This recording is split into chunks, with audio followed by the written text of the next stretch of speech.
Good morning, everyone, and welcome to the ABTA Online Patient and Family Meeting in partnership with the University of Southern California Brain Tumor Center.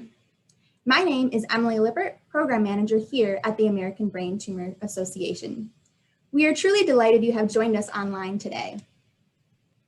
The ABTA's patient and family meetings are free events typically held across the U.S. where brain tumor patients and loved ones can hear from experts about updates in brain tumor research, treatment, and care.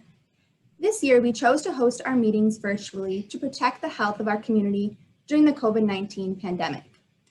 Although we are saddened we cannot connect and network in person, we hope our virtual program will be truly an enriching experience for each of you. I would like to thank the University of Southern California Brain Tumor Center for partnering with us for our third annual meeting. Additionally, I want to thank our Program Planning Chair, Dr. Josh Neiman, who is the Assistant Professor of Neurological Surgery at the Keck School of Medicine of USC. Thank you so much, Josh, for all your support during the planning and execution of this meeting. Please welcome Dr. Neiman to say a few words. Good morning, everyone. Good morning, Emily. Thanks so much for the introduction. On behalf of myself and everybody at the Brain Tumor Center here at USC and the Keck School of Medicine, we really look forward to our meeting today. And I want to thank everybody at the ABTA for, combining forces with us again for our third year. This is one meeting that my colleagues and I and all of the invited speakers, we really look forward to because it really impacts the patients and families. And so I really want to say good morning to everybody here on the West Coast. And I hope that you gain a lot of insight from our speakers today. And please, this meeting is for you. So please go ahead and don't be shy and ask through the Q&A any questions that you may have that are going to be related to the speakers' expertise and topics. And we look forward to a very productive session. Thanks, Emily. Thank you so much, Josh. I would also like to take this time now to thank all of our speakers for taking the time out to share their insight and expertise with us today. Thank you. Additionally, thank you to our presenting sponsor, Novocure, our advocate sponsors, GT Medical Technologies, Integra Foundation, NX Development Corporation, Orbis Therapeutics, SDP Oncology, and UCLA Health, and our funder, Genentech, for their support of this virtual event. Without the time and effort from each of these individuals, we would not be able to bring you this quality educational programming that has brought together the brain tumor community. Our first session of today's meeting is all about the American Brain Tumor Association, who we are and how you can get involved. The ABTA continues to be a proud advocate, and we are steadfast in our mission to be a strong ally and resource for the brain tumor community. This presentation will discuss the many ways that we are here to serve you and how you can get involved. Please help me to welcome ABTA's President and CEO, Ralph DeVito. Thank you so much, Emily, and Josh, special thanks. What a great program you all have assembled. And thanks to all those given their time throughout the day to help serve the brain tumor community. The American Brain Tumor Association is an acknowledged leader in the brain tumor community. So I'll take a few minutes moving quickly through a lot of slides to tell you a little bit about who we are and what we do. So first, when you look back to the founding of the ABTA in the early 70s and you think about how things were, here are some of the realities of the day in terms of what we didn't have, in terms of a brain tumor research opportunity for those of you doing research. We didn't have a specialty in neuro-oncology. We didn't have national tracking of both cancerous and non-cancerous brain tumors. So we are proud for the role we played in the development of the Central Brain Tumor Registry of the United States that just is so vital to those of you treating patients, going through your own journey and into the general public. So we are proud to have played an important role. So what is the mission of the ABTA? We want to, and we are advancing the understanding in the treatment of brain tumors. What is our goal? It's to improve, to extend, and ultimately to save the lives of those diagnosed with a brain tumor. Our approach is multifaceted. And so we are involved in public education, like we are today, patient and caregiver support. We really believe in collaborating with wonderful partners like USC and institutions all over the country, and indeed, as you'll see, more throughout the globe.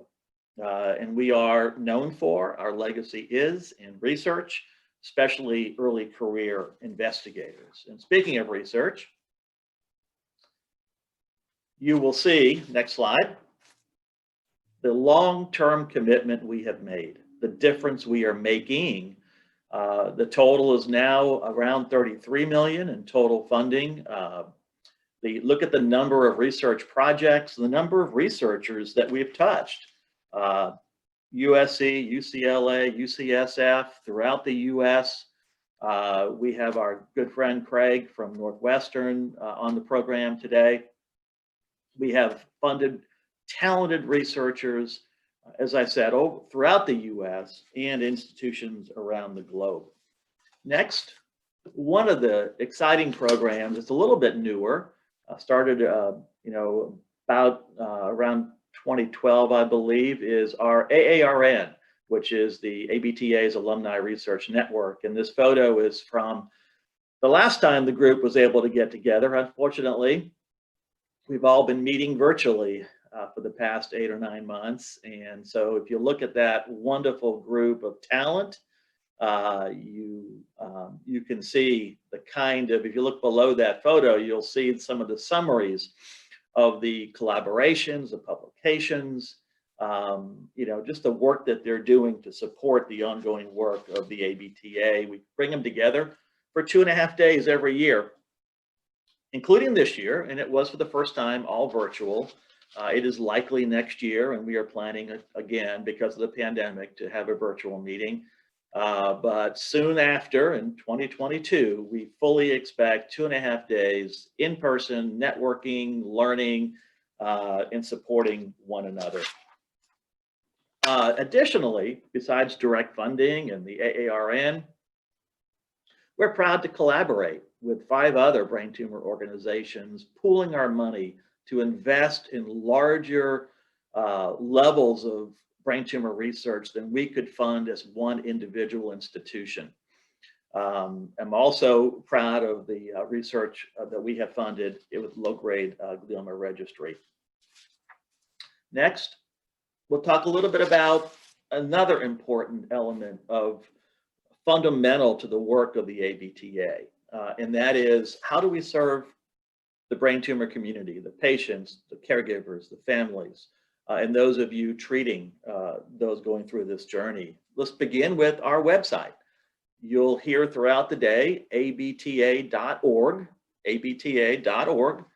If you've not been on that site, or if you've not been on the site recently, we continue to weekly provide updates. We've added, obviously, very time-sensitive updates regarding COVID-19. We have a special dedicated webpage for that work.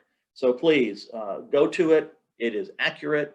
You can trust the information on that site, and you could use it to advance whatever journey you may be on. Again, abta.org.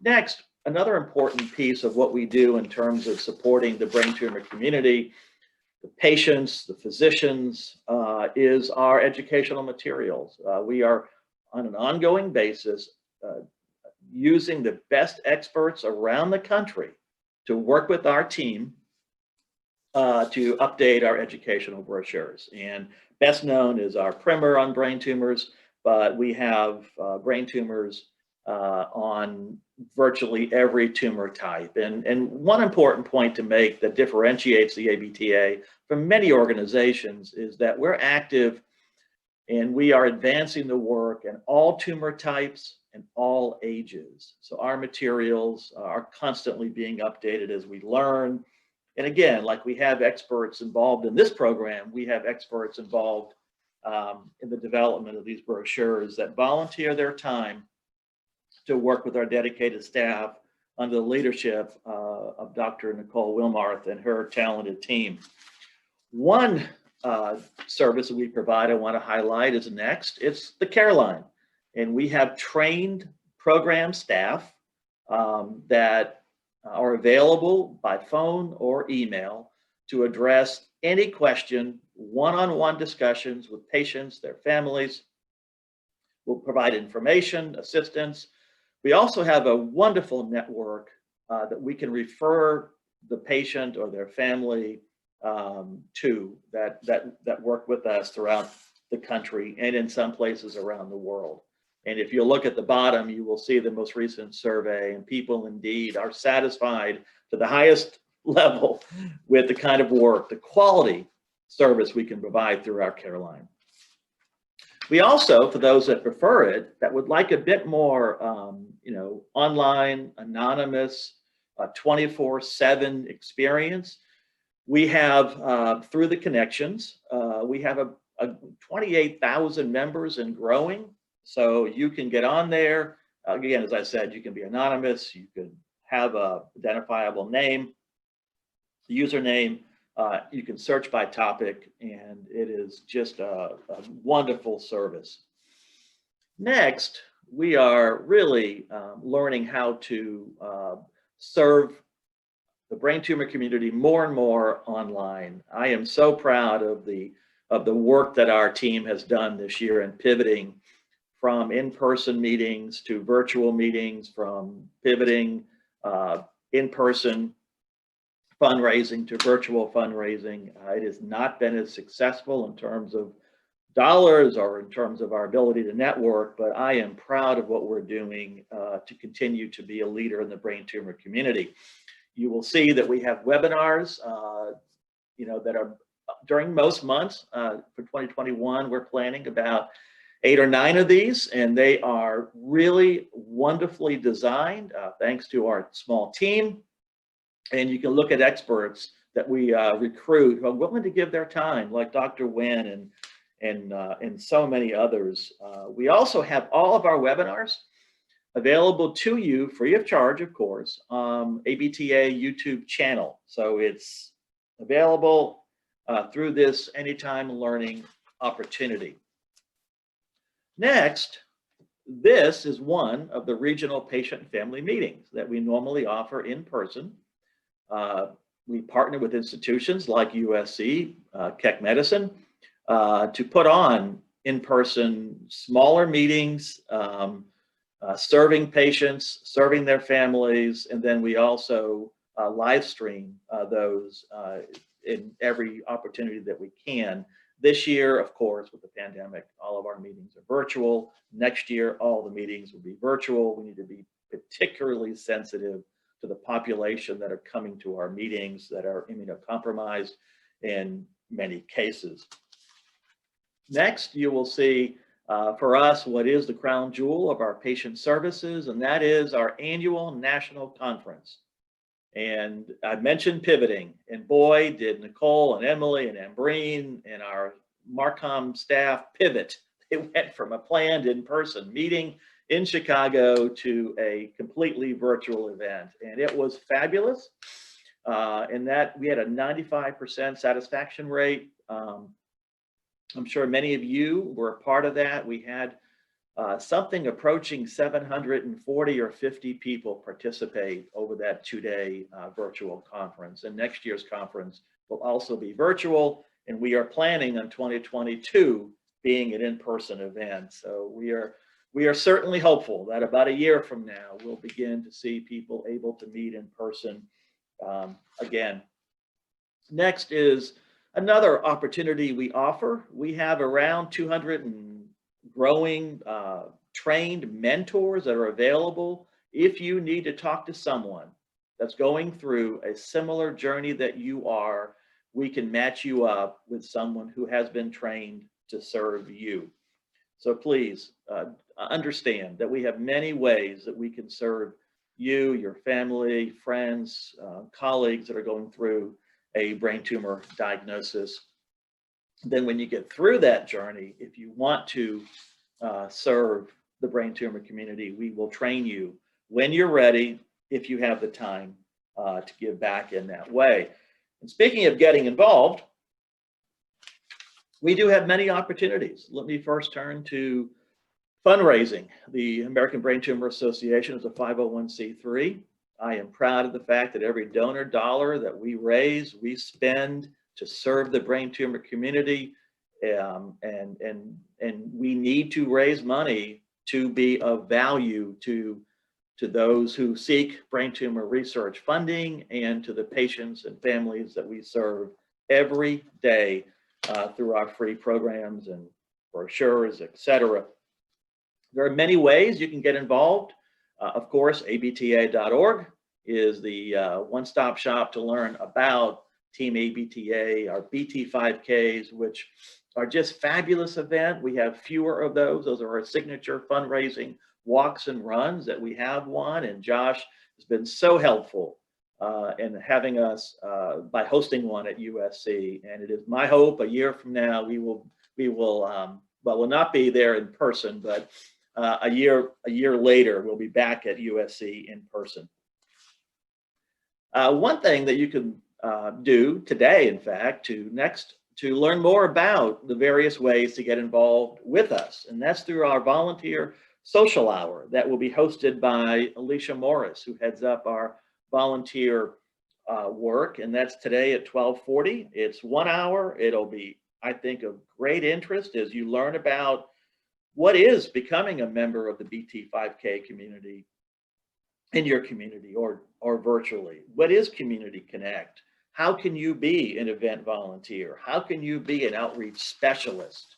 Plus, we have skill-based volunteer needs. If you have a particular skill set as a graphic designer, as a photographer, a videographer, raise your hand. Let us know you're interested in engaging with the ABTA.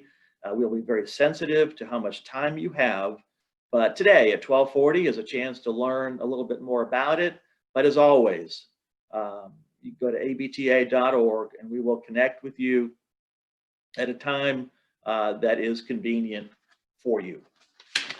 And finally, let me tell you a little bit about how you can stay in touch with us. I know some of you on this online webinar today do not know much about the ABTA.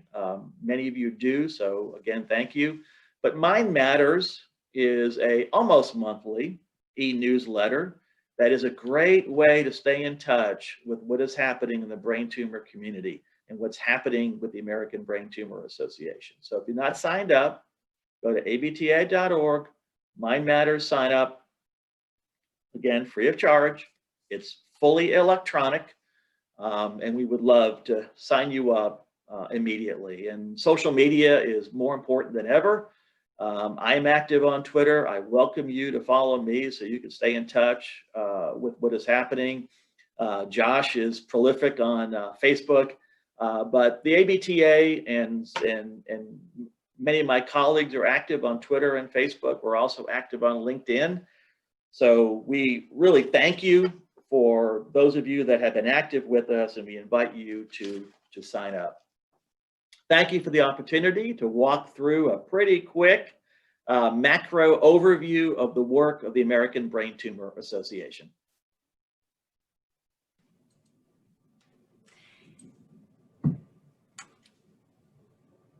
Thank you so much, Ralph, for sharing about the mission of the American Brain Tumor Association. As Ralph said, everything that we do is to help patients and loved ones affected by brain tumors. If you love our mission, we encourage you to get involved. One of our many ways is through our webinars. I'm going to hand it off to my colleague, Ambreen Mann, to share with you about our next upcoming webinar. Thank you so much for joining us today. The ABTA offers a monthly educational webinar series, as Ralph had highlighted earlier in his talk. And next week on Tuesday, we actually have a topic coming up on navigating your medical care.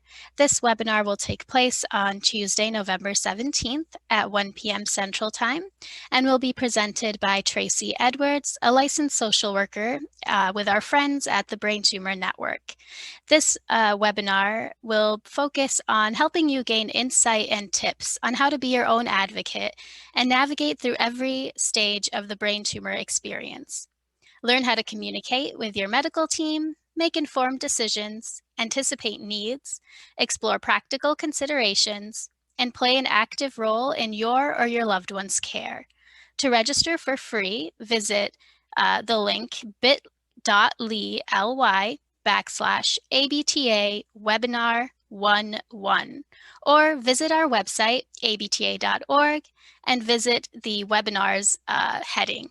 There you'll find more of our recordings from our 2020 webinar series and our upcoming topics. We hope that you're able to join us. Thank you. Thank you so much, Ambreen. And thank you so much, Ralph, for sharing with us about the ABTA. We would love to get connected with you with each of our various programs. Our next session will be presented by our presenting sponsor, Novocure, who will share about an FDA-approved treatment for glioblastoma. Please welcome Renee Adams, Thought Leader Liaison of Novocure.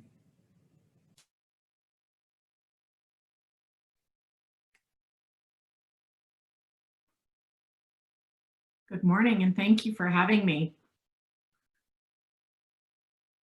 Can everybody hear me okay? We can hear you great. Thank you so much, Renee. Okay. Well, thank you for joining me to learn about Optune, an FDA-approved treatment for glioblastoma.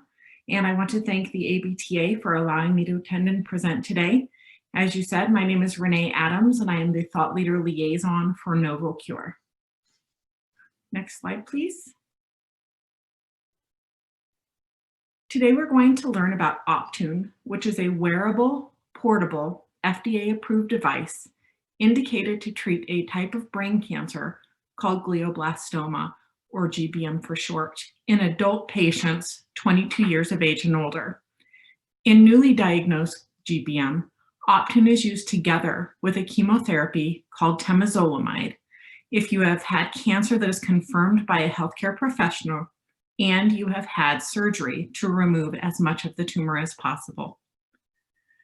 In recurrent glioblastoma, if your tumor has come back, Optune can be used alone as an alternative to standard medical therapy if you have tried surgery and radiation and they did not work or are no longer working, and you have tried chemotherapy and your GBM has been confirmed by your healthcare professional.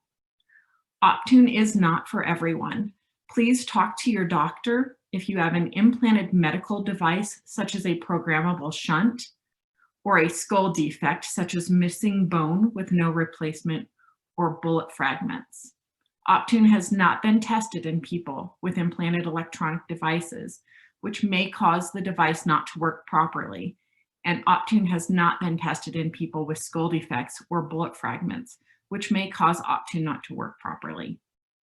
A known sensitivity to conductive hydrogels, which is the gel on the arrays that are placed on the scalp, like the ones used in EKGs, can come in contact with the skin and may cause more redness and itching, or may rarely cause life-threatening allergic reactions.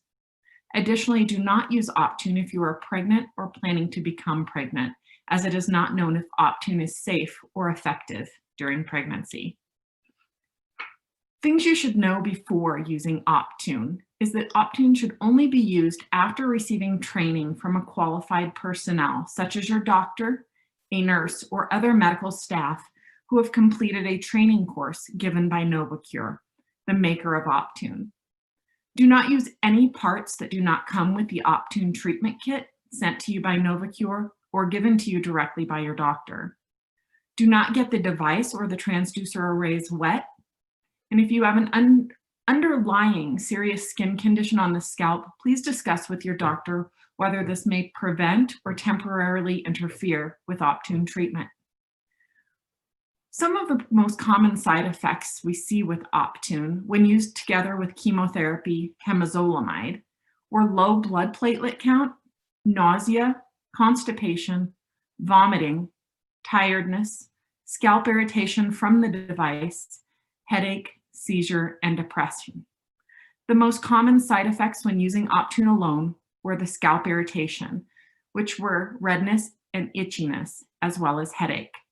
Other side effects were malaise, muscle twitching, fall, and ulcers. Please visit optune.com/safety for Optune patient information and an operations manual and complete information regarding the device's indications, contraindications, warnings, and precautions. And of course, talk to your doctor if you have any of these side effects or if you have further questions. Next slide, please. Today, we'll provide you with general information about GBM, Optune, and matters related to using Optune. For questions about your personal health or your treatment plan, the best person to ask is your doctor.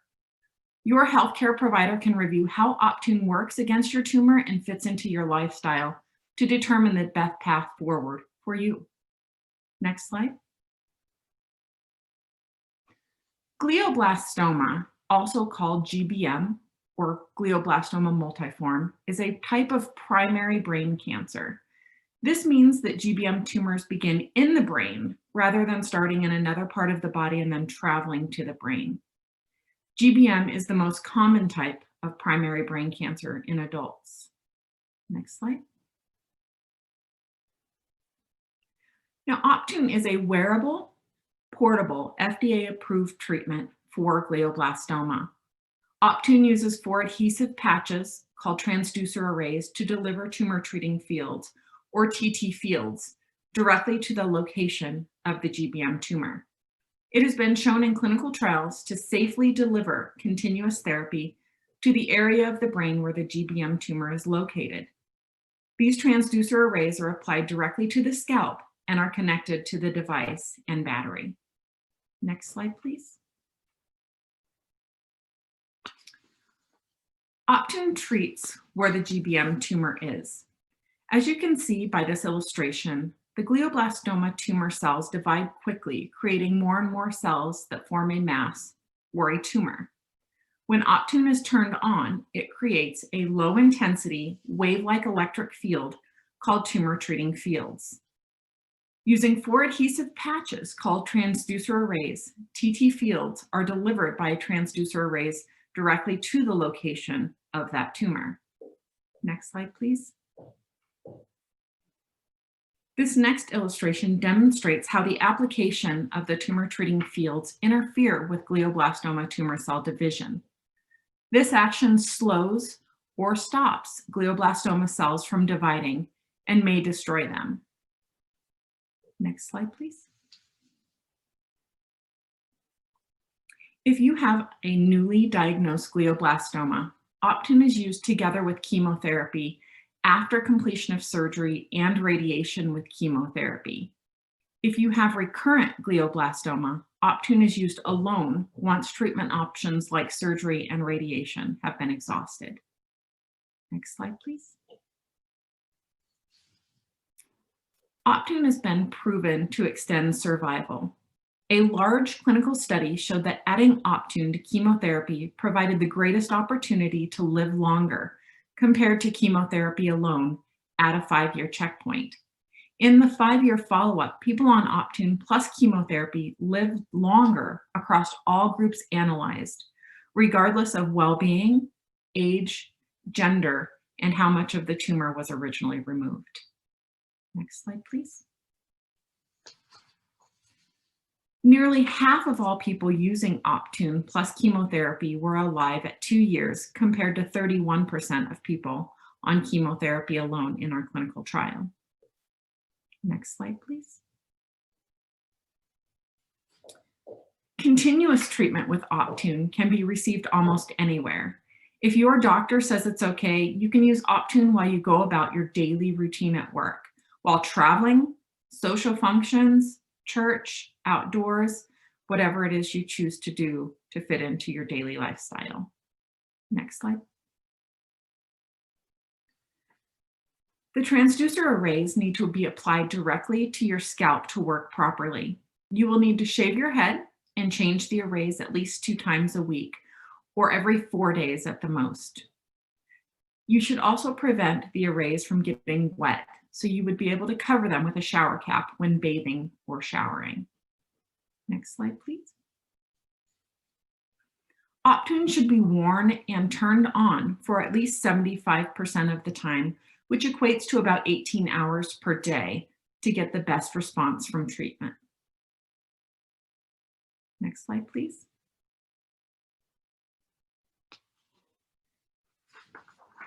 As you can see in these photos of actual Optune patients, there are a variety of head covering options. For a complete list, visit optunedailylife.com. Next slide, please. Novocure offers webinars throughout the year to help you stay informed and inspired. Optune users and caregivers will discuss their own experiences living with GBM and how they integrated Optune into their lives. You will also have a chance to ask questions and discuss other topics about Optune.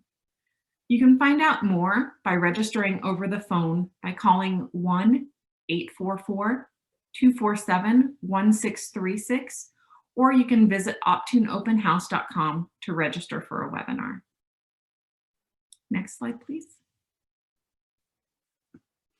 Additionally, our Encompass team at Novocure provides complete customized support based on your needs every step of the way. Our 24-hour support team troubleshoots any technical issues 24/7 via phone. You can reorder supplies. They will answer ongoing questions about Optune, as well as offer travel tips and resources. Another Encompass team member is the device support specialist. The device support specialist delivers Optune. They provide the training to help you get started and share tips and resources on how to incorporate Optune into your daily life. Some additional Encompass team members will provide additional information on Optune and how it works, and answer questions about the potential benefits and side effects of Optune. Next slide. Thank you so much for joining, and I hope you found this information helpful. Thank you so much, Renee, and thank you, Novocure, for your support of this virtual event. Thank you. Great. Our next session is our sponsor lightning round, featuring our partner and advocate sponsors. In this session, you will hear briefly about the resources each sponsor provides. We encourage all attendees to discuss treatment options, including clinical trials, with your clinician to determine what is best for you. The ABTA does not endorse any particular treatment option over another and values evidence-based patient and clinician shared decision-making in determining the best treatment options.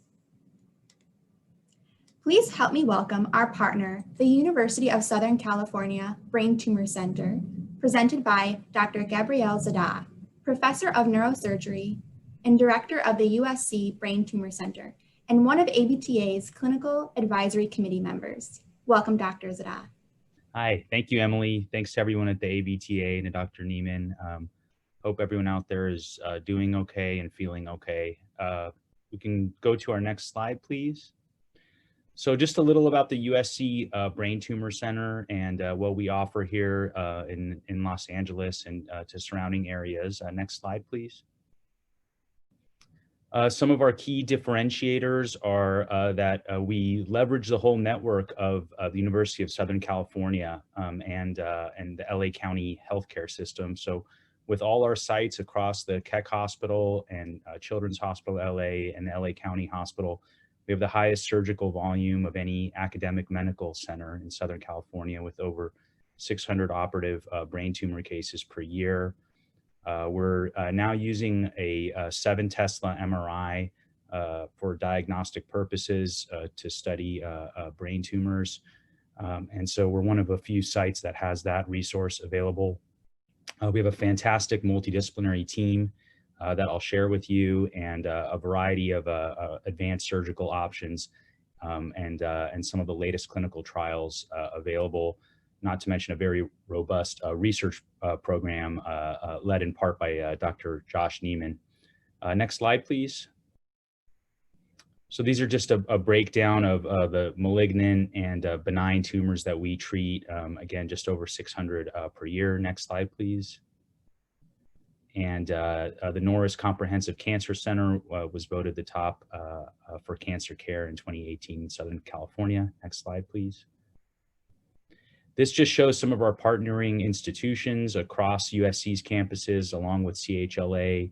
We work quite a bit with Caltech as well for many of our research protocols. Next slide, please. And as mentioned, we treat a variety of brain and skull-based tumors. Next slide. So our clinical care is where we really try to put ourselves in patients' shoes. We offer a concierge-style navigated experience and multiple practitioners in the same room with patients for the same visit to make it easier for patients for more streamlined care and a variety of new clinical trials for patients. We also offer telemedicine visits and, of course, second opinions with same-week appointments available. Next slide, please. This is our Brain Tumor Center membership. You'll see it's a variety of clinicians, but also a lot of researchers, everything from molecular biologists to cancer researchers to biomedical engineers who come together to put our heads together to try to cure brain tumors. Next slide, please. And it really is about working together in a multidisciplinary fashion. We have a very integrated team approach with a tumor board conference every week. Next slide, please. And our newest addition is Dr. Francis Chow in neuro-oncology, who we're so happy to have join the team. Next slide, please. This is really our clinical care provider team that forms the core of the Brain Tumor Center. There's several other doctors and researchers as well. Everything from neuro-oncology, radiation oncology, neuroradiology, and neuropathology, in addition to dedicated tumor neurosurgeons. Next slide, please. And a whole host of advanced practitioners, dedicated social worker, clinical trial coordinators, and program managers, as well as a navigator. Next slide. Our surgical options are really quite advanced, a variety of surgical tools that are really on the cutting edge, including 5-ALA, which is a way of staining brain tumors and differentiating them from normal tissue. Next slide. And I'm proud to say that our radiosurgery center is the only one in Southern California to offer both Gamma Knife and TrueBeam. And so we go back and forth between these two disciplines to treat a variety of brain tumors. Next slide. And just some of the cortical mapping and 5-ALA options. Next slide.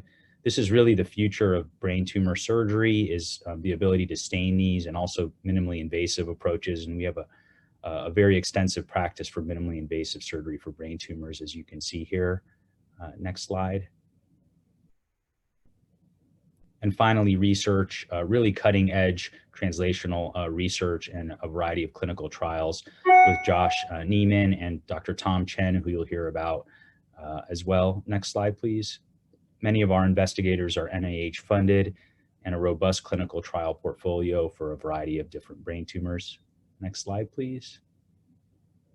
And these are just some of the emerging platforms that we have for brain tumors with targeted and precision therapies. We do a variety of advanced sequencing, immunotherapies, working up to a CAR T-cell facility here at USC.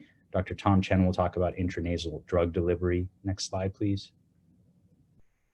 And we have a quarterly retreat and newsletter. Feel free to reach out to us if you'd like more information. And next slide. And finally, we're just very happy to partner with the ABTA, who's been a great partner for the last several years.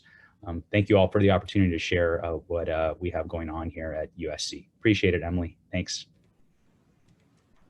Thank you so much, Dr. Zadeh, and to all of those at USC. We truly are grateful for our partnership and look forward to continuing to work together. Thank you.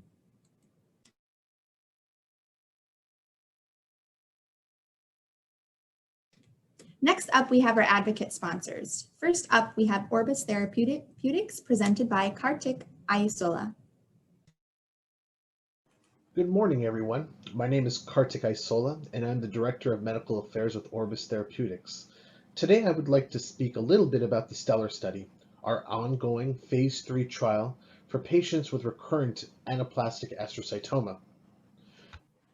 Unfortunately, the survival rate for patients with grade 3 anaplastic astrocytoma has not significantly changed over the last 30 years. Patients with AA have few treatment options with limited efficacy and significant side effects. Once a patient has been newly diagnosed with AA, the current treatment protocol includes surgery to remove as much of the tumor as possible, followed by radiation and either concurrent or adjuvant temozolomide. At the time of recurrence, there are even fewer options. While there are very few drugs approved for the treatment of brain tumors, drugs currently available all have similar mechanisms of action in that most of them are alkylating agents. Our drug, eflornithine, is unique because while the others are cytotoxic, which means that they seek to kill cancer, eflornithine is a cytostatic agent, which means it is tasked with stopping or slowing it from growing by blocking ODC, or ornithine decarboxylase, and inhibiting cell growth and proliferation. The history of eflornithine is robust, with 390 patient exposures with multiple phase 1, 2, and 3 trials having been completed with promising results. The STELLAR study is a phase 3 trial looking to evaluate eflornithine plus lomustine versus lomustine alone in patients with recurrent AA who have failed radiation and temozolomide in the upfront setting. In order to be considered eligible, patients must be diagnosed with grade 3 anaplastic astrocytoma and have recently experienced their first tumor progression or recurrence. They would also need to have completed radiation and temozolomide in the first-line setting. We have currently enrolled approximately 250 patients across almost 90 centers in 8 countries, spanning North America and Western Europe. If you think that you or someone you know may be a potential candidate, please speak to your treating physician. And for more information, please visit www.stellarstudy.com. Thank you so much, Orbis. Our next advocate sponsor is GT Medical Technologies, presented by Mark Yadolovich. Please welcome Mark.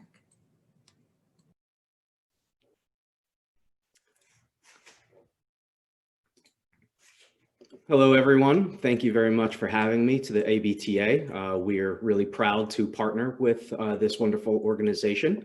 If we could go to the next slide, please. So today I'm going to talk briefly about gamma-tile therapy, which is a head start in the fight against brain tumors. Next slide, please. So what is gamma-tile? Gamma-tile therapy is a safe and effective surgically targeted radiation therapy, or START, for patients with operable brain tumors. It consists of bioresorbable flexible collagen, tile embedded with radiation sources. And if you could see in my hand, I'm actually holding one of these tiles. It is a very small 2x2 collagen tile. The tiles are placed within the resection cavity immediately after the tumor is removed by the neurosurgeon. And the tile prevents the sources from touching the brain and maintains proper source spacing, both protecting healthy brain tissue and ensuring a consistent, optimized dose of radiation to the tumor cells. It is much different than the brachy of old. Over time, the body naturally resorbs the tile. Next slide, please. So the benefits of gamma-tile is that your neurosurgeon can place the gamma-tiles precisely where and when the treatment will help the most at the tumor site immediately after tumor removal. Radiation is focused right where it's needed, where the tumor is most likely to recur. And gamma-tile therapy is designed to protect healthy tissue, minimizing radiation effects, including hair loss.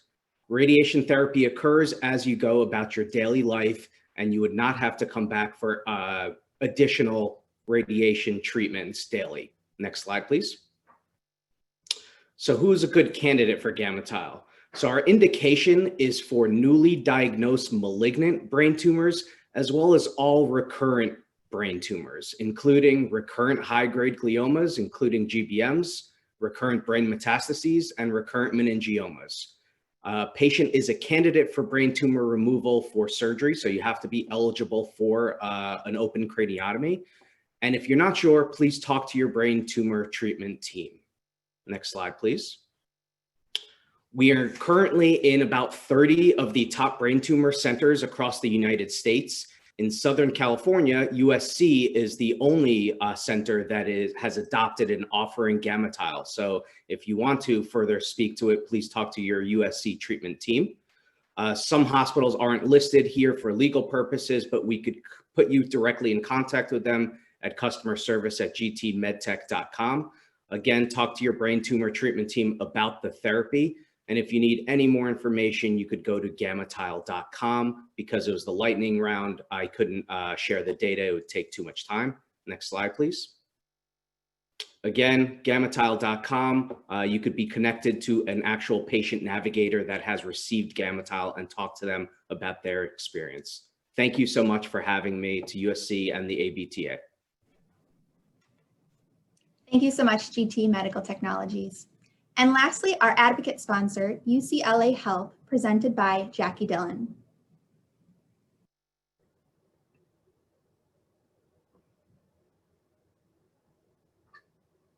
Hi, good morning. Welcome to the American Brain Tumor Association regional meeting. I just want to make sure that I can be heard loud and clear. I think so. So I want to introduce myself. I'm Jackie Dillon. I'm the clinical social worker for the UCLA Brain Tumor Center. And I am going to kind of give you information really briefly about our program. So I'll start with the medical treatment and directly services for our patients. Next slide, please. So at the Brain Tumor Center, we do offer neurosurgery, neuro-oncology, where you can see our fellow attendees right here, Dr. Lai, Dr. Clausey, and Dr. Nimfu, who I work really closely with. We also have a multidisciplinary team that consists of our physicians, our nurse practitioners, clinical social workers, and also a clinical navigator. On campus, we also offer radiation oncology, rehabilitation services such as physical therapy, speech therapy. We also provide neurocognitive testing for our patients. Also, we have extended to satellite clinics that you can find in Orange County as far as Laguna Beach. And those for those patients that come from like different states or out of town, we also offer housing at the Tiverton Housing, which I can help all patients apply for. Next slide, please. So I also want to focus on patient and family services. We really focus on quality of life for the family unit. And with that, we offer support groups, nutrition counseling. We also offer psychiatry for behavioral issues, which a lot of brain tumors can cause symptoms. One of the cool things we have going on right now is a support group for our caregivers that we offer via telehealth, and that's once a month. At the end of this slideshow, I will have the contact information if anyone's interested in joining. You can also see in this picture that we do have animal therapy. Lots of our patients have stated that they love it. They are also doing telehealth visits at this time. One of the most important things we provide to our families is advanced care planning. As all of you may know, brain tumors can cause a lot of family dynamic disruptions in just planning for the future. I can give consults for palliative care, hospice, and we also provide consultation for the End of Life Option Act. I'm always a resource for patients and families at the UCLA Brain Tumor Center. And again, as I mentioned, I will have my contact at the end. Next slide, please. So like I said, you can contact the Brain Tumor Center at the following links. I also left a link for the Sims-Mann Integrative Oncology Center. That is where we can provide counseling, support groups, psychiatry, and last but not least, my contact, Jacqueline Dillon at mednet.ucla.edu. Happy to answer any questions. Feel free to reach out for any information. Thank you so much for joining me today on this Saturday. It was an honor. Thank you. Thank you so much, Jackie.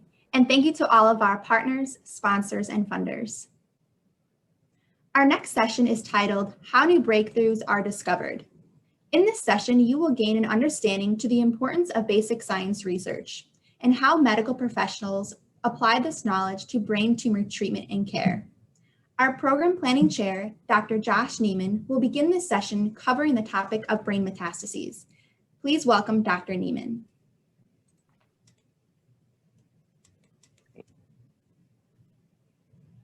Hi, Emily. I think, Let's start my video. Okay. There you go. Great. Thank you so much. Hi, good morning, everybody. Again, it's a pleasure to be on. So the goal of this session is to really, as Emily mentioned, for us and my colleagues to go through the latest in brain tumor and brain metastasis research. So I will start off by speaking to you about brain metastasis. And my background is I'm a neuroscientist, and our research is focused on how the brain allows brain tumors and specifically in this topic, brain metastasis to grow.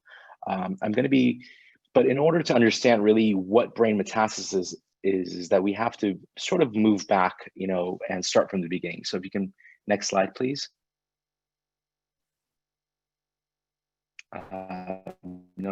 My disclosures. And so really, next slide.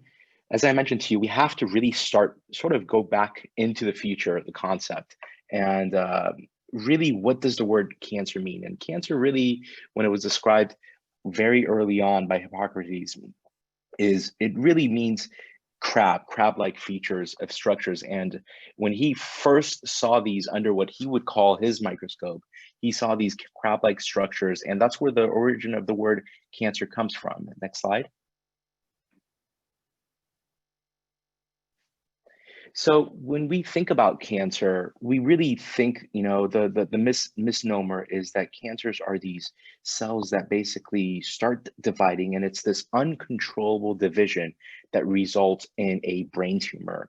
But unfortunately, that is not the case. Cancer, as we know now, is more complex than what we think of. Next slide. Within the context of cancer, and I'm going to use this as an analogy because we are on the West Coast. Unfortunately, as you all know, when we have fire and fire seasons, you need the right conditions for these wildfires to start. It's not just the fires themselves. You have to have, drought, wind, the weather temperature has to be prominent. So it's a plethora of things that come together that basically result in a wildfire, and that wildfire to spread. And this is the same concept as in cancer biology, where you have what's known as the microenvironment.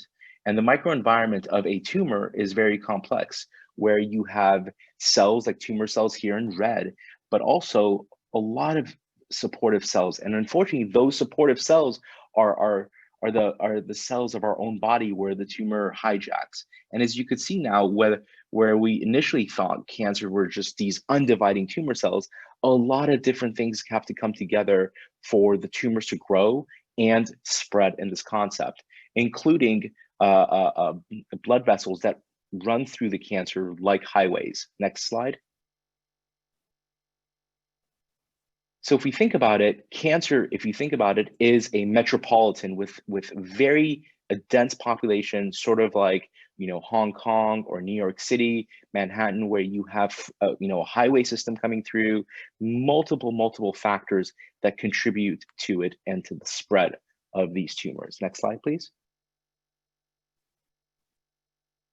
So why do we have metastasis or spread, as I'm going to get to it, or why does our current treatments fails? And I know Dr. Kornblum and Dr. Chen and Priceman will go a little bit more in depth into this.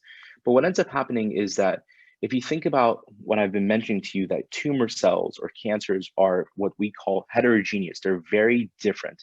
If a tumor starts basically initially as a bag of marbles, different color marbles. So we have purple marble balls, red marble balls, and yellow marble balls. What ends up happening with treatments is that we hit the majority of the tumor. So we get a shrinkage of the majority of cells. For example, we target the purple balls here. But unfortunately, we have these what's called resistant tumor cells that do not die. And what ends up happening is that when the tumor reoccurs or even spreads, these are the seeds of the tumor recurrence. Next slide, please.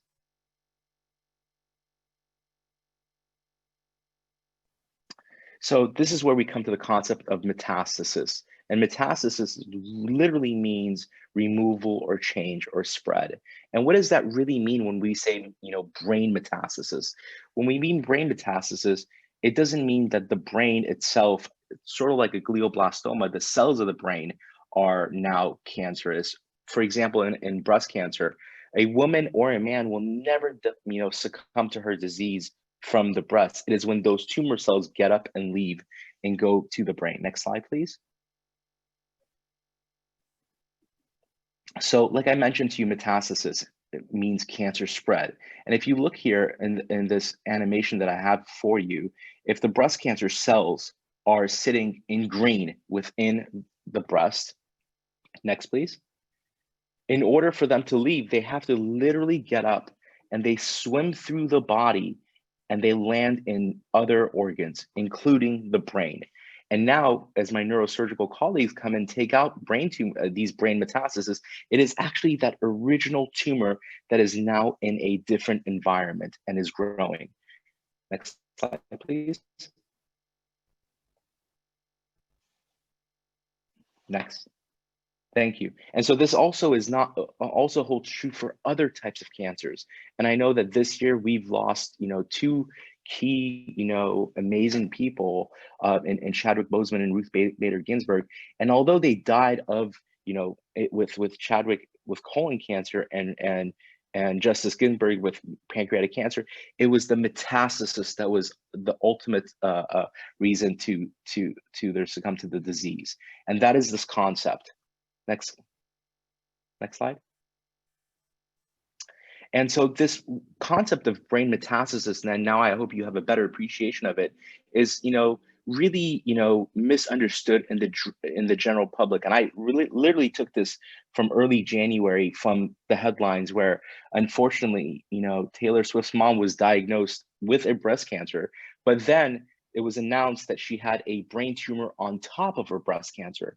Now, while we don't know the specifics of this, we would presume that this was a brain metastasis, but now what ends up happening in the general public is that the misnomer is that it is a brain tumor, but in fact, it is a breast cancer that has gone to the brain. Next slide. And so I want to bring you forward to this concept of brain metastasis. Next, please. Where basically, I want to converge all of these past things that I've been talking to you in the last few minutes, where we have now brain tumors. And now I hope you appreciate that tumors that begin in the brain. And these look like glioblastoma, meningioma. So the types of tumors, for example, that John McCain and Ted Kennedy had, or Elizabeth Taylor had, versus the ones that spread to the brain. And if you look at the sheer volume of tumors that spread to the brain by the NCI standard, it's about 20-1 compared to primary brain tumors. Next slide. And unfortunately, the top, 3-4 cancers that now travel the pipeline of the body and they end up within the brain are lung, breast, and melanoma. And really, this is why we do the research we're doing, is because if a patient is diagnosed with a brain metastasis, they have a 20% probability of surviving for more than 1 year. Next slide. And so if you think about, I've spoken to you about with regard to animation and different the pathways, what ends up happening is that cancer cells have to go through so much different stages to get to the brain, where we start from the initial tumor on the left-hand side, as you could see, they swim through the body as becoming circulating tumor cells. And when they land into the brain, they actually have to go through the blood-brain barrier. Next slide. And what ends up happening is that the blood-brain barrier is sort of like a gateway, sort of if you think about like the TSA agent when you're at the airport, where they do not let everybody through. And when they land, when these tumor cells have to basically trick the brain to landing in and getting into the brain. And when they do get in, they basically have to, they can either die, which is cell death. They go into what's called dormancy or hibernation, like a bear does during wintertime, or they start growing.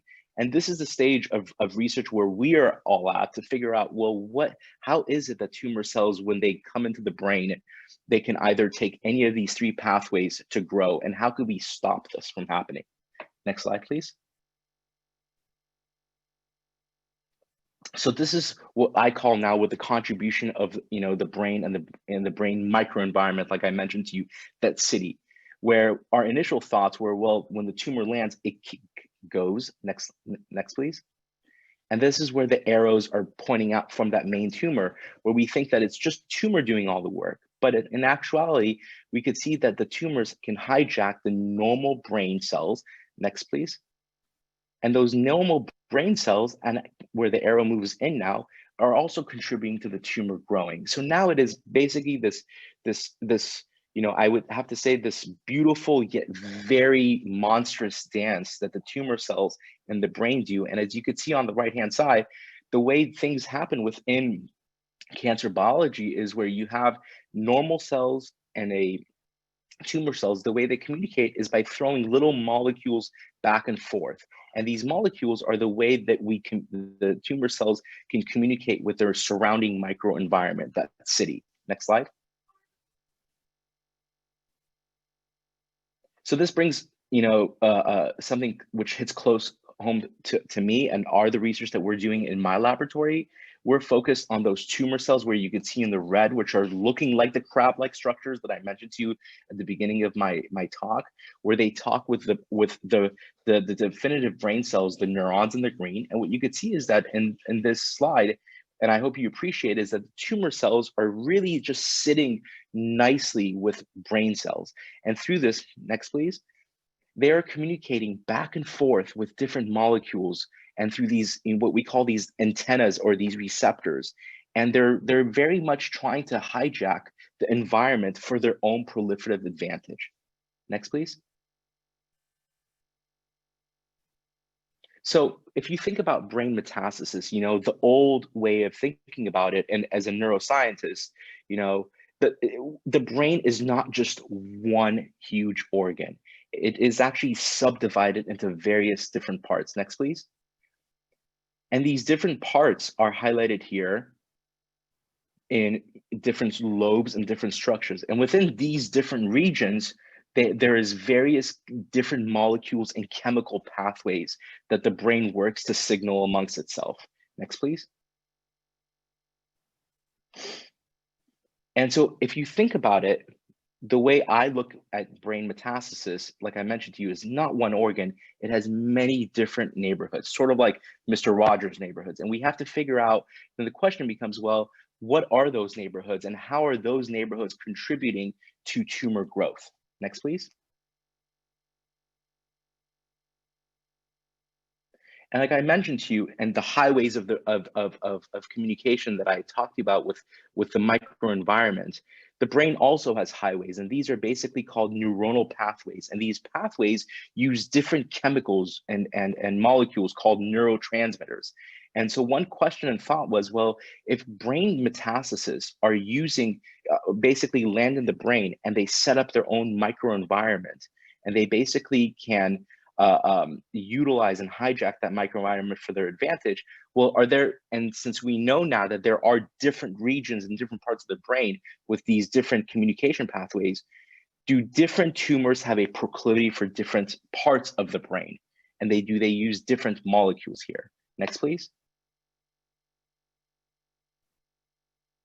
So we, along with my colleagues at the Brain Tumor Center, including Dr. Zada, I approached him and I, thought of this, we thought of these hypotheses. And so Dr. Zada said, we have a plethora of information at USC where we have almost, 20 years worth of information of patients and their brain metastasis. And we know pinpoint exactly by what's called stereotactic radiosurgery or gamma knife, exactly where we go in and we basically quote unquote zap these brain tumors.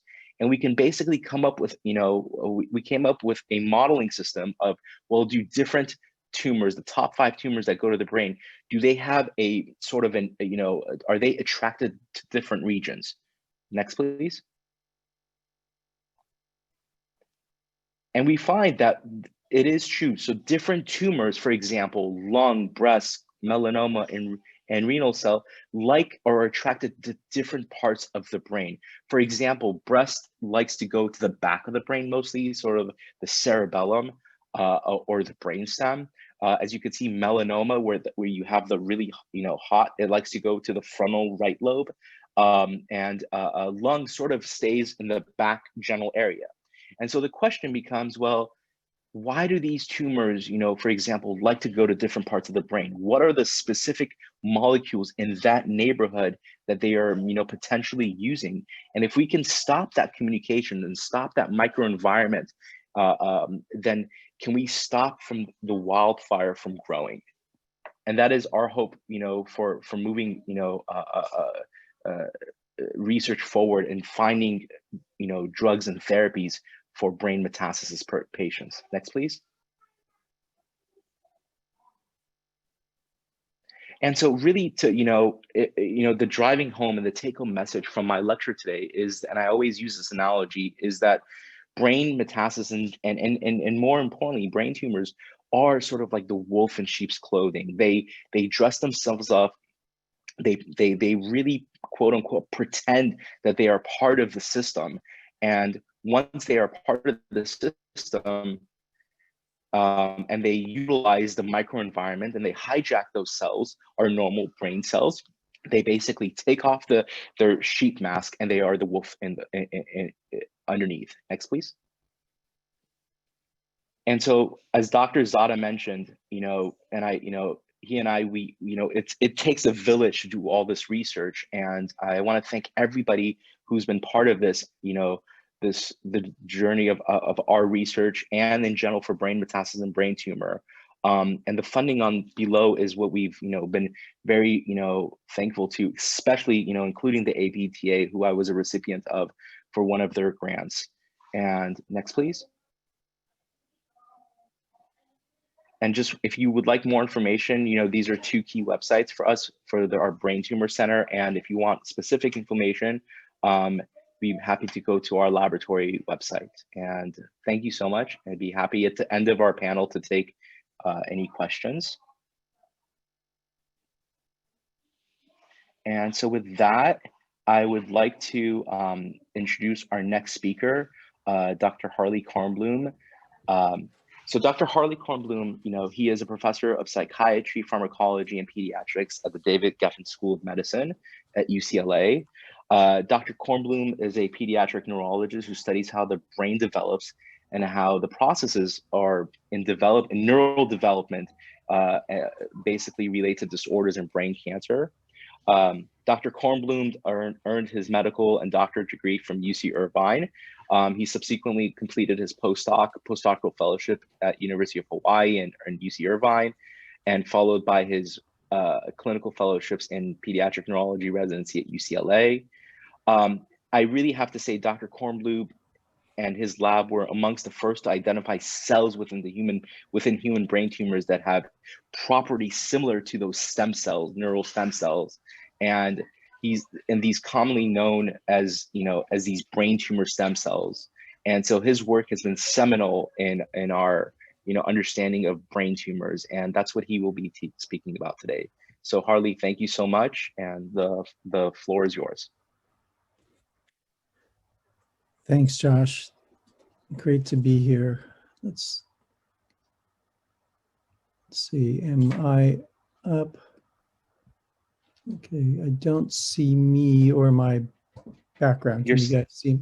Yeah, we could see you and your slides are up. Okay, great. I wanted to. You can't navigate it, you just have to say next. Great. Am I okay, so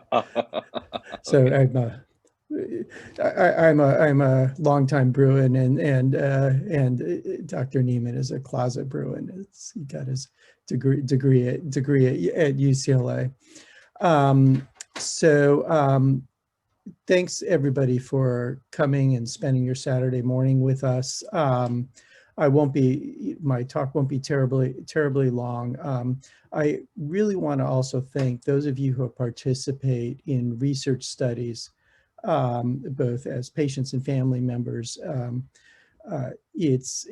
Most of the studies have little chance of really benefiting you directly, and so it's a big sacrifice and help to the community your participation in the many studies that are ongoing in brain tumors. Can we go to the next slide? Okay, my lab studies that minority of brain tumors that are the primary brain tumors. That is those tumors that originate in the brain. And one of the big problems that we have to think about and tackle is how heterogeneous they are, how different they are. And so there are multiple kinds of heterogeneity. There is intertumoral heterogeneity, that is different tumors from different people in different people. And so while we often talk about glioblastoma, do you see my cursor? No, there's no cursor, so you just have to talk through. Well, we often talk about glioblastoma, which encompasses 50% or more of the primary brain tumors. There are many other different kinds of brain tumors, and we often characterize them according to where they come from. And I show at the top, you see kind of the simplistic diagram that there's things that we call astrocytomas, things that we call oligodendrocytomas, things that we call ependymomas. And based on kind of some of the actual false hypotheses about what the cells are that start these tumors. And those are the three major cell types of the brain. But there are subgroups amongst all of these things. And as you see in the bottom slide, you're not meant to read all the details. It's just a pie chart of all the different kinds of pediatric tumors. And so pediatric tumors in and of themselves, brain tumors, are relatively rare. But you can see that even amongst this rare group, it's sliced up into a whole bunch of different kinds of tumors from different ages. So this is one of the major challenges when you're talking about brain cancer. You're really talking about many different diseases. Next slide. But even within a patient's own tumor, there is extensive intratumoral heterogeneity. And so what you're looking at is our images from a study that we're doing with our neurosurgery partners at UCLA, where we're looking at 3 different brain tumors. And the 3 different brain tumors are some in them, you can see are outlined by what's called contrast enhancement, the white areas. And you see those polka dots, the red, blue, and green polka dots. And we've taken bits according to where those polka dots are. We've pulled out brain tissue and done single cell RNA sequencing or just evaluating the brain tumor cells in those regions. And what we found, and many others have found, is that these different regions of the tumors, the brain tumor cells are different. They produce different genes, and which presumably gives different functions. And we're particularly interested in the cells in the green areas that are outside of the area of the tumors that's traditionally resected with surgery, and showing and looking at their characteristics, because those are the cells that are going to give rise to the new tumors after radiation and chemotherapy. But evaluating the different cells in the different brain tumors is an important aspect of what we and many others do, because when we treat, we have to account for these different cells. But there's also a special kind of cell, or even multiple kinds of cells within an individual tumor that Josh alluded to, and that's called the cancer stem cell. And that's another aspect of brain tumor heterogeneity that really is what drove me into this field, because in my laboratory, we studied the analogous cell during neural development, the neural stem cell. So like Josh, I come to the brain tumor world from a developmental biology world and that perspective. Next slide. So what are these cancer stem cells? And they're cells that exist within brain tumors that have the capacity to form new tumors. So let's talk about stem cells. which are back in the news because of Proposition 14 passing, which is, I think, a boon for science. So how do we define a stem cell? A stem cell has the capacity to make more of itself, and that's called self-renewal. Well, virtually all cells can make more of itself, but what they also have the capacity to do is produce the different kinds of cells in a tissue. For instance, the neural stem cells that we study have the capacity to produce the major cell types of the brain: neurons, astrocytes, and oligodendrocytes. Cancer stem cells can also make more of themselves, and they have the capacity to make new tumors. The corollary to that is that if you aren't a cancer stem cell, you don't have the capacity to make the new tumors. And so what we're seeing here in this diagram is a simplistic view of this concept. So on the left is our traditional view of cancer biology, where, let's say, that we know in glioblastomas, for example, that there are several different kinds of cells in glioblastoma. The old name used to be glioblastoma multiforme because of this heterogeneity in cell type. And the old idea is that, so let's say we have a white cell, a green cell, a red cell, and a purple cell in this glioblastoma. And that so the old way of thinking about it is every single one of those cells could make a new tumor and is responsible for recurrence of glioblastoma or cancer at the end of the day. And so we have to eradicate every cell. The cancer stem cell hypothesis says that only a certain number of cells are capable of making a new tumor, while the other cells have a limited capacity to divide and self-renew. And thus, and so if you go to the next slide, the corollary to this hypothesis, just like Josh was presenting in metastasis, is that we need to target the right cells. So the majority of treatments are what's on the lower part of that diagram, where you see you have the cancer stem cell in the middle, and the cancer stem cell is often not very rapidly dividing. But can give rise to the other cell types in the tumor. The majority of treatments, such as radiation and chemotherapy, can strip away and attack those other cell types. But if it leaves the cancer stem cell, the tumor will regrow. Whereas if you have some treatment that attacks cancer stem cells, the tumor can only grow to a limited degree, and it will eventually degenerate. Let me tell you that this is a simplistic view of cancer stem cells, and the real world is much more complicated than that. We'll discuss that a little bit in a couple slides. Let's go to the next slide. So let's talk about brain tumor stem cells. And so, as Josh says, we were fortunate enough to be involved in the discovery. And since I think the session is titled "How Are Discoveries Made?" And what I'd like to do is I'd like to tell you about how I had been thinking about this concept for years and did a series of experiments, and then had this moment when it all came together and my ideas of many years came to fruition. But that's not the reality of science. How science happens is by being in the right place at the right time and being prepared for discovery.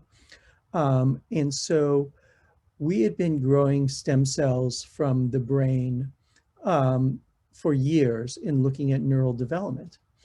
And an MD PhD student who named Human Hamadi, who kind of shifted my lab on his own to cancer biology, came in the lab and said, "I'd like to grow brain tumor cells." And he came in with a neurosurgeon, Jorge Lazareff. And we kind of talked, and kind of the idea came out, we said, well, why don't we just grow them like we do neural stem cells? And so that's what we did. We started taking brain tumors first from children and then from adults and growing them in the lab, just as in the simple way that we grew neural stem cells. And we found that those cells grew. But then we started thinking about it, and a lot of articles have been coming about cancer stem cells and other organs. And we began to look at these cells. And we found that this relatively simple culture system gave us something new.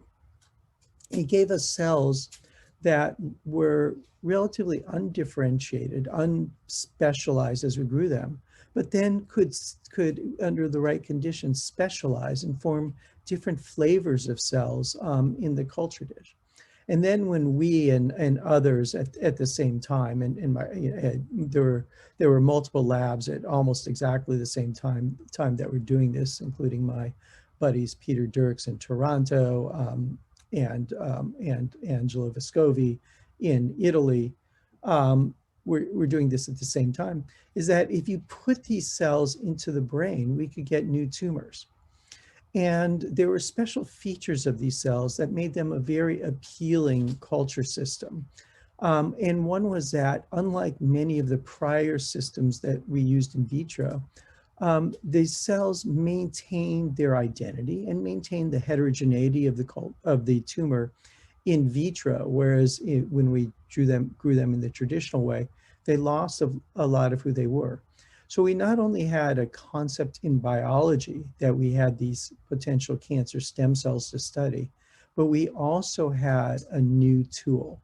And this tool that we use the term gliomosphere, other people use the term neurosphere, I don't really care what one calls it, has been really the workhorse of cancer biology, of brain cancer biology over the past several years. And virtually every paper that includes brain tumor cultures and studying brain tumor cultures includes these types of cultures. So we're proud to be part of that, and just a part of it. And our cells from our lab, and maybe some of your cells, are distributed to investigators throughout the world to study. If you go to the next slide. And so what are we doing with these cells? And this is just a very small flavoring of the kind of work that we do in my lab.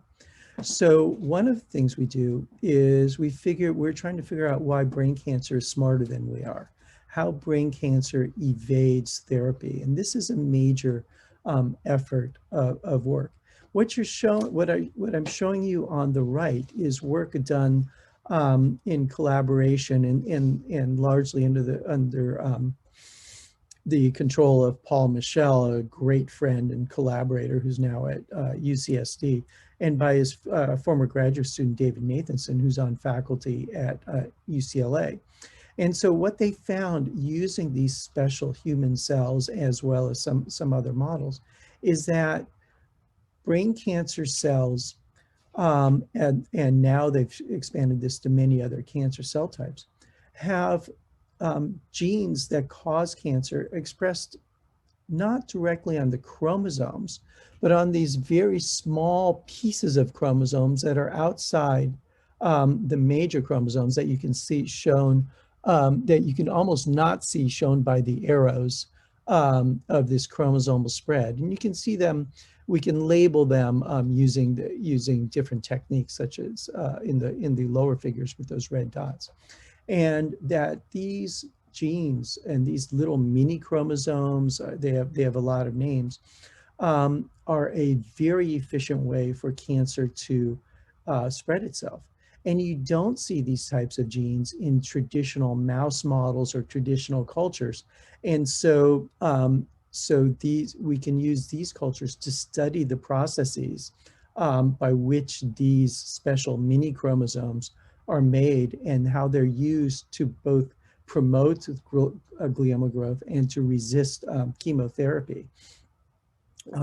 And I don't think they would have been found or be so prominent without culture systems in glioblastoma, as well as in many other cancers that are analogous. We are studying characteristics of brain tumor cells that cause recurrence. So for instance, how are the cancer stem cells at the edge of tumors more the seeds of recurrence? And that's a very hot area of study in our lab. And we're also studying how the cancer stem cells interact with that microenvironment that Josh was talking about, and particularly how they interact with the vasculature. On the next slide, we're also studying how treatments influence these cancer stem cells. And this has become something of a big area of interest between me and our collaborators. And this is the last slide, Emily. She's telling me to get through it all. To how radiation, the mainstay, really one of the mainstays of treatment, not only are the cancer stem cells resistant, but radiation itself can cause non-cancer stem cells to actually become cancer stem cells. And my lab has shown how radiation can turn cancer stem cells into very resistant blood vessel-like cells, and that promotes tumor recurrence. And so this is an area of intense interest to us. So I think I'll end there because I've taken my time and go to the next slide. So our conclusions are brain tumors have, including glioblastoma, have stem-like cells, and these cells are the likely seeds of recurrence and resistance to therapy. Therapies that do not account for brain tumor stem cells are unlikely to succeed, and new means of attacking these brain tumor stem cells are desperately needed. And I think that's a big and fruitful area of research. Next slide. I think that's it. Oh, okay. Thanks so much, Harley. That was great. Really appreciate your insights and into the cancer stem cell world. So stay tuned, and we're going to have a panel discussion, with Q&A in a little bit. So our next speaker is Dr. Saul Priceman. Dr. Priceman is an assistant professor in the Department of Hematology and Hematopoietic Cell Transplantation, and is an associate director of Translational Sciences and Technologies in T-Cell Therapeutics Research Lab at City of Hope and the Beckman Research Institute. Dr. Priceman received his doctorate from UCLA, so we have another Bruin. The overarching goal of his research program is to develop what's called the chimeric antigen receptors, or CAR-based T-cell immunotherapies for the treatment of solid tumors, specifically ovarian, pancreatic, and brain tumors. And with that, Saul, you have the floor. Thanks. Thank you, Josh. Thank you, Emily and ABTA for allowing me to speak here today. I thought I would give more of a background to immunotherapy and how it relates to multiple cancers, but how City of Hope is advancing this to brain tumors and brain metastasis. And Josh and I have worked for many years thinking about brain metastasis, and he did such a good introduction to that. I can pass right through the background of brain metastasis. But if we advance to the next slide, please. We can go forward a few slides because this is so we've thought for over 100 years and utilized surgery, as you saw in prior presentations already, as well as radiation therapy and chemotherapy in the treatment of multiple tumors. And that is still the mainstay of therapy, although in recent years, and particularly over the last decade or so, immunotherapy has emerged as a very viable pillar of cancer therapy and has resulted in multiple FDA approvals now for different cancer types, and is being investigated for the large majority of both liquid or hematological cancers, as well as solid tumors, including brain tumors. Advance a slide, please. And so the next few slides will be animation, so I apologize, but we can advance a few just to get through.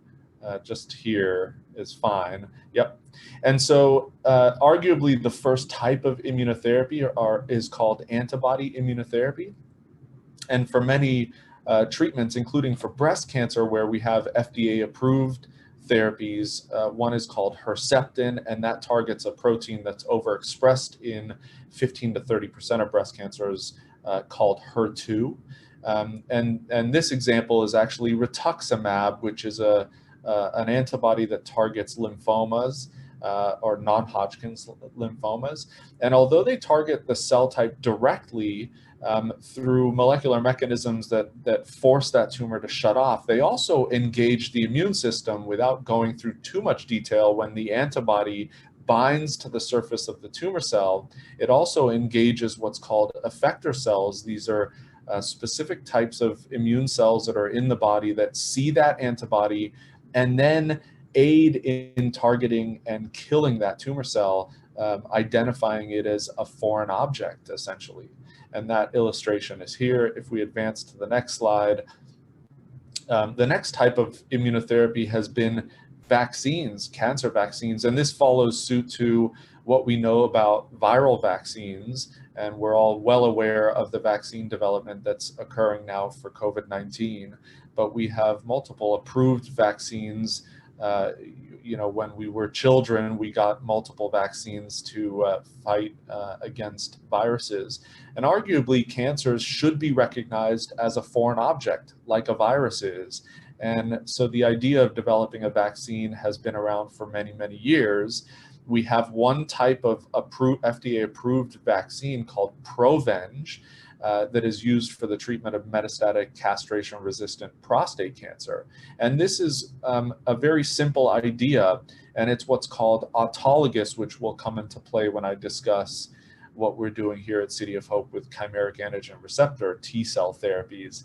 But another immune cell we have floating around our body is called dendritic cells. They are what's called professional antigen presenting cells. And what they do in the context of a virus is they will chew up the virus and present small proteins of that virus on the surface of its own cell, of the dendritic cell, which will present to what's called the adaptive immune system, which will learn what that virus is specifically and mount over the course of a couple of weeks a very specific immune response to that virus. That's exactly what happens when you introduce a viral vaccine into the body. Is over the course of several weeks, you mount an immune response. That immune response can go even further to develop memory. And that's exactly, again, what happens with vaccines. And those memory responses can last through a lifetime, 80 to 100 years. And if that virus ever comes into contact with your body, your immune system is already educated against that virus. And the virus will not have an opportunity to become symptomatic in the body because the immune response will be potent and prolific, ideally. So Provenge for prostate cancer is a very similar approach. We take dendritic cells out of the blood of a patient, and we teach that dendritic cell what a prostate cancer cell is. That dendritic cell gobbles up the prostate cancer cell and presents prostate cancer proteins on the surface of the dendritic cell. Then the dendritic cell is infused back intravenously, systemically into the same patient and trains the immune system to see that prostate cancer. It is not as successful as we thought it would be, which brings up a lot of challenges facing immunotherapy in general for cancer treatment, but it does extend the life of prostate cancers very significantly, and again got FDA approval, I think in 2010. If we advance the slide again, the next type of therapy are much more what's called next generation types of therapies. These are bispecific T-cell engagers. I gave you a bit of an idea about how T-cells are the adaptive immune response that can recognize a cancer cell directly and recognize a virally infected cell directly. These types of drugs literally and crudely bring a T-cell into close proximity to a tumor cell using two antibodies that are bound together. So it basically just tethers the T-cell to the tumor cell, and it's wildly effective in treating several diseases. This long-named drug is called blinatumomab and is FDA approved and was developed by Amgen Therapeutics. And is used for the treatment of patients with acute lymphocytic leukemia a liquid cancer. And it's been used and now advanced for multiple tumor types. We are in trials treating patients with prostate cancer, with breast cancer, and other kinds of cancers with these types of bispecific T-cell engagers. And if we advance another slide, arguably the most effective and prominent type of immunotherapy most recently has been checkpoint blockade. And this is an idea that stems again from viruses and bacteria, where the immune system ramps up to a large scale to overcome a bacterial infection or a viral infection. And then there's what's called the resolution phase or the contraction phase, because once the virus or the bacteria is cleared, if the immune response continues to go at that same pace, you may deal with autoimmune disease or other chronic inflammatory responses. And so that resolution is a very critical evolutionary response following a robust immune response. And cancers actually utilize that same pathway to push down and put the brake essentially on an immune response to the cancer. They do that by multiple pathways. I'm showing you two here that have received actually FDA approval in blocking PD-1, PD-L1 pathway, or the CTLA-4 pathway. It's not really important to remember these names, but that cancer cells express these proteins on the surface and shut down an immune response facilitated by T cells. Well, these antibodies that were developed several years ago block that and essentially release the brake, so the T cell can then recognize the tumor cell again and kill it effectively. And actually, just a point of information for you is that in 2018, just 2 years ago, there were two research scientists that received the Nobel Prize in physiology for the identification and development of treatment strategies targeting these two very pathways. And so it's become a very exciting field for us to look at that in the context of many tumors, including brain tumors. And if we go to the next slide, please, we can advance all the way. What we've done now, and this has been a real field emerging over the last 20 years, is from the idea of how and the mechanisms of how a T cell can recognize a tumor is a depiction here. Again, I won't belabor the point, but essentially T cells have prongs on the surface that touch a tumor cell, which also has prongs, should recognize it and should kill it effectively. And that pathway works for some tumors. And, you know, one argument we cancer scientists can make and argue about constantly is that any individual may have hundreds or thousands of cancers in their body throughout the course of their life, even before they're born until the day they pass. And your immune system is really effective at targeting that cancer usually. And it's the one that escapes the immune response that grows out. And arguably at that point, the immune system's pretty defective at seeing the cancer. But the mechanisms are very robust otherwise in being able to identify a tumor cell. So 20 or so years ago, before I entered this field, obviously I think I was in early high school, was the idea that you could redirect a T cell to see a cancer cell again, using very similar mechanisms, but overcoming some of the barriers that the immune system is now facing in seeing that cancer cell. And that idea is called chimeric antigen receptor, or CAR T cell therapy. If we advance the slide again, it's using the, one more time, please. It's using the knowledge that an antibody can see a cancer cell. And so we literally attach the antibody to the other domains or proteins that the T cell uses to recognize and kill a cancer cell. And so that's the chimera. It's basically a synthetic molecule that we put onto the surface of T cells. And it's gone through very many iterations over the last 20 years. But if we advance to the next slide,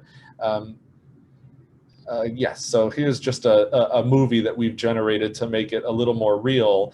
In the top is a T cell using the receptors to see that nasty purple tumor cell and secretes what are called enzymes that literally pop holes in the surface of the tumor cell and compromise the tumor cell to the point at which they die. And if we go to the next slide, just a little depiction of how we do this. I think we can just go, yeah. So how we do this for treating patients with what's called B-cell lymphoma or leukemia, we've targeted a protein on the surface of those tumor cells called CD19. It's not very important otherwise to know that majority of B-cell lymphomas and leukemias express CD19 on the surface. So we made CAR T cells that recognize CD19 on the surface of those tumor cells. And you can see even in-house at City of Hope, where we developed a CD19 CAR T cell therapy, you can see in the two images, pre and 28 days post therapy, we essentially eradicated disease. It's a very pronounced response, a complete response.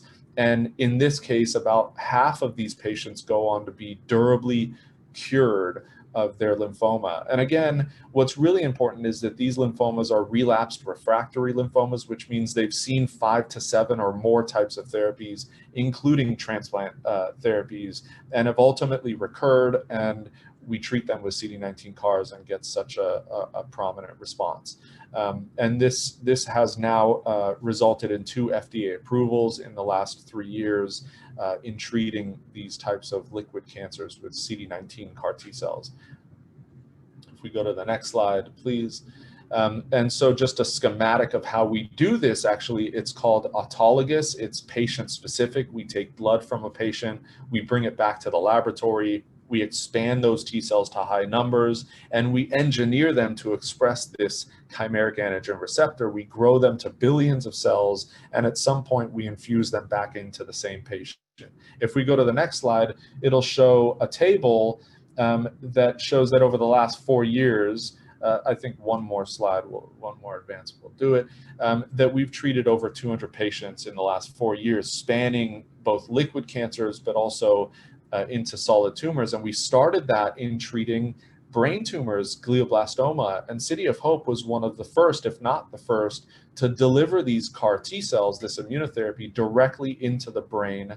And in the context of glioblastoma, where we started in treating the resected tumor, where the cavity itself in that brain was where we delivered CAR T cells, we actually moved to what's called a regional delivery or intraventricular delivery, where we inject the T cells into the CSF, or the cerebrospinal fluid that's housed within the brain or the central nervous system.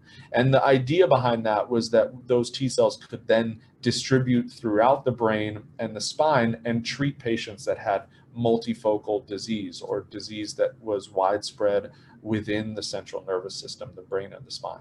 And if we go one more slide, I think a few years ago, we published a case report of a patient with glioblastoma. And this patient was a 50-year-old gentleman, actually a physician himself, who was diagnosed with brain cancer and was treated with standard of care. And you've seen what that is. It is essentially surgical resection as tumors arise.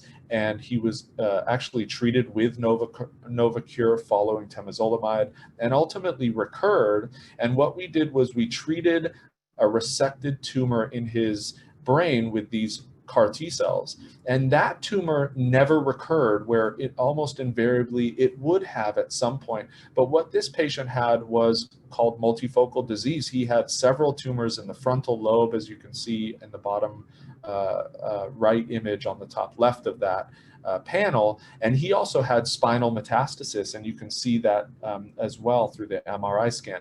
We actually treated him locally with an open protocol, and just the nimbleness at City of Hope with preclinical mouse data that supported this regional intraventricular delivery of CAR T cells.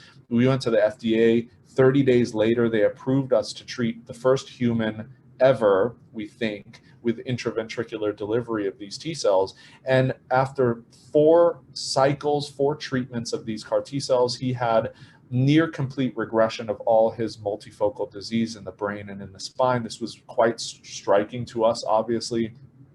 And he went on to a 7.5-month durable response. He ultimately recurred, which is why our laboratory is still critically interested in why these therapies work and why they may ultimately fail. And if we go to the next slide, with data that I'm not presenting necessarily, we've actually advanced, because of that because of our experiences with glioblastoma, we've advanced a trial in treating patients with brain metastatic disease, primarily from breast cancer, but their expression of HER2, the protein I mentioned earlier on the surface of those tumor cells, is what we're targeting with these CAR T cells. And we're quite early in that trial, but very excited about what we're seeing so far. And obviously, our research in the laboratory and our clinical development program is very much interested in developing the most effective immunotherapy strategies to treating brain disease and including glioblastoma and brain metastases. And so I think that was it. If we go to the next slide, just how many people, and you know, I work at City of Hope, so I say it's a city, but how many people are involved in this process, not only within my specific laboratory, but in the T-cell therapy research program at City of Hope. And all of our collaborators, I'm bipartisan, so I have collaborators both at UCLA and USC, even though I hailed from UCLA. And so I thank you very much. And these are all the funding sources. Obviously, without them, this wouldn't happen. And I'm happy to take questions, I think, at the end of this session. Thank you. Great. Thank you so much, Saul, for that breadth of work on immunotherapy and your work. So last but certainly not least, we have Dr. Tom Chen, who will be speaking to us about intranasal delivery. So Dr. Tom Chen is a professor of neurosurgery, pathology, and orthopedic surgery here at the Keck School of Medicine. He's also the medical director of neurosurgery and the director of surgical neuro-oncology and the director of the Brain and Spine Tumor Research Group here. Dr. Chen received his medical degree from UCSF and his doctorate from USC. And his laboratory focuses on the emphasis is placed on translating new findings in the laboratory to clinical trials. And one of his areas of expertise, which he will be discussing, is intranasal delivery. Tom, thank you, and the floor is yours. Thank you, Josh. Thank you for giving me this opportunity to present our work. As the previous talks have been mostly translational, our talk today is going to be on intranasal delivery, and we have been able to get this to the point of doing clinical trials. And we have finished phase 1 trial for this one of our delivery systems, intranasal. And I'd like to now present to you some of the results of that trial. As a disclosure, I want to say that I am the founder and CEO of Neonc Technologies, which is the startup company that is helping to support this work. And I also have shares in Neonc Technologies. Next one. First of all, I want to talk to you a little bit about intranasal delivery because it's a little bit new. The concept of intranasal delivery is that we're bypassing the blood-brain barrier. And so instead of trying to get a drug intravenously through the blood-brain barrier or orally, what we're doing is we're doing a cranial nerve to brain delivery. And this model has been very well worked out in animal models. And it's basically via the first and the fifth cranial nerve where we're essentially delivering the molecule to the brain. The first cranial nerve is our olfactory nerve. And so basically that's how the idea intranasal came about, is that when you inhale something, it goes to the first cranial nerve, and the first cranial nerve then goes to the brain.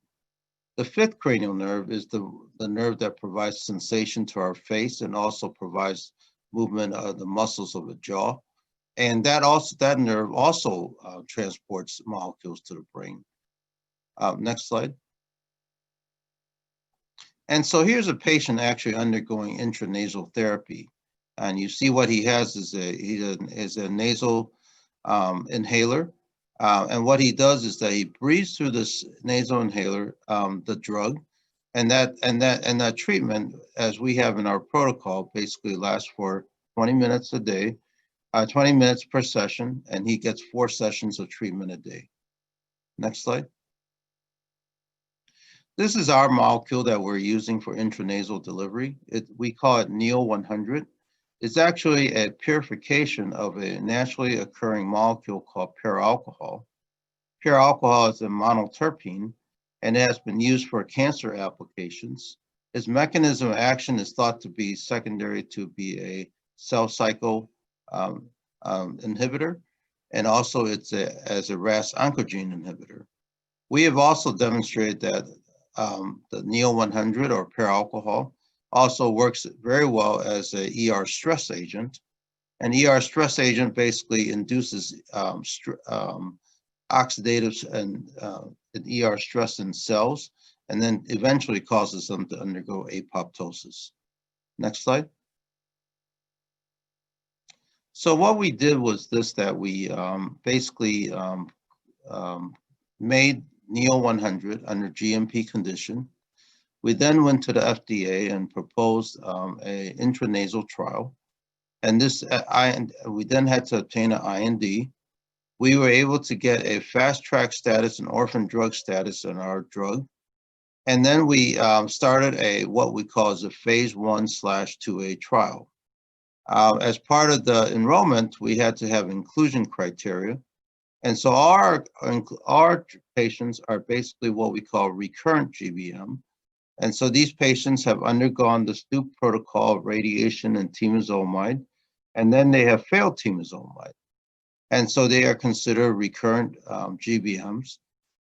They have not received Avastin. They need to have a Karnofsky score of 60 or greater, and the tumor has to be less than 3 by 3 centimeters in size. We then ran the phase 1/2A trial at USC, Cleveland Clinic, University of Wisconsin, and University of Washington. And still currently enrolling patients. We have finished phase 1, and these are the results that I would like to present to you today. Next slide. So as in any phase 1 trial, our goal is to determine toxicity.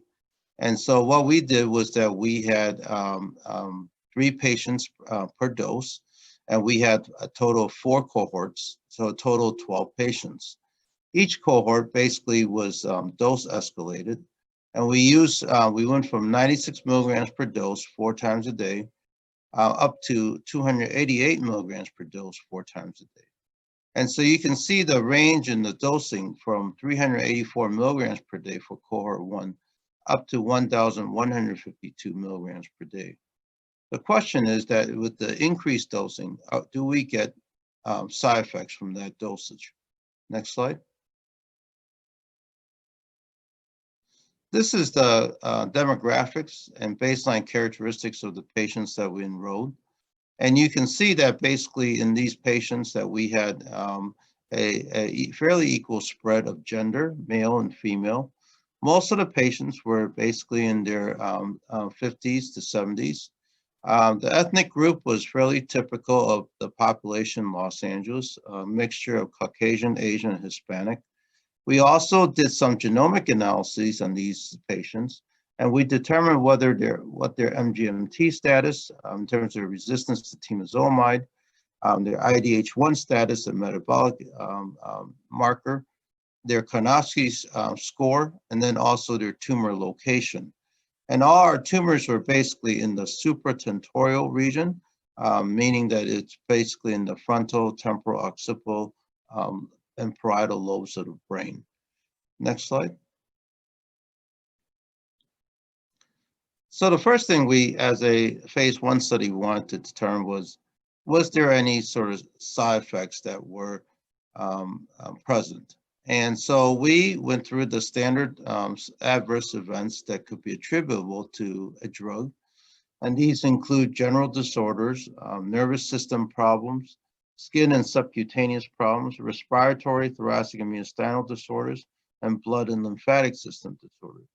And in particular, we were all interested in knowing whether NEO100 induces myelotoxicity, such as in temozolomide having effects on your bone marrow and white blood cells.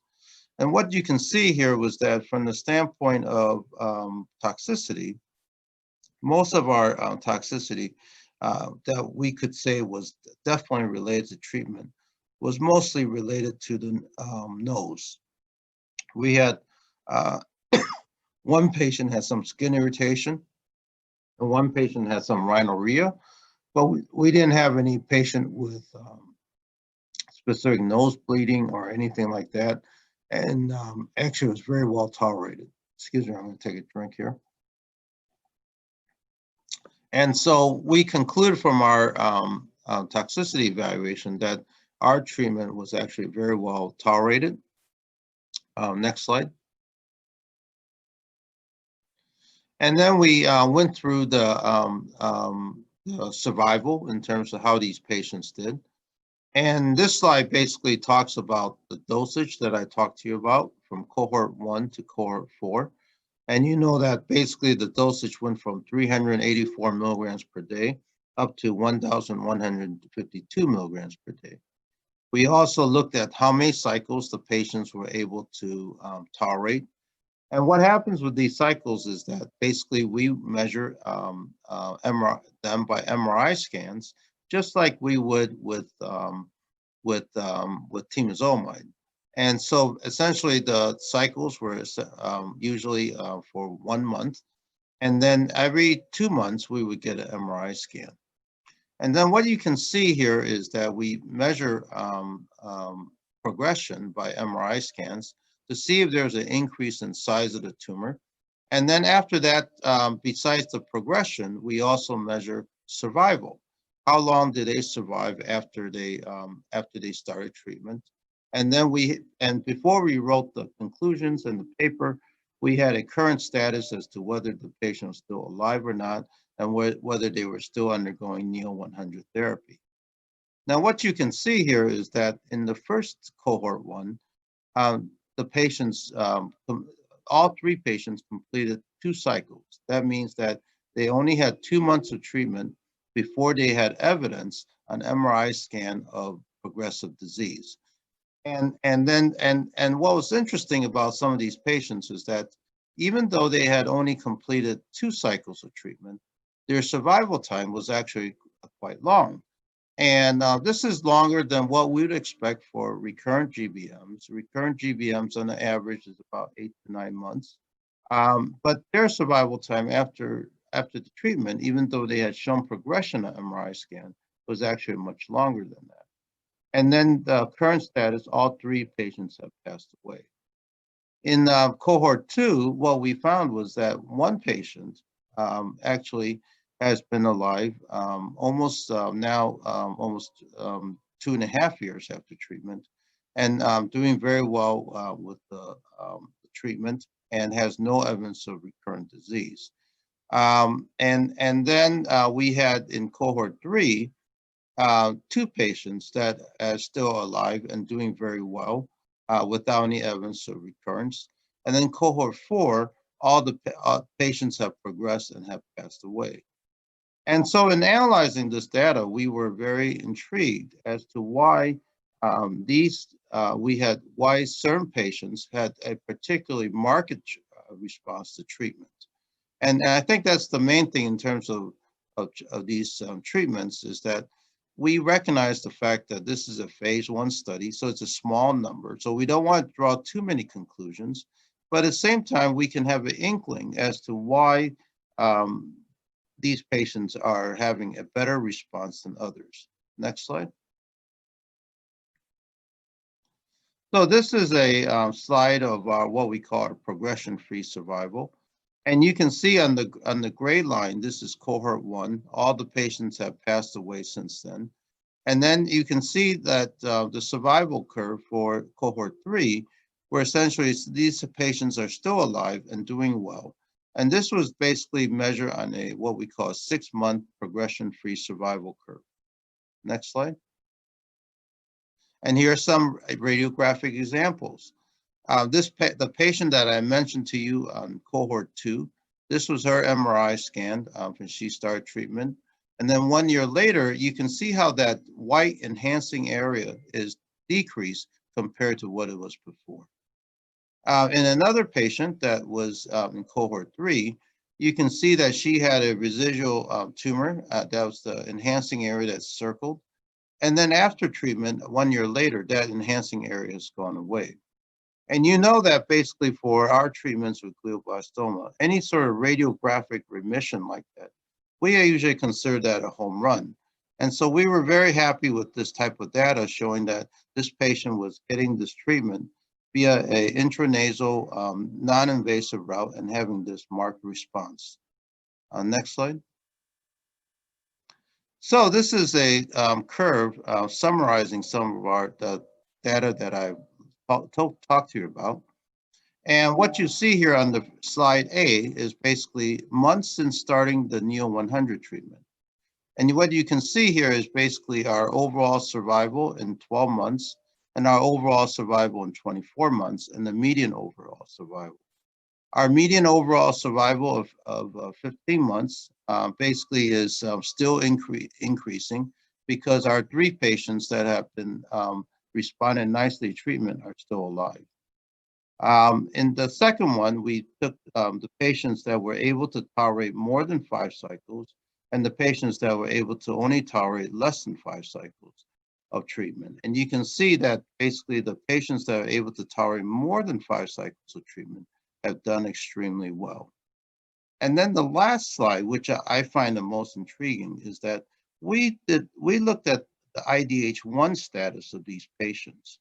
And very interestingly enough, the patients that did the best were the ones that were IDH1 mutations. And this data shows that these patients that have IDH1 mutations are still alive. 3 of them are still alive and doing very well. And so this is a data that we feel is very compelling. We also understand the fact that patients with IDH1 mutations in general do better than the wild type. And in a recent paper that was published, analyzing some patients with IDH1 mutations that were recurrent from MD Anderson, they found that the overall survival for these IDH1 mutations that are recurrent was about 19 months. And in our patients that are the 3 patients that are still alive, our overall survival was 34 months. So this has a improvement over what we would consider the IDH1 mutation survival in recurrent GBMs that are IDH1 mutants. Next slide. And when we compare our data with other phase 1 trials, some of them are like trials that you may be familiar with, including the Novocure trial and also Avastin. What we find is that our overall survival in terms of 6 months, 9 months, and 12 months, our overall survival was actually among the highest for all the survival in these phase 1 trials. Next one. Next slide. So our conclusion was this, that NEO-100 is very well tolerated, no significant side effects. The patients tolerated the treatment regimen very well. It actually was inducing radiographic reduction in size and recurrent GBM in a dose-dependent manner. We had 3 out of 12 long-term survivals greater than 2 years, all with IDH1 mutations, and they are still alive. And then we are now enrolling for phase 2A, but what we're going to be doing is focusing on recurrent GBM patients with IDH1 mutations. Next slide. And we will also be concentrating on future intranasal delivery trials. Some of them will include low-grade gliomas because they almost always have IDH1 mutations, skull-based meningiomas, IDH1 mutations, and then also the use of NEO-100 as a solvent for delivery of other drugs to the brain. Next slide. And so hopefully today I've given you an example of a intranasal delivery system that we think has promise for treatment of glioblastomas. And I'd be happy to answer further questions along the way. Thank you. Thank you so much, Tom. Really appreciate your fantastic and hopeful results of your clinical trials and the innovative way of delivering therapeutics to the brain. So at this point, I really want to thank my colleagues, Dr. Kornblum, Priceman, and Dr. Chen. Emily is going to now get back on, and she will have instructions about Q&A for everyone. We really hope that you all out there gained from the breadth of research and the promise of brain tumor therapeutics for the near future. Thanks, Emily. The floor is yours. Thank you so much, Josh. And thank you to the whole panel for this really informative session. I hope each of you gained some insight. Unfortunately, due to time, we will have to skip live questions. However, audience members, we really do encourage you to please still type in your important questions. And panelists, we ask you to stay on just a few moments longer and answer the audience members' questions by clicking on the Q&A button and typing a response back. Thank you. Our next session is our brain tumor board. In this next session, you will listen in as a multidisciplinary panel of expert clinicians simulate the review of brain tumor cases. They will determine the best course of treatment for patients. This session really shows you how complicated care decisions are. Serving as our panel facilitator is Dr. Gabrielle Zada, who you heard from earlier today. Please welcome Dr. Zada, who will introduce each of our panelists. Thanks, Emily. Hi, everybody. Good to see you all again.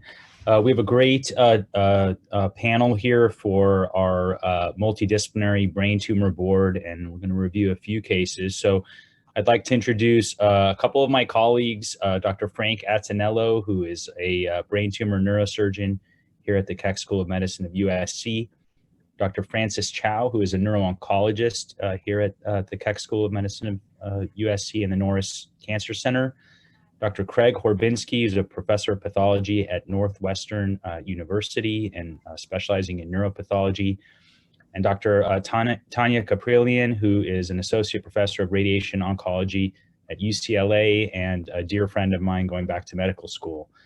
So we're excited to go through a couple cases, mostly to serve as an example of how, for you all to see how we coordinate multidisciplinary care and approach potentially challenging cases, and just to show what some of the new advances are and nuances of complex brain tumor care. Next slide, please. So I know our whole panel is ready to go here. Let's start with case one. This is a young woman, a 25-year-old, who presented with headaches, vomiting, and confusion. She was admitted to another hospital. She was sleepy and a little bit confused, and her MRI showed a deep-seated brain tumor that we'll show on the next slide that was 6 centimeters in diameter. We can go to the next slide.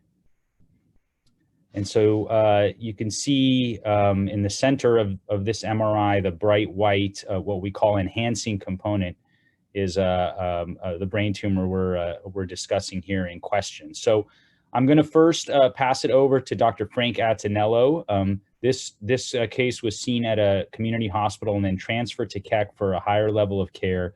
It was deemed an inoperable brain tumor at the other hospital. So Dr. Attanello, with a patient like this, what are some of the initial surgical considerations you'd look at?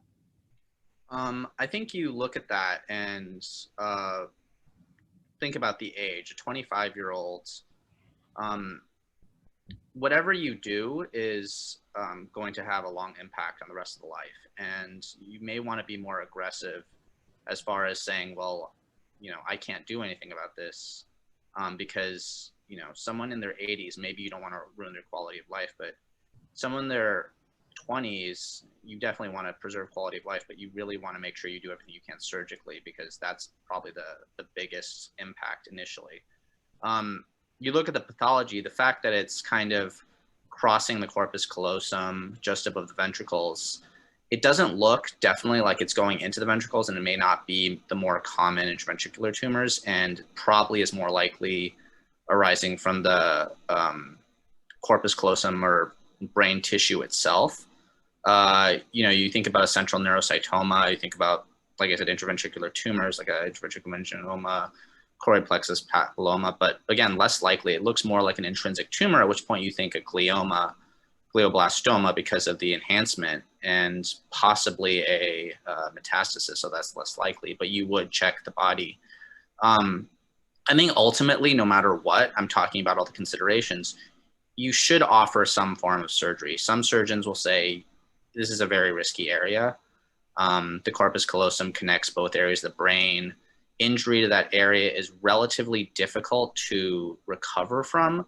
But again, at a young age, children and even young adults tend to have what's called neuroplasticity. So there's not necessarily a replacement of the area that's removed, but you can see kind of other parts of the brain taking up the charge of replacing what the job was of the area that's resected. So I would probably offer a resection, and then the question is how. And you consider either a method that goes directly kind of through the top of the head. You could try through the ventricle, through a minimally invasive route like BrainPath, where you place a tube. Dr. Zada is also very good at this method. You could also go through the brain tissue itself with the tube, both being with the purpose of disrupting brain as little as possible, because this is the center of the head. Okay, great. Thank you for those thoughts. A really high level approach to how you would treat this surgically and what the considerations are. So let's go to the next slide, please. Okay, so this tumor was resected, and these were what the pathological findings were. And I'd like to have our expert neuropathologist, Dr. Horbinski, maybe just comment on some of this. So when you look at this, Dr. Horbinski, what does this mean to you? Can you just interpret this for our viewership, please? This is a fairly typical pattern for a glioma that arises in the midline, the center part of the central nervous system, as opposed to one of the two cerebral hemispheres. It's characterized by mutations in histones, specifically the H3F3A gene. That's the H3K27M, so it's a lysine to methionine mutation on histone H3F3A, which causes a whole host of changes to the cell's genome that then allows the cell to develop into a cancer. Midline gliomas, it's the same kind of mutation, for example, that you'll see in diffuse intrinsic pontine gliomas in kids, which is also a midline tumor. The prognosis, unfortunately, based on the molecular panel is bad. These tumors are almost always MGMT promoter methylation negative, so they don't have MGMT methylation. They don't tend to respond very well to chemotherapy. And and as you can see, the Ki-67 labeling index, that's an indication of what proportion of cells in the tumor are actively dividing. And here's 43%. That's nearly half. That means this tumor is growing very, very fast. It's a very aggressive tumor. Great. Thank you, Dr. Horbinski. So this is an aggressive tumor. It corresponds to a diffuse midline glioma, which is, correct me if I'm wrong, but it's a relatively new diagnosis set up by the WHO. It's a couple years old. Is that correct? Yes, that's a new entity, because we're finding that these tumors, even though most of the histone mutations are found in kids with the DIPG, in adults we also find the gliomas are rare, but the gliomas that arise in the midline, like this one did, will also have the same mutation and have the same negative prognosis. So when we combine all the studies together, we realize these H3K27M mutated gliomas are really all more or less the same thing. They all arise in the midline at various points in the brain, and they all have the same bad prognosis, so we might as well combine them to try to simplify things a little bit. Got it. Thank you so much. Let's go on to the next slide, please. Okay, so we used really every tool we have available to try to do our best for this young woman, including various types of mapping to preserve her neurological function, as well as blue light fluorescence guidance. And we were able to remove an overwhelming majority of the tumor, a near total resection, while sparing a little bit in near the thalamus, which is an important area for motor function. We can go to the next slide, please. She had a long recovery.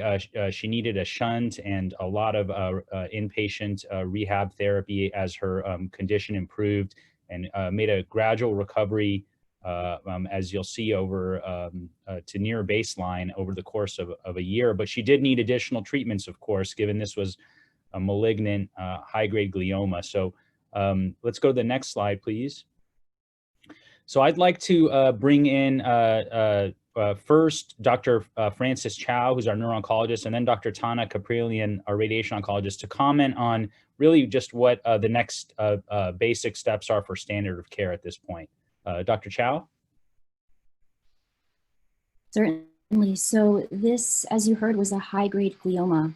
And with gliomas, we know that the way they grow, it's not just a ball of cells that a surgeon, that Dr. Antonello can pick up and remove. Unfortunately, even if we get as much as we can, we know that the way that the tumors grow is that they have little tendrils or almost roots that burrow themselves into the surrounding healthy brain tissue. So no matter how much we take out, we know that there are some cells that are remaining.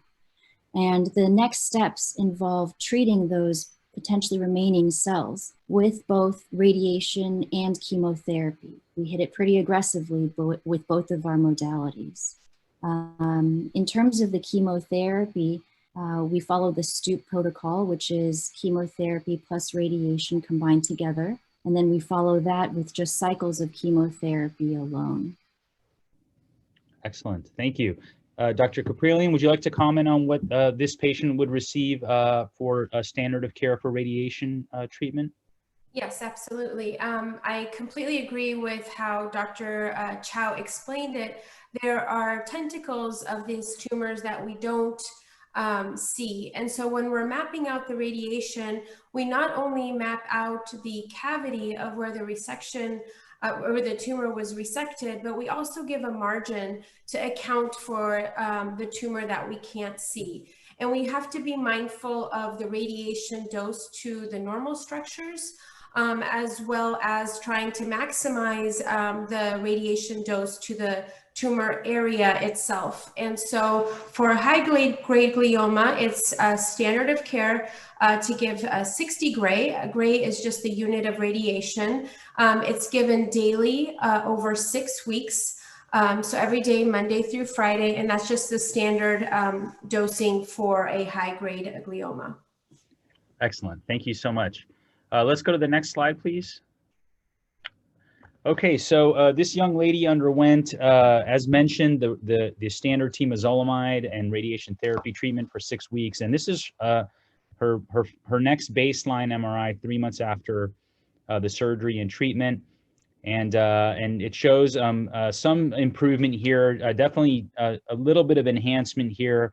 Sometimes it's hard to tell what that is at the 3-month mark after radiation, and we're going to talk about how what we do as clinicians to try to evaluate and help us differentiate residual or recurrent tumor from any changes that we can see. So let's go to the next slide, please.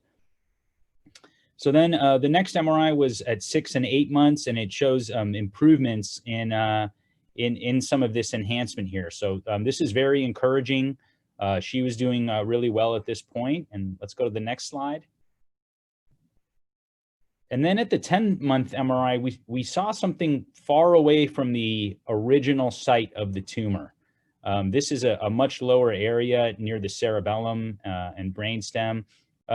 Maybe I can have Dr. Antonello comment on this, just to tell us what does this mean to you when a follow-up MRI shows something in a different area, Dr. Antonello?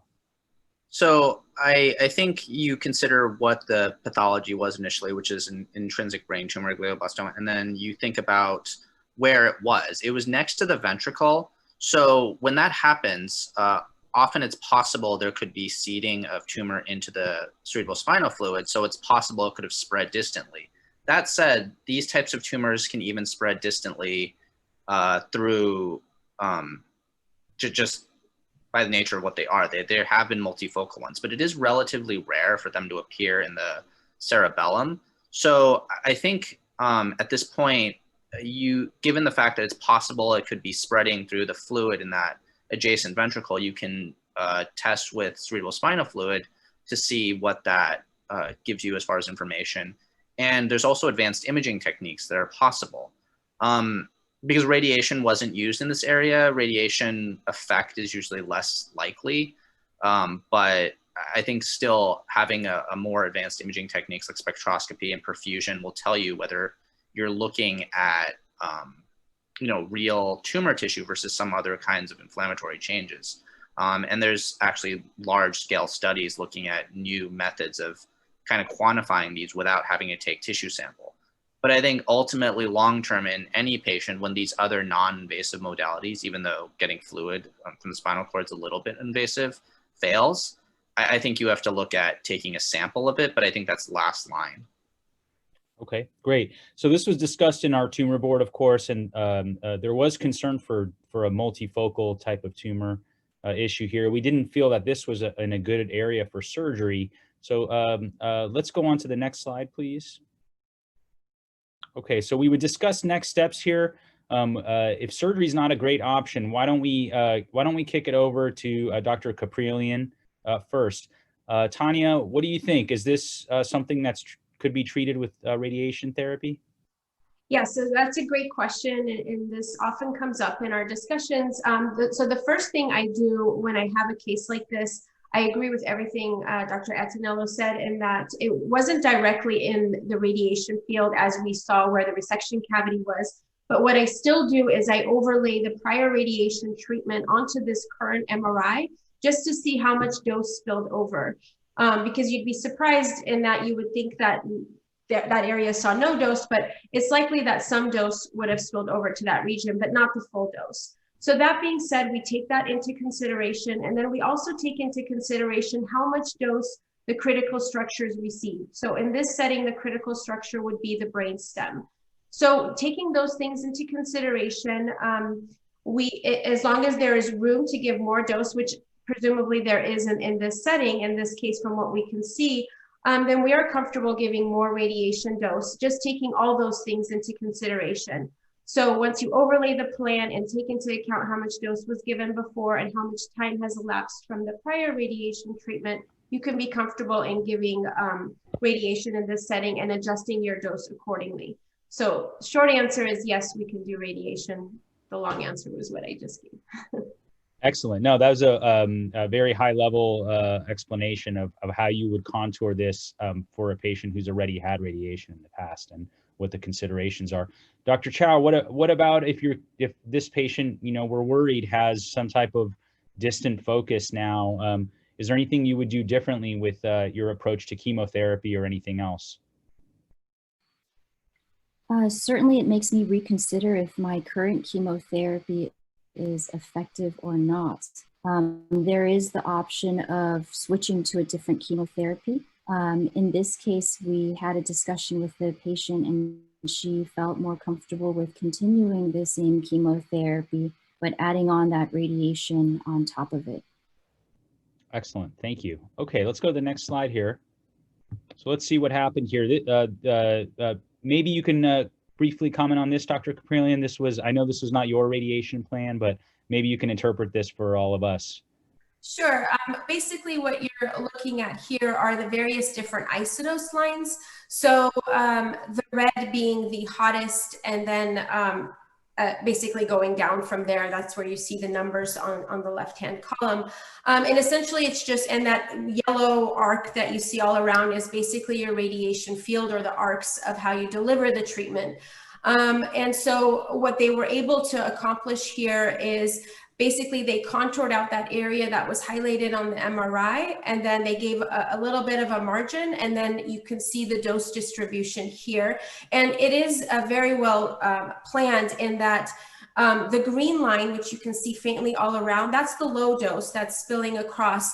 But you can see all the higher doses are really focused in where the tumor was. And so this is an excellent plan focusing in on that particular area. Great, thank you. Next slide, please. All right, so that radiation was delivered, and then on her next MRI, which is now a year and 1 month after the initial surgery, there were some new changes near this area, but these were different in that they picked up some dye or contrast.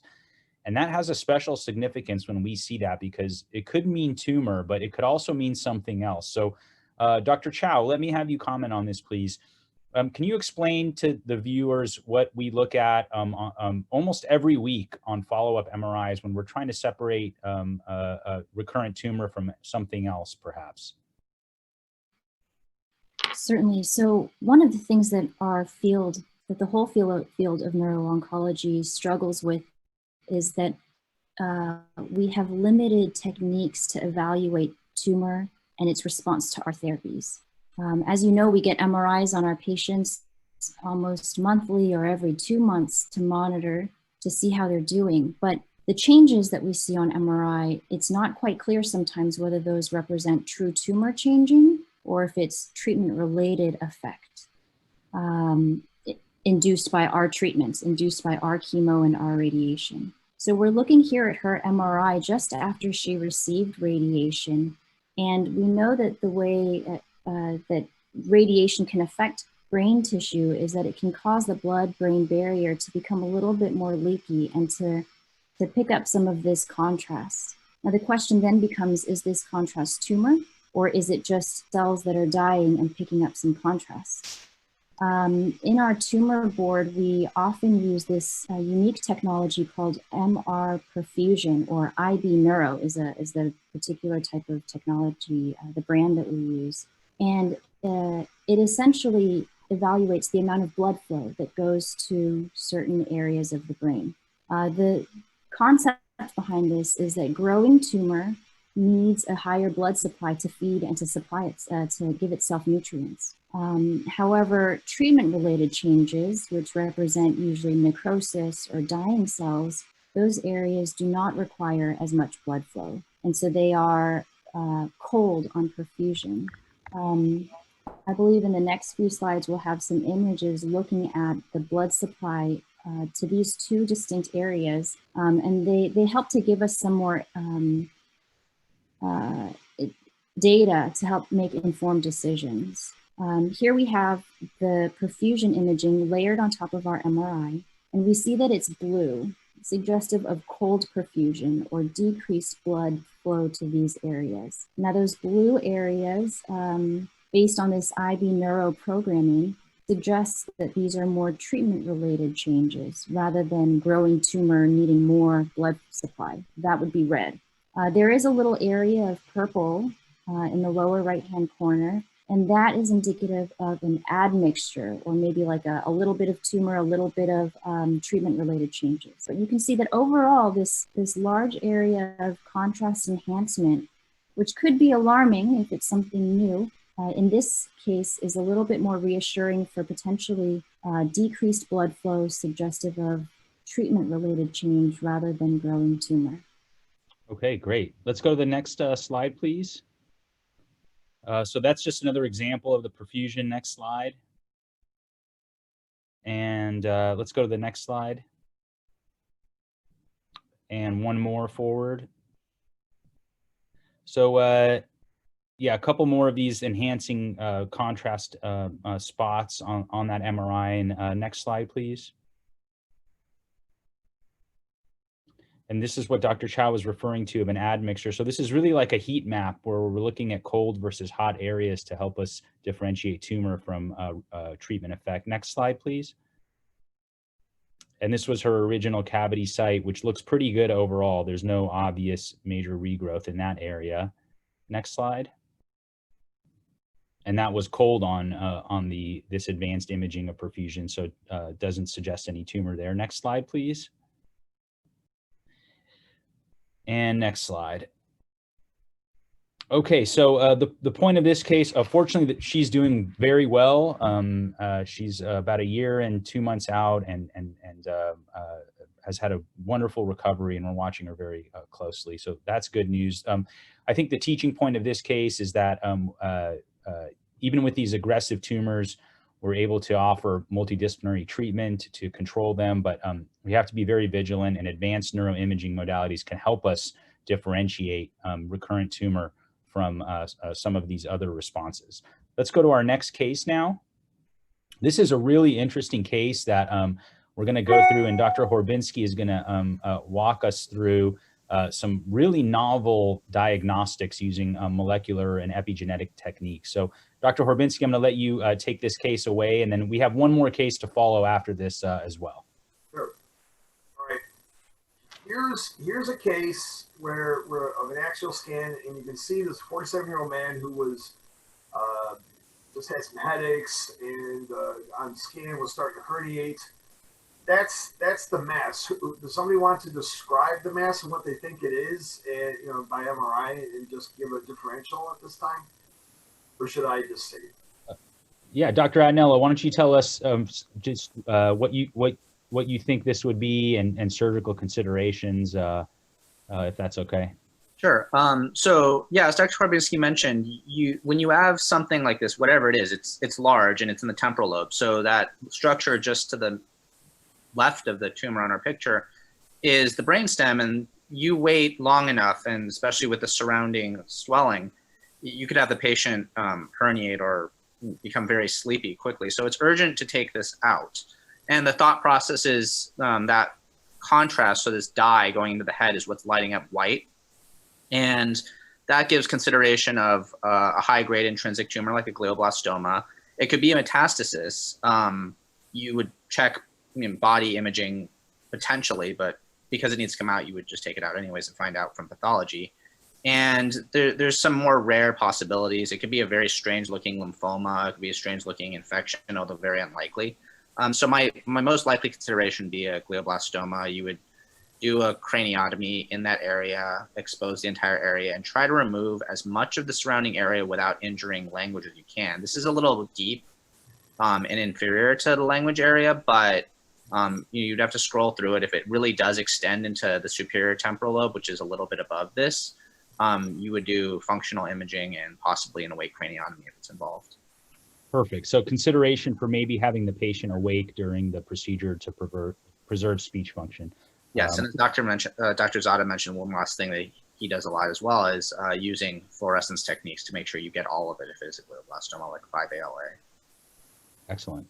Thank you. Okay, so let's go on here. Next slide. So Dr. Horbinski. Yeah, so I should clarify too, by the way, that this is a case that was done at an outside hospital 2 years ago, well, 3 years ago now. And we saw it 2 years later. So we're seeing all of this after the fact. And this is some of the tissue that we see here that it looks like, there's clearly a glioma here, but we didn't see any mitoses, no necrosis, no microvascular proliferation. Next slide. Those are all and then we saw a number of, so there's a lot of glial cells here, but there's also these neurons. Hit it again. Yeah, those arrows are pointing towards neurons that are mixed into the tumor. So when we're looking at this, and they're all over the place. Next slide. Binucleate neuron, an arrow that right in the center, and there you go. And that's a sign actually of something called the cortical dysplasia, which is like a malformation.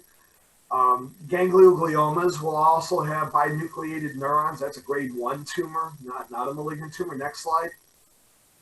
And in adjacent areas, there were a lot of disordered neurons that were haphazardly arranged.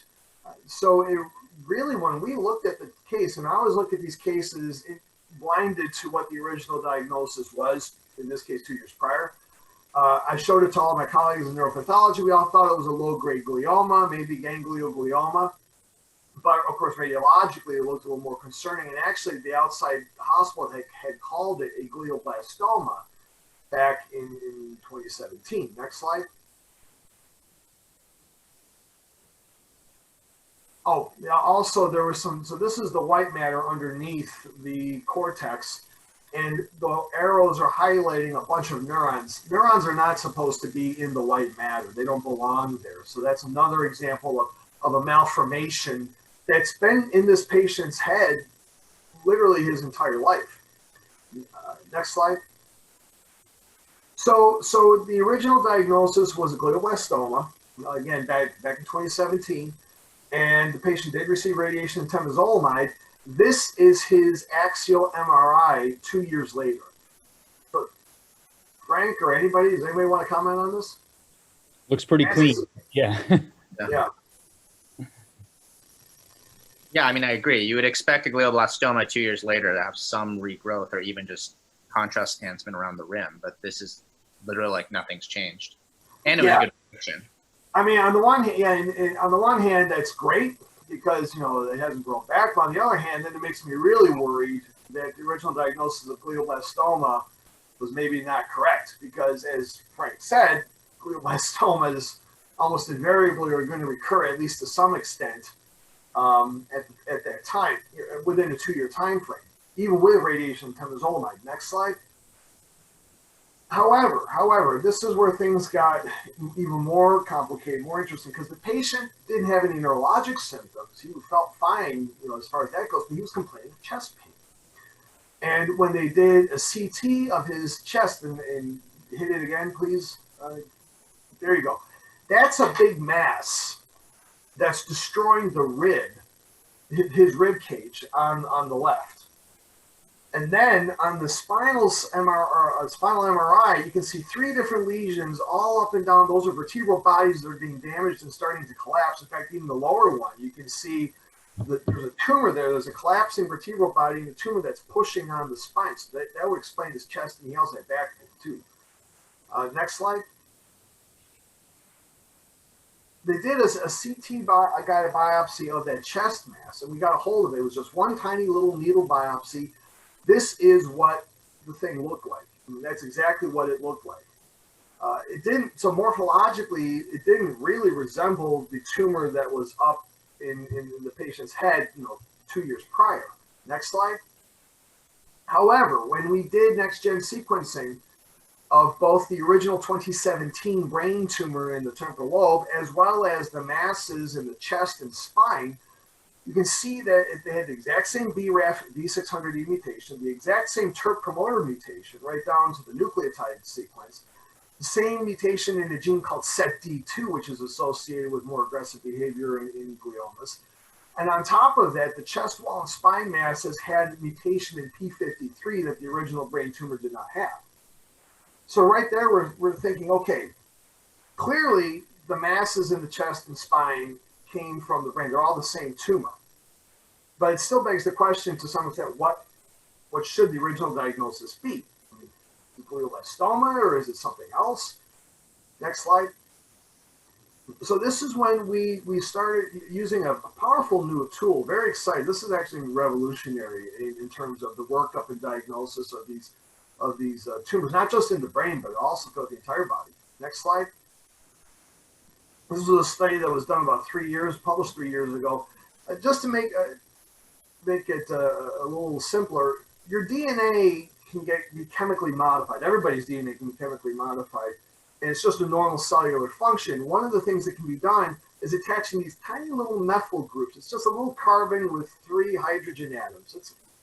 And you tag various parts of the DNA can be tagged throughout the entire genome. All of our cells have this.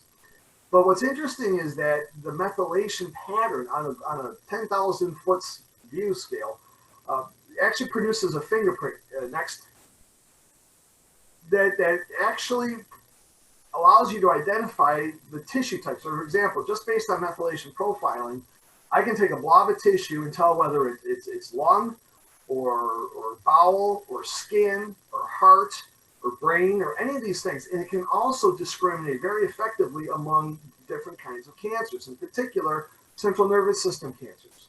Next slide. It's like a forest for trees perspective, but there's over 80 different kinds of brain tumors that can arise in the kids and adults. And this tool does an outstanding job of identifying which category a tumor belongs in. With an overall error rate, as you can see at the bottom of that slide, of only 1.1%. And that was actually in a cohort of nearly 3,000 glioma, or actually just tumors of all kinds, taken from all over the world, in particular enriched for really hard to classify tumors. So these are tumors that all of us will sit around at the microscope and look at it, and we can't tell what this thing is. You know, the overall error rate for this methylation classifier ended up being only about 1.1%, which is phenomenal. There is not another lab test that has anywhere near that kind of accuracy. Next slide. So the results are produced in this fashion, and what it means is there's all kinds of different color clusters. They all mean different tumor types. So for example, the yellow tumors that you see, those yellow clusters you see on the left, those are IDH mutant tumors. The big green blob, just in the lower left quadrant. Those are all the glioblastomas, all the different subtypes. Well, this tumor did not map into glioblastomas, as was the original diagnosis. This thing mapped into a different cluster. Go ahead, one more. Yeah, into something called a pleomorphic xanthoastrocytoma, or PXA. And it was an unequivocal match, even though histologically there's no way anybody could have plausibly called that a PXA. However, that said, there are rare cases of these pleomorphic xanthomas. First of all, PXAs are usually BRAF V600E mutated, so that fits. Rare PXAs can actually metastasize outside the central nervous system, and when they do, they prefer to, for whatever reason, they prefer to metastasize into bone, like the rib cage in this person or the vertebral bodies in this case. Next slide. So we completely changed the diagnosis to, now we're calling it anaplastic pleomorphic xanthoastrocytoma with BRAF V600E. Mets to the chest wall and the spine. Now, based on that, Francis and Tanya, how would that change your management? Well, PXAs are very rare, and there are no formal guidelines published on their management. We usually take our management based on case reports from the handful of patients who have been treated and published. Usually they can be responsive to surgery alone, but as in this case that you're describing, surgery, radiation, and chemotherapy were not enough to hold that tumor down. So in these cases, molecular markers are increasingly being used to guide our targeted therapies. As you said, the most frequently seen mutation for PXAs is the BRAF mutation, and there are BRAF inhibitors, or we can use the combination of BRAF plus MEK inhibitors that have been shown to have pretty good responses, varying from stable disease to complete response. And from a radiation perspective, it's kind of all over in the sense that you can do fractionated radiation therapy over weeks. You can do hypofractionated or radiosurgery. I think just going back to the original tumor in the brain, given the size and location, I would have just done a fully fractionated course of radiation, similar to what you would do in a glioma setting. I think looking at now the metastases to the chest wall and spine, I would treat it like I would treat any type of metastatic cases, and I would do a hypofractionated or radiosurgical type of treatment to these lesions and be as aggressive as possible. Great. Frankie, Gabriel, is there any role for managing like that big chest wall mass surgically to debulk it or anything? We'd have to ask a thoracic surgeon how much they could get out, but it probably wouldn't be a complete resection, so we'd rely on adjuvant treatments to get the rest of it anyways. But definitely a complex case. Let's go to the next slide. All right, so unfortunately, this patient developed a pulmonary embolism, which is frequent complication of cancers. He was treated on trial with BRAF and MEK inhibitors. The chest and spinal mass has shrunk, but unfortunately, he developed new metastases in his lungs, multiple metastases, and his left hip. So his overall prognosis, of course, is not great. Well, that's a tough case, Craig. And I think for the viewers, what's amazing about this, it just shows how molecular diagnostics moving forward are not only helping us get more accurate diagnoses, but guide our treatments. And so DNA methylation and epigenetics are very powerful. We're studying a lot of that here. And actually, Dr. Horbinski and I are about to collaborate on a study for pituitary tumors as well, looking at this. So there's a lot going on. And so stay tuned. We're going to do one more case in the next few minutes here. That's a relatively quick case. But the reason the next case is so important, and thank you, Dr. Horbinski, for that really interesting case. Can we go to the next slide, please? Is because it's something we haven't really talked about yet, which are what we typically classify as more quote unquote benign tumors. So this is a 59-year-old woman with a history of a meningioma.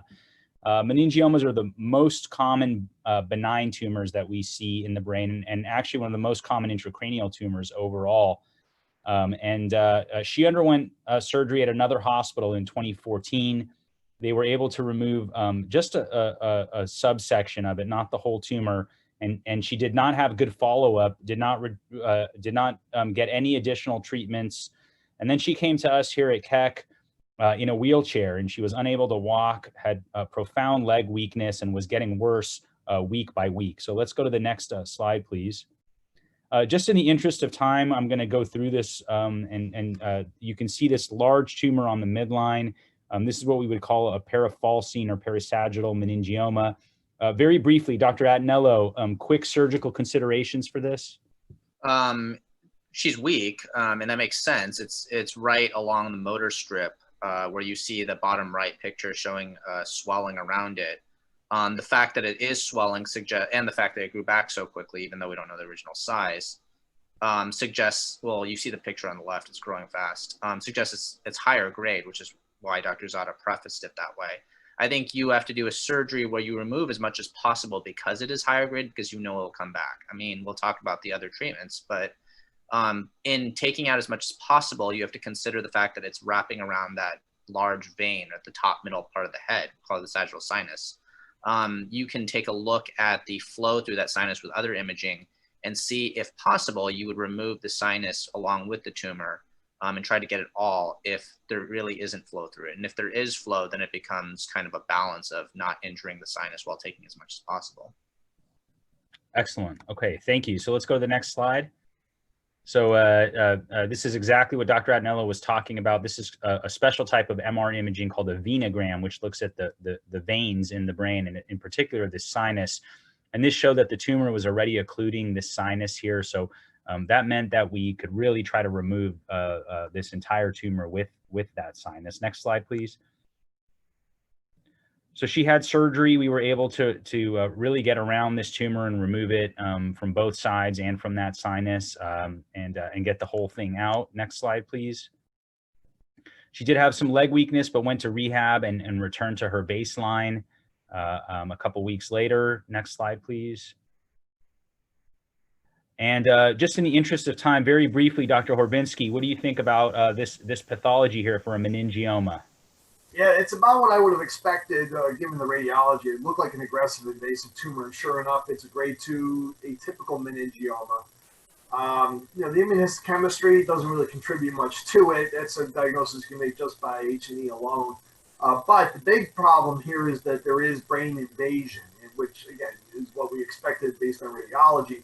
That greatly increases the likelihood that this thing is going to recur and probably keep recurring. Okay. And so just also very briefly, Dr. Horbinski, what is a grade 2 meningioma or grade 3 meningioma mean? What percentage of patients do you expect to see that in? Well, a grade 3 is thankfully pretty rare. That's less than 5% of all the meningiomas that we see. Grade 2, it depends a lot on the institution and what kind of cases you're getting to look at. I'd say maybe around 20 to 25% of meningiomas might be a grade 2, and then the rest will be considered grade 1. However, that said, just because something looks grade 1 doesn't mean it's going to be a benign tumor, and vice versa. I mean, there's cases that look worse or better than, or act better or worse than they look. Okay, next slide, please. So here's the big question: is I'm going to pose this to Dr. Kaprelian first, because in a grade 2 meningioma, which isn't quite cancerous or malignant, but obviously much more aggressive, or some people say precancerous. If the whole tumor is removed, is there a role for radiation, Dr. Kaprelian? So this is a great question, and there's some controversy associated with it. So just really quickly, as a radiation oncologist, the first question I ask my surgeon is how extensive was the surgery? And we've reviewed that here, and it was a complete resection. And the surgeries are graded, and that grade is very important to me as a radiation oncologist. So if the tumor wasn't fully removed, it's no question you would radiate. In this setting where it's completely been removed, there is some data to suggest you can monitor it. But there's also a lot of data to suggest you need to radiate it. So it becomes a little bit of a timing issue. And as Dr. Horbinski said, these often do recur. So as long as it's been fully removed, I'm okay with monitoring very closely, meaning every 3 to 6 month scans. And at the first sign of tumor coming back or recurring, we would radiate. However, I also do say that I would recommend radiation upfront in this setting as well. So depending on how the patient is doing clinically, we can do kind of a wait and see. But if they're doing fine and want to just kind of go ahead and be as aggressive as possible up front, we do offer radiation as well. So it's not very black and white. It's a lot of gray and a lot of teamwork here. Great, and that explains why there's some clinical trials to address this exact question, right, that are multi-center to figure out if there is a role for radiation after complete removal of a grade 2 meningioma. Yes. I'm going to just, we're going to close this up. I'm going to pitch it over to Dr. Chow to just briefly tell us, are there any emerging medical options for meningiomas, Dr. Chow? Sure, that's a very good question. At this point, we have no proven effective medical options for meningiomas. The pillars of treatment remain to be surgery and radiation. However, if the tumor continues to grow back and we're limited in our surgical or our radiation options, then there are some systemic therapies that we could consider, but they are not guarantees. Two of them, I'll say one of them works on attacking the blood vessels that supply the meningioma, and another that's called Avastin. Another treatment works on the tumor itself. There was a recent study earlier this year that looked at the combination of everolimus plus octreotide. But again, these are still early preliminary results. We don't see benefit in all patients, and for that reason, there are ongoing clinical trials looking at immunotherapy in recurrent meningioma, or even investigational therapies like Dr. Chen's Neo-100 in skull-based meningiomas. Great, so we definitely need more research in this area, and a lot of people are working on new therapies for aggressive meningiomas, and we're excited to hopefully be starting up an inhalational trial here for skull-based meningioma soon. So with that, I'd like to thank our panelists for really a good discussion about some complex cases here and complex pathology. Thank you all for all your contributions, and I'm going to hand it back over to Emily now at this point.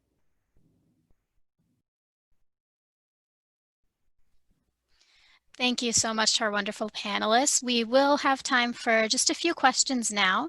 So please, to our attendees, if you have a question that you'd like to ask, please type and submit it using the Q&A button at the bottom of your control panel, and we'll answer questions as time allows. So Dr. Zada, I'll direct the questions to you, and if you can please help direct them to the appropriate panelists to answer, that would be wonderful. My pleasure. Okay, so the first question we have here is asking, how is the information that is discussed during a brain tumor board presented or shared with the patient and family?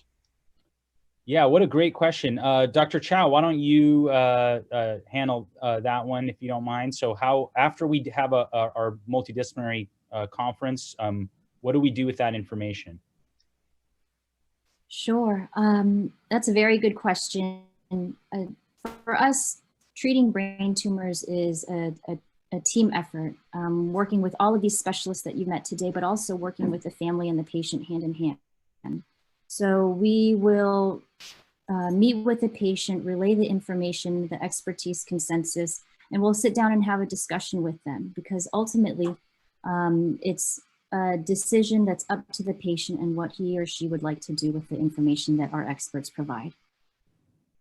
Great, and the other thing that we do is we put a formal note together from our multidisciplinary brain tumor conference into the patient's chart with that recommendation of what the consensus is of the experts on that panel.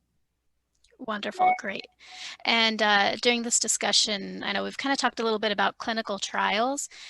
Can one of you please share some tools or resources that are available for patients and families as they try to discover promising therapies and trials that might be appropriate for them? Sure, probably best for Dr. Chow or Dr. Adanello to handle that one.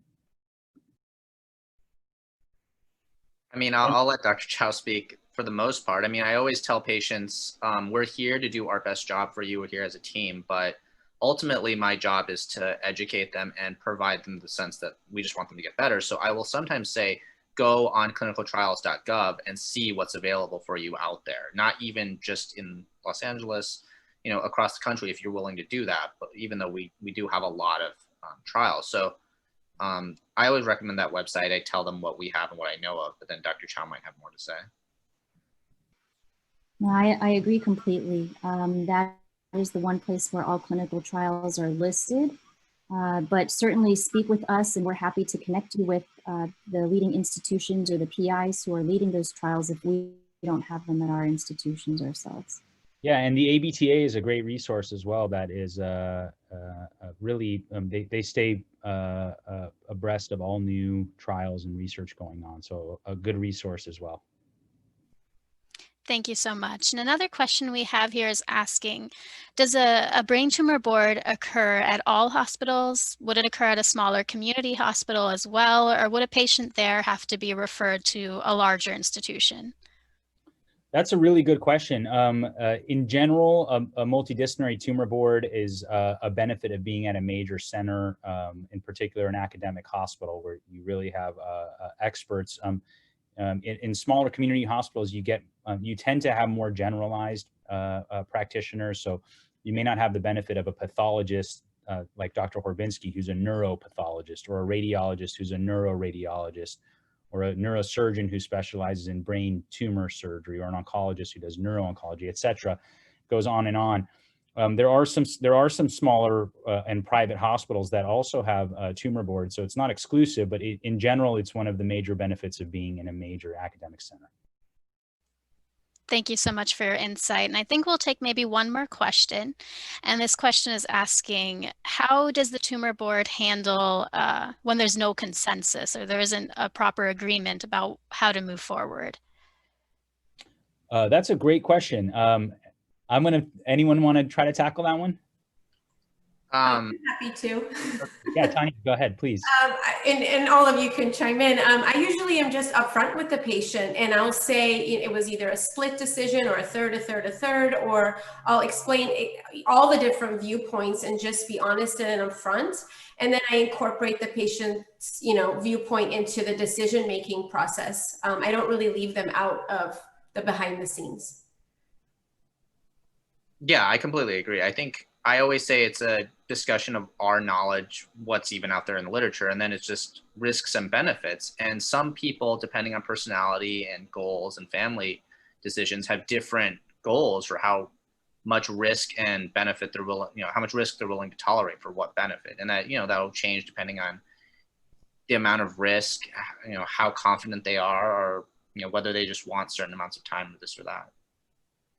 Yeah, and so I definitely agree with that model. The patients and their families are partners in their care and decision making, and are always brought into that conversation. And their preferences are very, very important, obviously.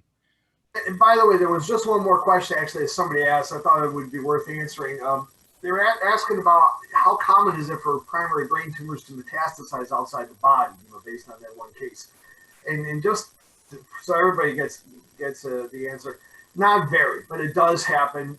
PXAs, rare pleomorphic xanthoastrocytomas, have a propensity to do that. However, GBMs can do it as well. In fact, I remember one case, I'll never forget this, when I was a trainee. The patient had died of glioblastoma and was an organ donor, so his liver was transplanted into a recipient, and they thought it was okay because GBMs don't metastasize. Well, within 6 months, the recipient of that liver grew a glioblastoma in the liver. Scary, yeah. Well, thank you so much to all of our panelists for sharing your insight and expertise. And thank you to our audience for your wonderful questions. That is all the time that we have for questions for this session. I'll go ahead and turn it back to Emily, and we'll move forward with the rest of the program. Thank you. Thank you. Yes, thank you again so much to the whole tumor board, and thank you, Dr. Zadaf, for facilitating. We hope each of you gained some insight into how treatment decisions are made and how these decisions are not so cut and dry. We will now proceed with our next session. The ABTA understands it can be difficult for family and friends to understand what you are going through. By hearing from other patients and their caregivers who are also on this journey, you can find the encouragement and advice you need from someone who has walked in your shoes. That is why our next panel session is titled Living with a Brain Tumor, Patient and Caregiver Panel. Each panelist will share a brief introduction about their story as they are navigating through the process of living with a brain tumor or caring for their loved one who has a brain tumor. Serving as the panel facilitator is Emily Riordan, nurse practitioner at Keck Medical Center of USC. Please welcome Emily, who will introduce each of our panelists. Hi, Emily. I could see you got a baseball background on. Oh, really? Oh my goodness. Okay, sorry about that. That's okay. Perfect. Okay, sorry about that. Well, good morning. Thanks for having me. It's my privilege to introduce our panelists. On our panel today, we have Nikki Kozak. She was diagnosed with metastatic melanoma. We also have Wendy Santana. She was diagnosed with oligodendroglioma, and her caregiver and husband, Luis Santana. We're going to go ahead and start off with Nikki. Please provide a warm welcome to Nikki as she shares her story. Hi, I'm Nikki. I had melanoma. Well, have melanoma, I guess. Technically, there's no cure at this point, so I'm still monitored. The original melanoma began on my shoulder in 2007, and I had it removed. And then in April of 2013, I was at work as a radio DJ doing a morning show, and I woke up on the floor. I had had a grand mal seizure, unbeknownst to me. I was ready to ride my bicycle at lunchtime. Everything was totally normal in my life and wonderful. And I learned at the emergency room that I had at least 3 brain tumors, and they weren't sure at my local hospital how they were going to best deal with that. So they had set up an appointment for me to see the neurosurgeon 3 weeks later. And my husband said, we are not waiting 3 weeks. We're not going to, this is a total surprise to us. We're not going to wait that long. And he brought me down to USC. So for the first couple of weeks, I was kind of out of it. He made the decisions. I didn't really have a choice. I didn't really think about it much. I just said, that's fine. That's great. Let's go to USC. Let's get this done. And within 11 days, I had had neurosurgery to my left frontal lobe. They took out the tumor that had the most edema around it, which had caused me to have the seizure. And then they sent me over to radiation oncology from neurosurgery, where I had Gamma knife to an additional 4 lesions, which were all over in my head. I know earlier in the program here, we learned that melanoma tends to like to go to the right frontal area, but I am living proof it goes everywhere it wants to go. I had lesions in my lungs. They were the largest one was in the right lower lobe, which was eventually removed. And I have had a total of 10 rounds of Gamma knife throughout, I guess over, most of it was during 2013 and 2014. And then I had a final round in 2016, hopefully a final round. 10 is enough. That's a lot of head frames. And I've had my lower right lobe removed, like I said, because they felt that that was what was seeding the brain lesions. They just felt that that large tumor in the lower right lung lobe was what was sending the melanoma up into my brain. So I've had them zapped. They were everywhere. I've had them in the left frontal. I've had them right parietal. I've had them in the brain stem. I've had them, they have literally been everywhere in my head. I don't even know how the Gamma team has mapped around that many tumors in my head, but they've managed to. They were all taken care of very quickly. Most of them, because I was monitored very closely with MRIs every 4 to 6 weeks, they were taken care of immediately as soon as they were found. So a lot of them were as small as a grain of rice. I mean, some of the MRIs we saw today, they were these huge tumors, and I can't even imagine looking. I mean, we had to look very closely at my MRIs to see these little spots. But I've had everything done at USC, absolutely everything, because the team down there coordinates. And it's a center of excellence. My medical oncology is down there, neurosurgeon is down there, thoracic surgeon is down there, Gamma Knife team down there, they know me really well. They've seen a lot of my brain. And it's just, it has been a ride. I ended up on immunotherapy, Keytruda, which I could not get on during trials because my brain kept popping up these brain tumors. So my brain was always kind of my trouble area. The lung lesions really didn't change much or grow much after I had Yervoy, which was FDA approved. But my brain had to get under control before we could move on to other things. When Keytruda finally became FDA approved, I did have an additional 2 Gamma Knife treatments from recurring brain tumors, but the Keytruda has pretty well stamped it out. I'm not exactly sure how it doesn't technically cross the blood-brain barrier as far as what I understand, but it worked. I have been off of any kind of treatment since my last Gamma Knife was February of 2016, and my last Keytruda infusion was in July of 2016, and I have been free ever since. I will be coming back down to USC in the next couple of weeks for another brain check, and hopefully we find nothing but the little scar tissue that I have named Joey in the back of my head, because I figure if he's going to hang out there, I'm going to give him a name. And that's kind of it in a nutshell.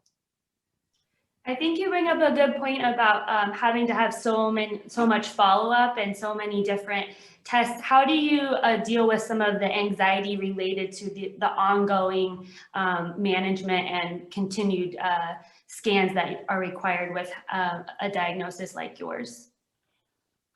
A lot of it, I'm kind of a control freak, I hate to say, overachiever at work at the time. And I kind of control what I can. So I like to ride my bike. I like to go for runs. I just kind of have to tell myself that worrying does nothing but ruin your immune system. So try not to worry. It's become more of a normalcy in my life. I've lost count of how many brain MRIs I had. I'm super thankful that I'm not claustrophobic. But yeah, dealing with it, talk it out, tell other people, hey, warning, I'm going in for scans this week. I'm going to be nervous, grouchy, angry. Maybe they can help distract. I FaceTime with friends now that we're in COVID. You can't go hang out with your friends. Go for a run, go for a walk. Just whatever I can, almost to be in denial of the fact that this is normal life. I mean, you know that it is, and you do have to face that and accept that, but knowing that it's also what's best for you versus, I don't know, something to not look forward to. We go down, we talk to the nurses that we've gotten to know down there at USC, and we kind of make it almost like a visit to away family and friends versus dreading it.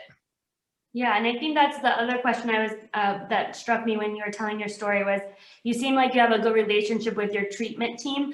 Do you have any suggestions for other patients on how you might, develop those relationships, or if you don't feel comfortable with your team, how to communicate, or suggestions with regards to building your medical team? Yeah, I feel like I tripped into things and got really lucky. My initial medical oncologist has since moved away. He abandoned me. I still keep in touch with him. If you don't feel comfortable talking to your doctor, find another one. Get second and third opinions, go somewhere else. I hate to say pushy, but be a pushy individual for your care.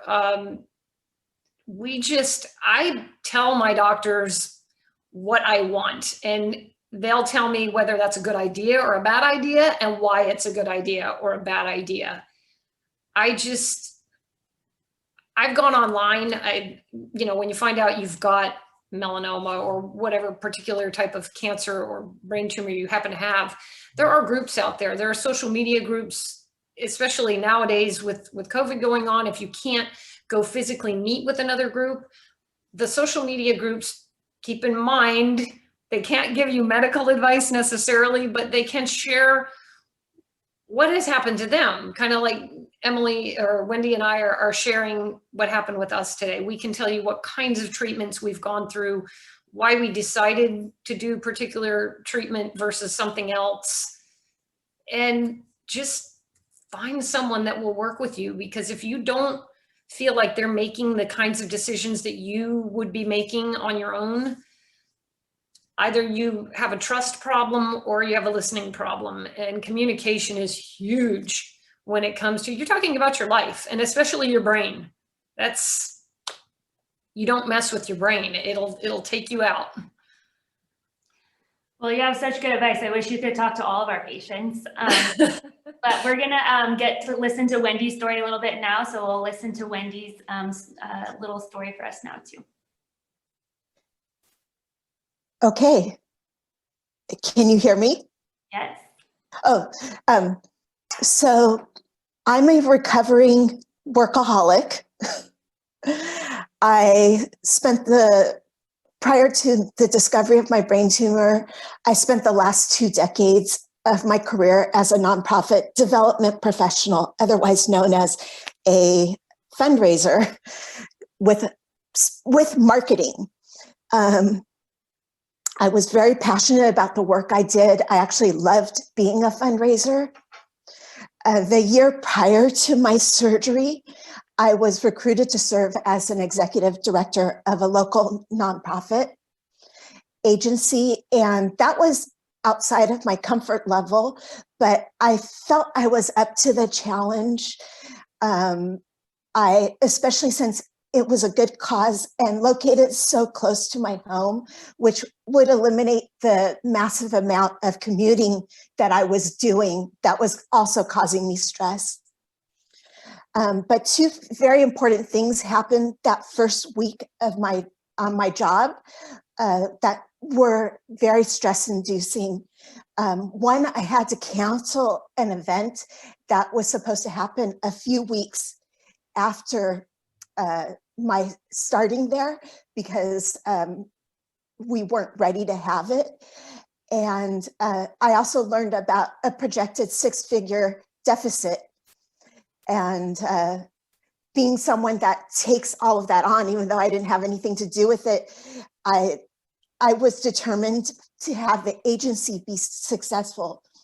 And by my last week there, the agency was healthier than I was.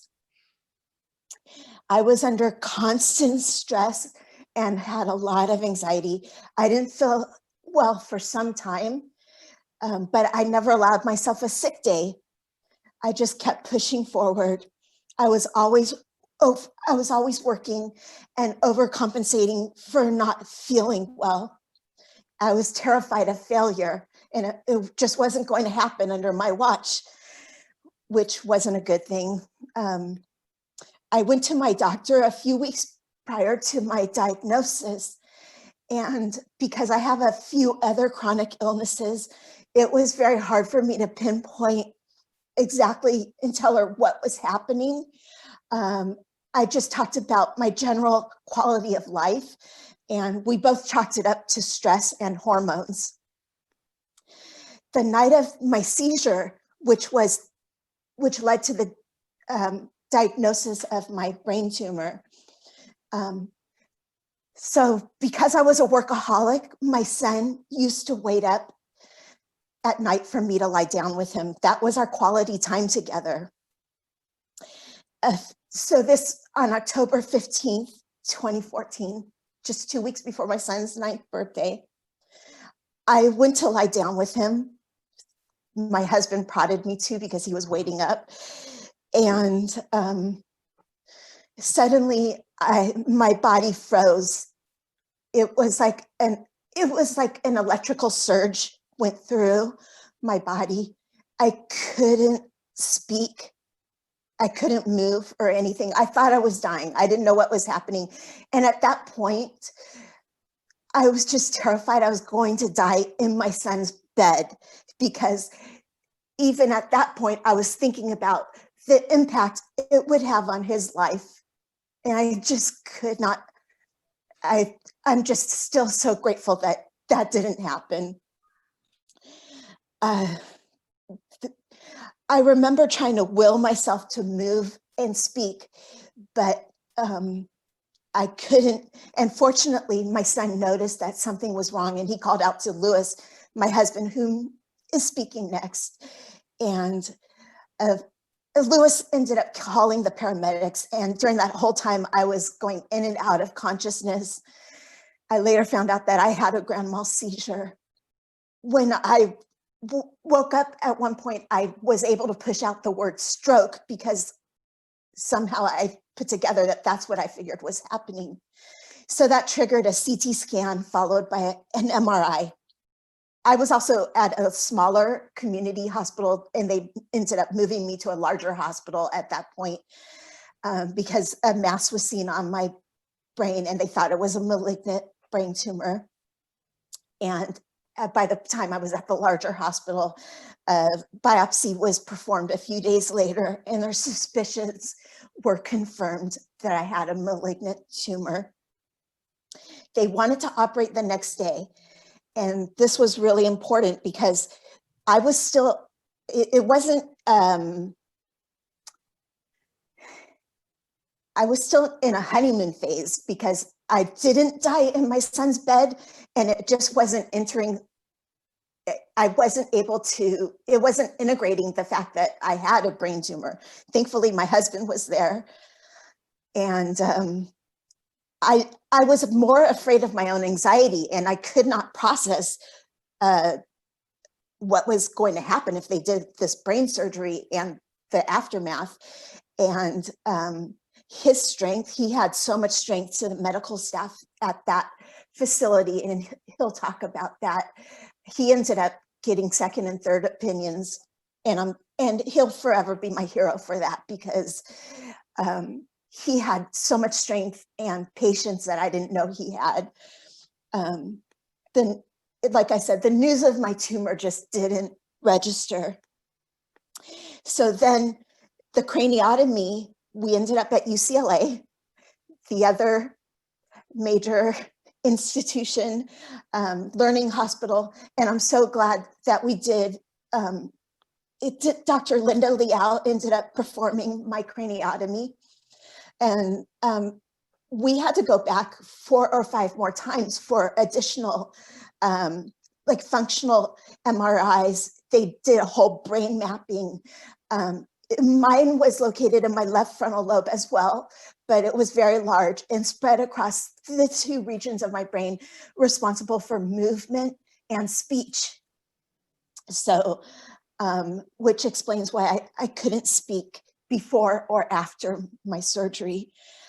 They did do a brain MRI, a functional MRI, which she went over with us, and they did testing to get a baseline of my language. And all that additional testing and planning helped us to feel like we were in the right place and not be so afraid of the surgery. It also turned out that the steroid that I was given to reduce the swelling of the tumor in my brain caused me to become diabetic, but we didn't know it. It wasn't discovered until the morning of the seizure. So all the preoperative stuff that was done didn't detect it because I guess it swept in those 2 weeks before my surgery. So I didn't know I had diabetes. I was losing weight really fast and had blurry vision, but I attributed all that to the brain tumor. And so I thought, so the night before my surgery, I had a pint of ice cream thinking it was my last meal and that I was going to die anyhow. So, hey, why not have a pint of ice cream? So thankfully, the anesthesiologist caught it, and apparently they had to wait a few hours and pump me with insulin. And that became a huge part of my recovery because I was getting stabbed with needles every often and all over my stomach and everywhere. And I couldn't understand why that was happening.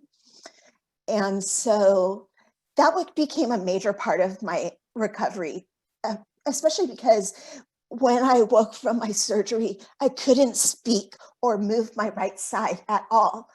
So I made some critical mistakes that I'm hoping I can put out there and someone else can learn from.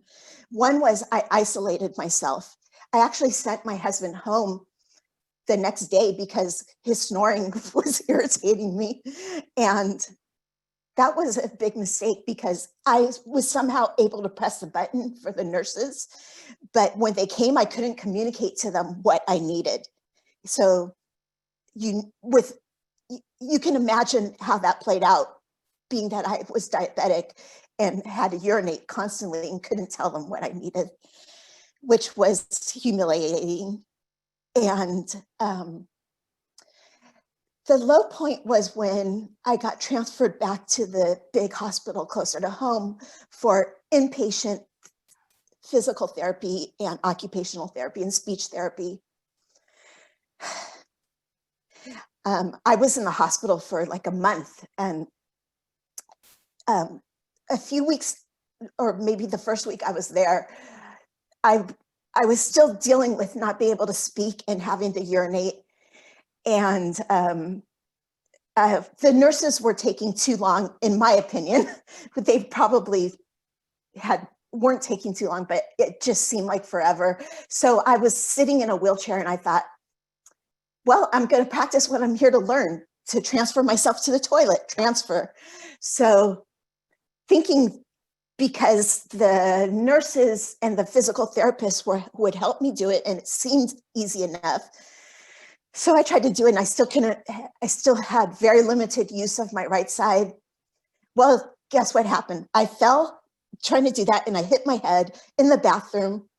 And when I was discovered, they took me for more MRIs. And fortunately, I didn't hurt the injury site where they operated, but I was strapped down to the bed and the wheelchair because I became a liability.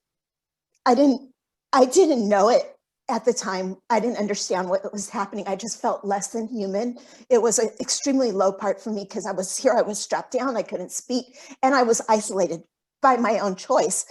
I didn't want people to see me like that because here I was an executive director, or I was the senior level manager at all these nonprofits for so many years.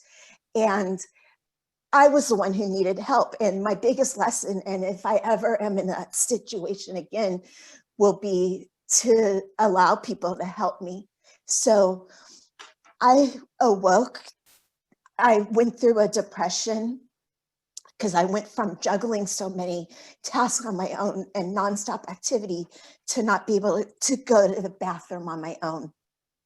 And here I was, the one who helped others. Like I said, it was extremely difficult for me to be the one who needed help. And it took a few years, but once I finally learned to accept my new normal, as Nikki says, cancer's new normal, I actually learned to live more mindfully and started to see the gifts in my journey and started to write about it as well through my blog. So, and now I try to share everything that I learn with other people. That's always been who I am, but anyhow, that's my story and I'm sticking to it. You have an amazing story and you're so strong. I wonder if you mentioned that you wanted to let people know that they shouldn't isolate themselves. Are there any specific recommendations you have with regards to things that maybe someone could do that is going from a position like you of having the one in control and helping your family all the time and then having to be the one needing the help? Is there any tangible advice you would give them with regards to that process? Well, especially now with COVID, it's not as easy to say, let people visit you. But I had to learn it the hard way. People try to tell me and I had to go through it. And I don't know. I honestly,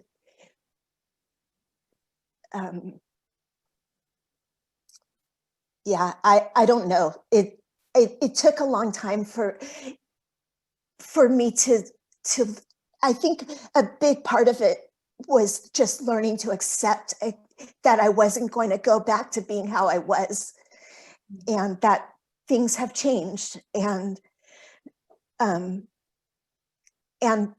learning mindfulness was a big part of that. And so I don't know if I answered your question. You did. No, that makes perfect sense. I think in anything that's challenging, this is an extreme example of that. Acceptance is often the first step, right? So that's very wise. Thank you. Well, now we get to hear from your significant other, Louis, and he's going to share his side as a caregiver. So, Louis, you want to go ahead and share? Yes, thank you, Emily. Good morning, everyone.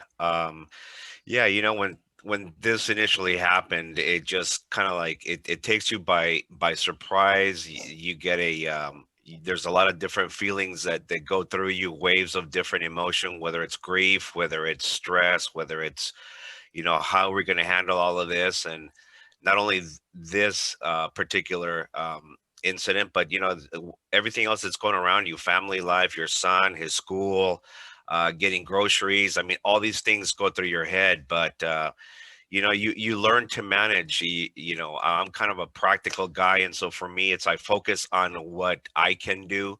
Kind of like Nikki, I'm not really the stress type. I focus on what actions can I take to make things better.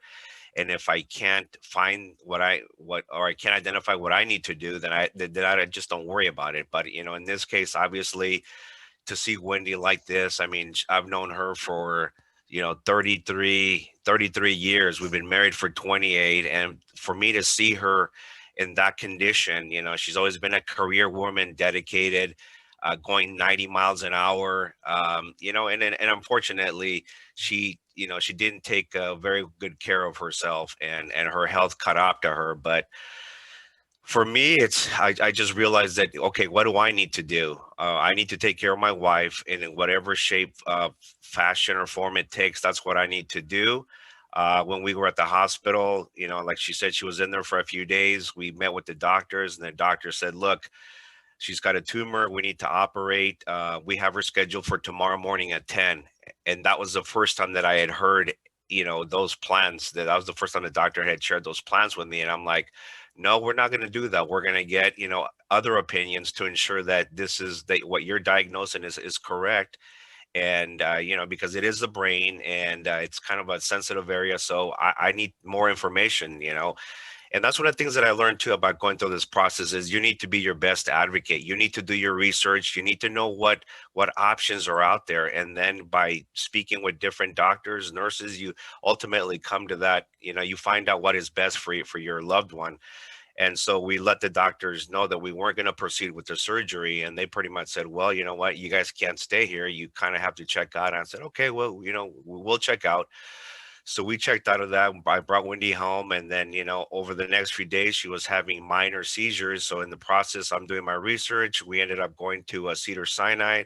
We spoke with the doctor there. They did an MRI. Yes, they confirmed that she had a tumor. And at the same time, we were speaking with the doctors at UCLA. We met with Dr. Linda Liao. And once I left there, I really felt comfortable, because she pretty much said, look, I love these. These are my favorite tumors. I do this for a living. And, and she really made us feel comfortable. She gave us a plan of what was going to happen. They did some, like Wendy stated earlier, they did some mapping of her brain. They established baselines for her cognitive abilities, which none of that would have been done at the other hospital. So if there's something that I learned from all of this, is do your own homework, be your best advocate. I mean, you have to. This is my wife, so I had to do that. So, through this whole process, the emotions, they came at waves. I would do what I needed to do. Then I would go home, and then I would just be exhausted mentally, because all of this takes a toll on you, not only mentally, emotionally. It just, it takes a lot. A set of grandparents whom we dearly call Nana and Gamps. Nana moved in with us for approximately 7 months, and she was able to keep our household moving forward. She went to the market, she dropped off my son at school, picked him up, And I was able to focus solely on Wendy and my job, which I had started that year that Wendy had her, her diagnosis and surgery.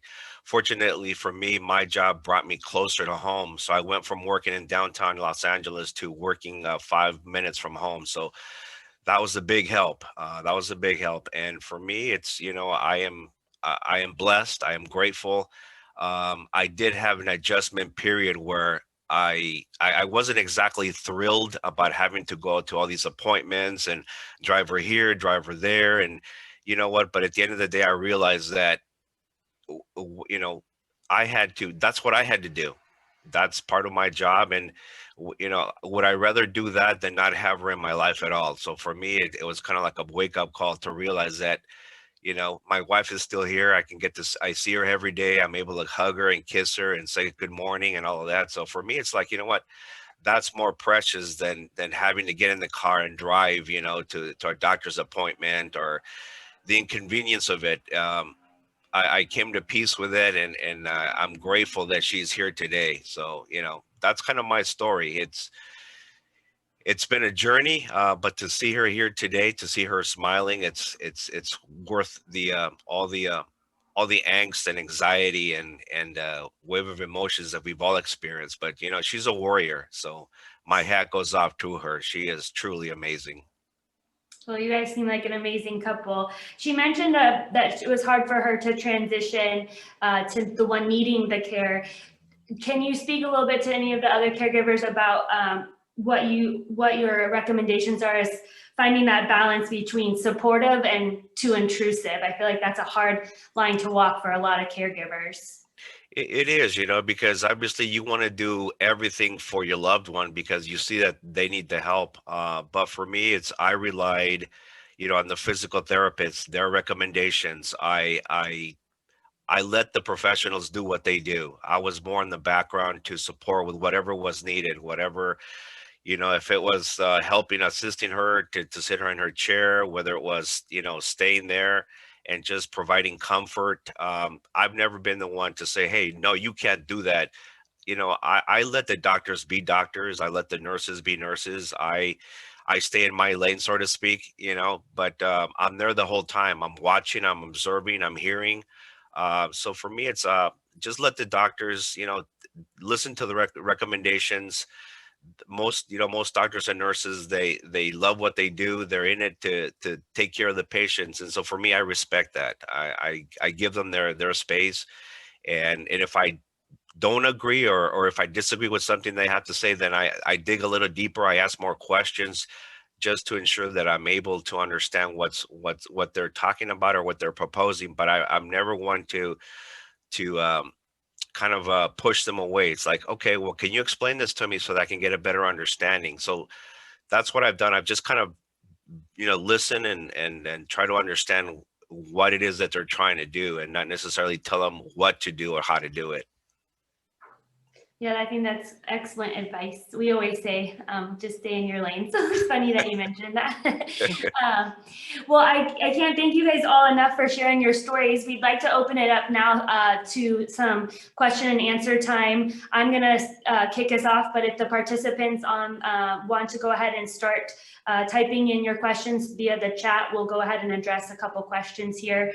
I wanted to ask you guys something about, I don't know if it came out in your stories, but I know from your personal stories that you all have sons.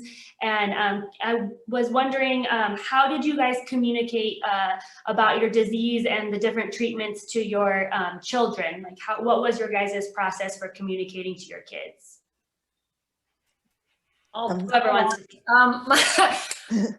Fortunately for me, my son was 22 when this happened. So I do remember as I was being loaded into the ambulance at work, he showed up because my concern was, please take my bicycle home, get it out of my office. Here.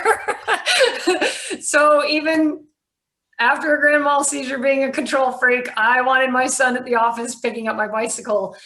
He actually came to the first few appointments with us. He came to the ER, obviously, that morning, had a few colorful words to use with one of the MRI techs. But we really because he was an adult, it was a lot easier for us to just say, hey, you know what, come down, listen to what's going on, ask any questions you want to ask. And I was impressed with his level of maturity, and he had to grow up real quick as a 22-year-old. Wendy or Lewis, do you have any recommendations?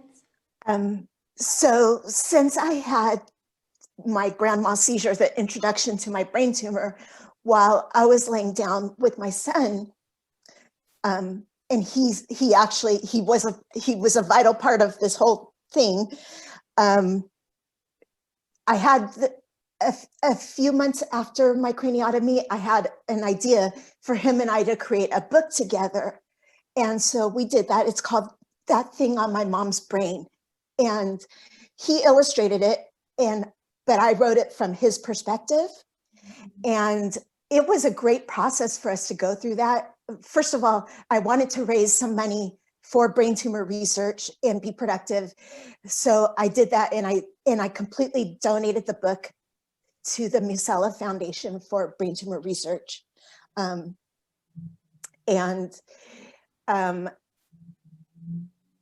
So it was a good process for us because he could remember things that I couldn't remember and vice versa. So it gave us a way to talk through it.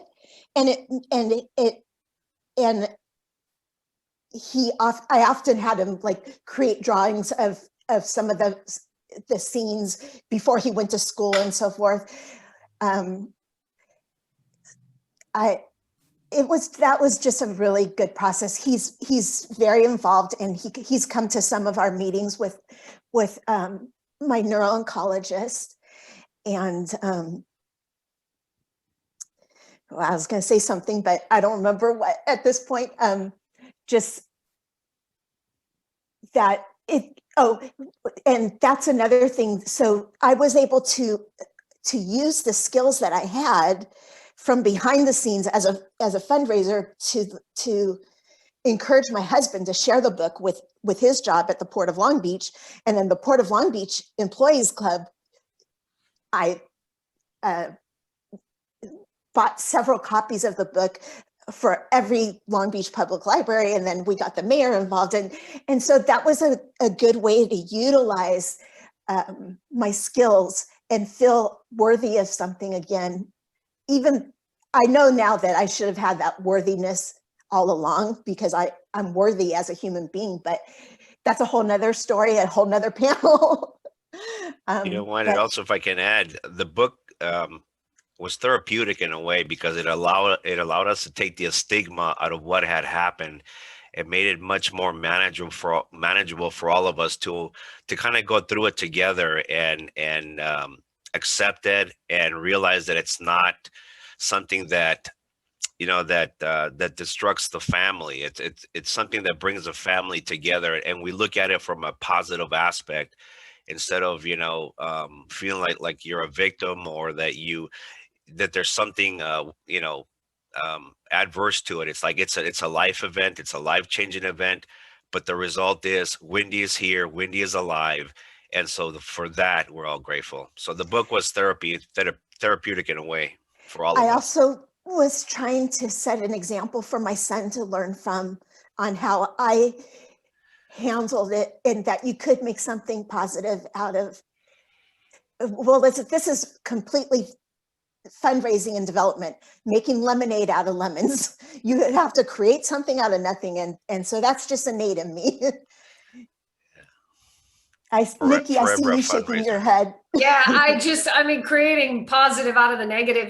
We took a lot more family trips, not trips, but like a lot of local hikes, and just more family time that we could spend together, because we didn't know how much time there would be. I mean, when you've got brain tumors and you're having surgery and you don't know, am I going to make it to Christmas? Am I going to make it to my husband's birthday? Am I going to make it to my son's birthday? So yeah, you learn to take the positive moments, and it brought our family together even more than we were, the three of us. But yeah, you just looking at the positive. I also used humor because my son's birthday is right before Halloween, the day before Halloween. So I told him, and the grandparents had decorated our lawn for Halloween. So I said, oh, now we're going to have my tumor to add to those decorations. And then a few years later, when I had a huge softball-sized tumor removed from my left ovary, I was like, now you can take this to school and dissect it in your science class. He's like, Mom.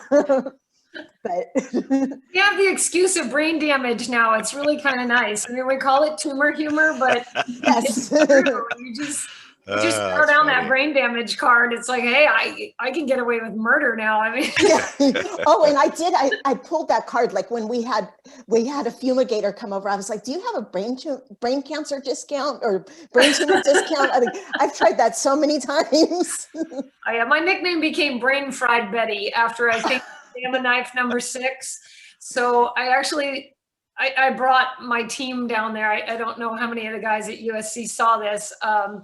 I made them moonshine. I made them apple cider moonshine, and I put labels on it that said Brain Fried Betty's apple cider moonshine. You know, it'll cure all your ails, except for all the brain tumors. We needed the gamma for that. Well, we're all chuckling over here. I definitely commend each of you for having humor to fight the tumor.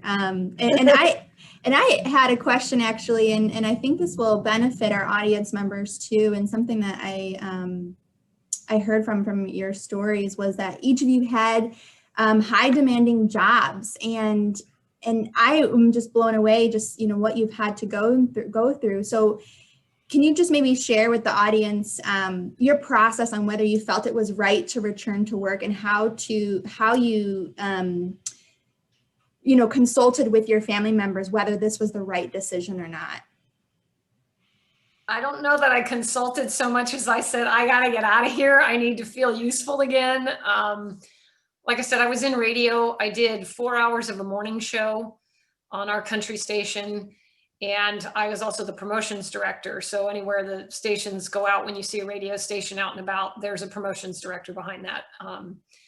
So when I went back, I discussed with the general manager. I said, I want to come back. I want to feel useful. I want to come back for promotions. And he said, we want you to come back on air. And so my bigger argument was actually with work than it was with my husband. My husband we've been married 33 years. He just says, you know what, you do what you're going to do. You do you.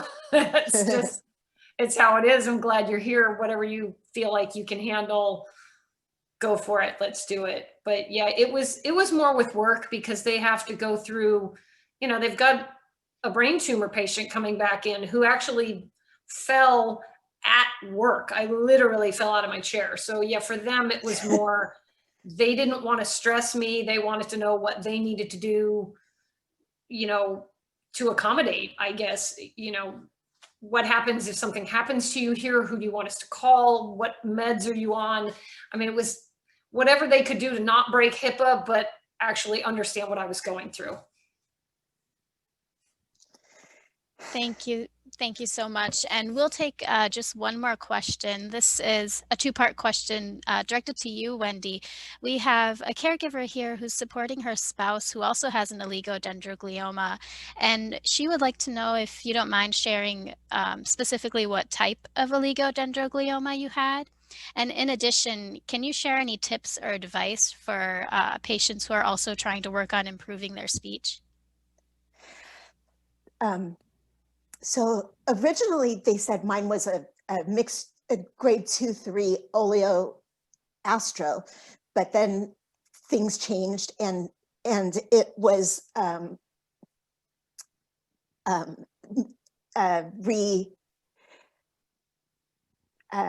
reassessed as a oleo grade 2,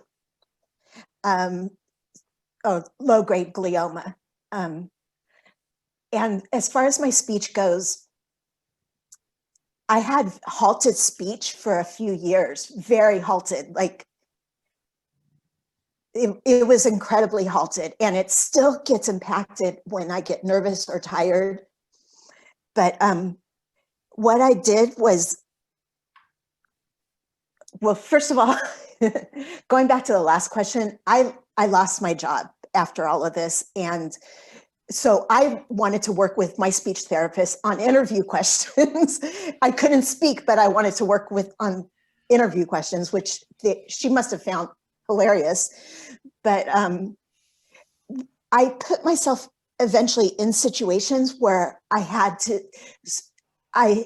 to speak publicly. The first one was I did an Unheard LA KPCC event where I spoke about my tumor, but it was called Return to Zumba. And that's because my husband told the therapist that my goal would be to return to Zumba, which was the last thing I could think of when it just irritated me because I needed to learn to walk. I at that point couldn't envision that eventually I'd be doing Zumba again. But getting out there and speaking publicly, I was terrified. I thought I was terrified of so many things, but it helped me in so many ways to get past that. And then I spoke at the ABTA BT5K last year. And one of my worst fears did happen. I got a bloody nose afterwards, right in front of Ralph DeVito and the chair of your board. But because I used to get bloody noses a lot, and that was one of my fears with the KPCC speech.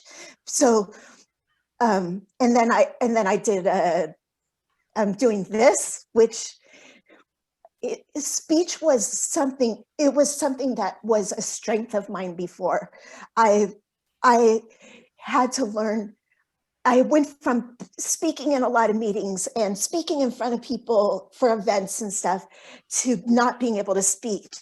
And so getting it back has been a long journey. But I like they said earlier, the brain has neuroplasticity, and the more you try, the wires reconnect. So I don't know if that answers the question. I was fortunate in that I did go to speech therapy for a long time. And that's something I didn't want to do, that my husband, I wanted to quit the first day because all I wanted to do was sleep. But my husband said, no, you're going to do this. So that when I got out of the hospital, I progressed to an outpatient program that was a full day program. And I eventually ended up loving it, but it was very hard to make it through every day. And speech was a big part of that. Like, I was like, why do they keep playing charades with us? Because charades helps you to learn tools when you can't think of a word to say what you're trying to say, describe what you're thinking of. And so that has stuck with me. So I feel like I'm struggling a little bit with my speech today. Sometimes you can tell, and other times you can't tell that anything is wrong, but. Well, I think you did a wonderful job sharing, Wendy, and really everybody did. I've already received so many comments and texts from people that are listening on, my staff members, just commending each of you on your bravery and your strength for sharing today. And I feel like we could talk for another hour, but I really do truly appreciate each of you for being willing to share and having the strength and the courage to open up. And I truly know that each of you gave some solid advice to those listening today. And if any of you that are listening, if you'd like to connect with ABTA to help others in a way that these panelists are by sharing these stories, we would love to connect with you as well. And thank you so much, Emily, for facilitating this panel. Thanks for having me. I'm just really inspired by everyone's stories, and it's just an honor to get to be here, so thank you. Thank you all so much. All right, well, we will now be moving on to our next session, and I truly hope each of you will stay on to enjoy the session, as it is a really interactive and fun session where you will have the opportunity to engage a little bit more. So our next session is called The Healing Power of Laughter. Laugh your stress away. So I think we did, we started this session off well as we were chuckling with each of the panelists. So hopefully we're warmed up. The meaning of laughter is to simply find amusement or delight in something, but it can mean so much more for your health.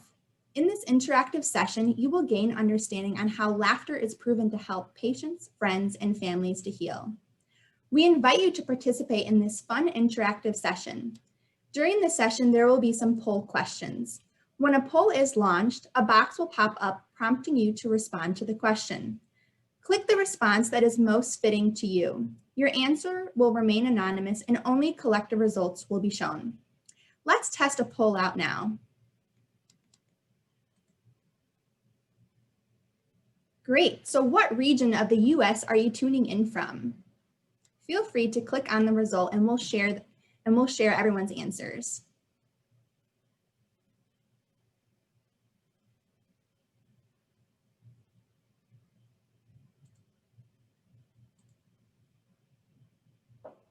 All right, great job, everybody. We have representation from all over the place with a lot on the West Coast, which is assuming so, as we partnered with USC for this meeting. Great job.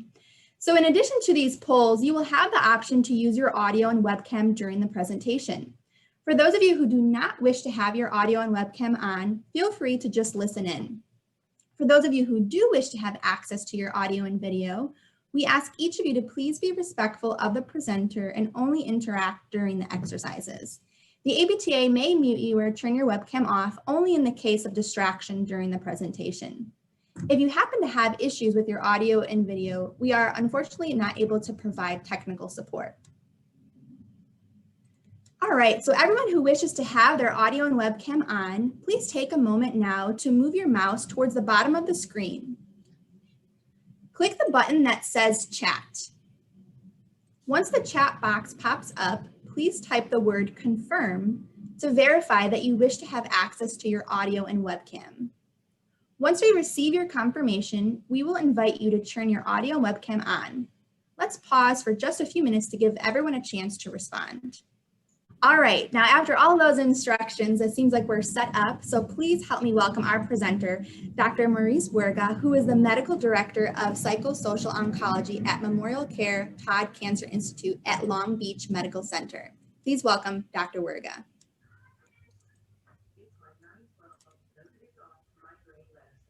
I can't hear him. Hello, good afternoon. Thank you very much for having me present. Oh, this is still morning. Thank you very much for the invitation.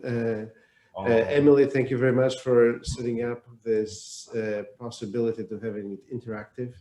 I am really privileged to be here today with you, and I listened attentively to previous speakers. And yes, and some of you already mentioned that humor is a very important part of recovery, right?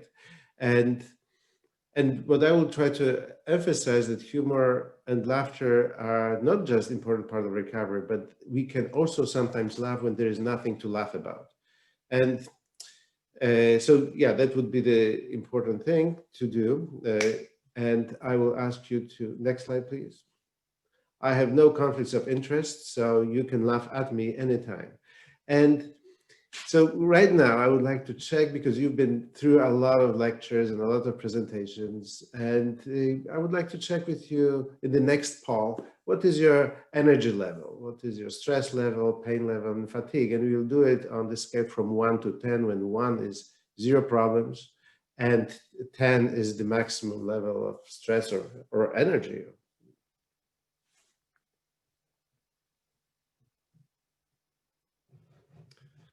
And Emily, do not hesitate to jump in anytime as appropriate. All right, we're doing good.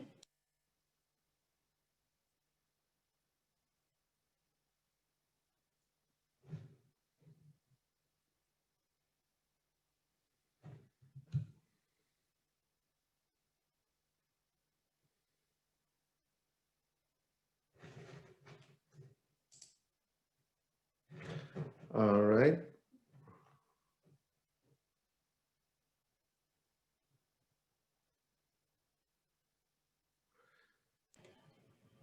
So there is, I see that the energy level is significant part of the people have pretty good energy level. Some people have it pretty low. And thank you for sharing that.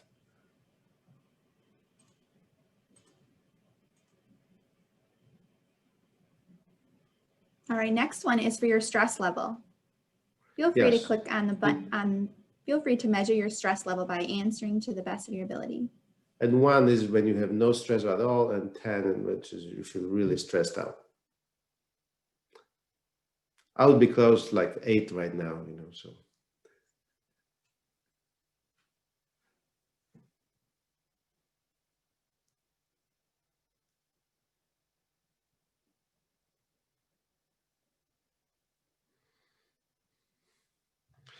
Yes, yeah, so we see that we have some people between who have some level of stress, but majority of people have significant level of stress. So yeah, thank you very much.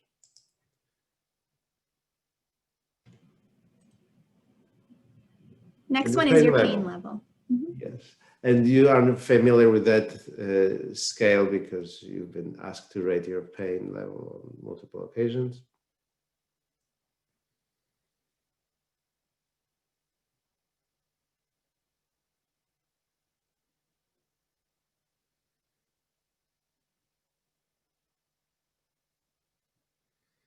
Okay, so I'm glad to see that people have low pain. That is great.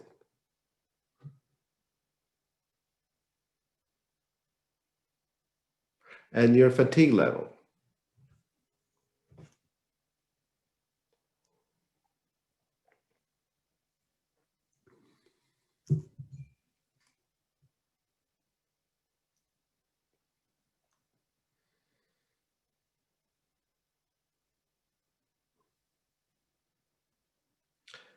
So some people are quite fatigued, like 34% of people have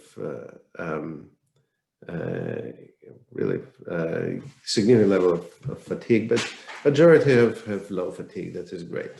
And so that is really important because when we are starting this thing, we would like you to be energetic too, because I will be asking you to do some exercises. So really what I'm going to say could be explained in just one slide, which is next slide, please. So you see, that is actually, it was published just recently, this recent publication, just this year, a few months ago, and Dr. Lee Berg from Loma Linda University, who has done a lot of studies, and he looked at the EEG frequencies, and we know that gamma frequency when you put electrodes on the skull and you check the electrical function, there's a time of a wave that is called gamma wave, and they are very beneficial. And we know that these beneficial and healing to our brain. And we notice that you see, when you are under significant stress, you have very little, as you see on your left, very little gamma waves, because those gamma waves were described in red. And you have, when you are really laughing, really strong, then your gamma waves are really increased.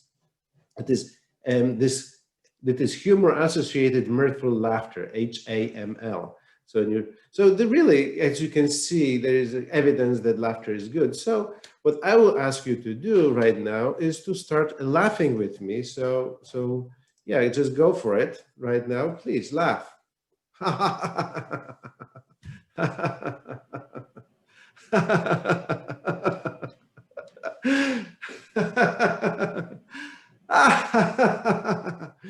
All right, so let's see how it felt to laugh right now.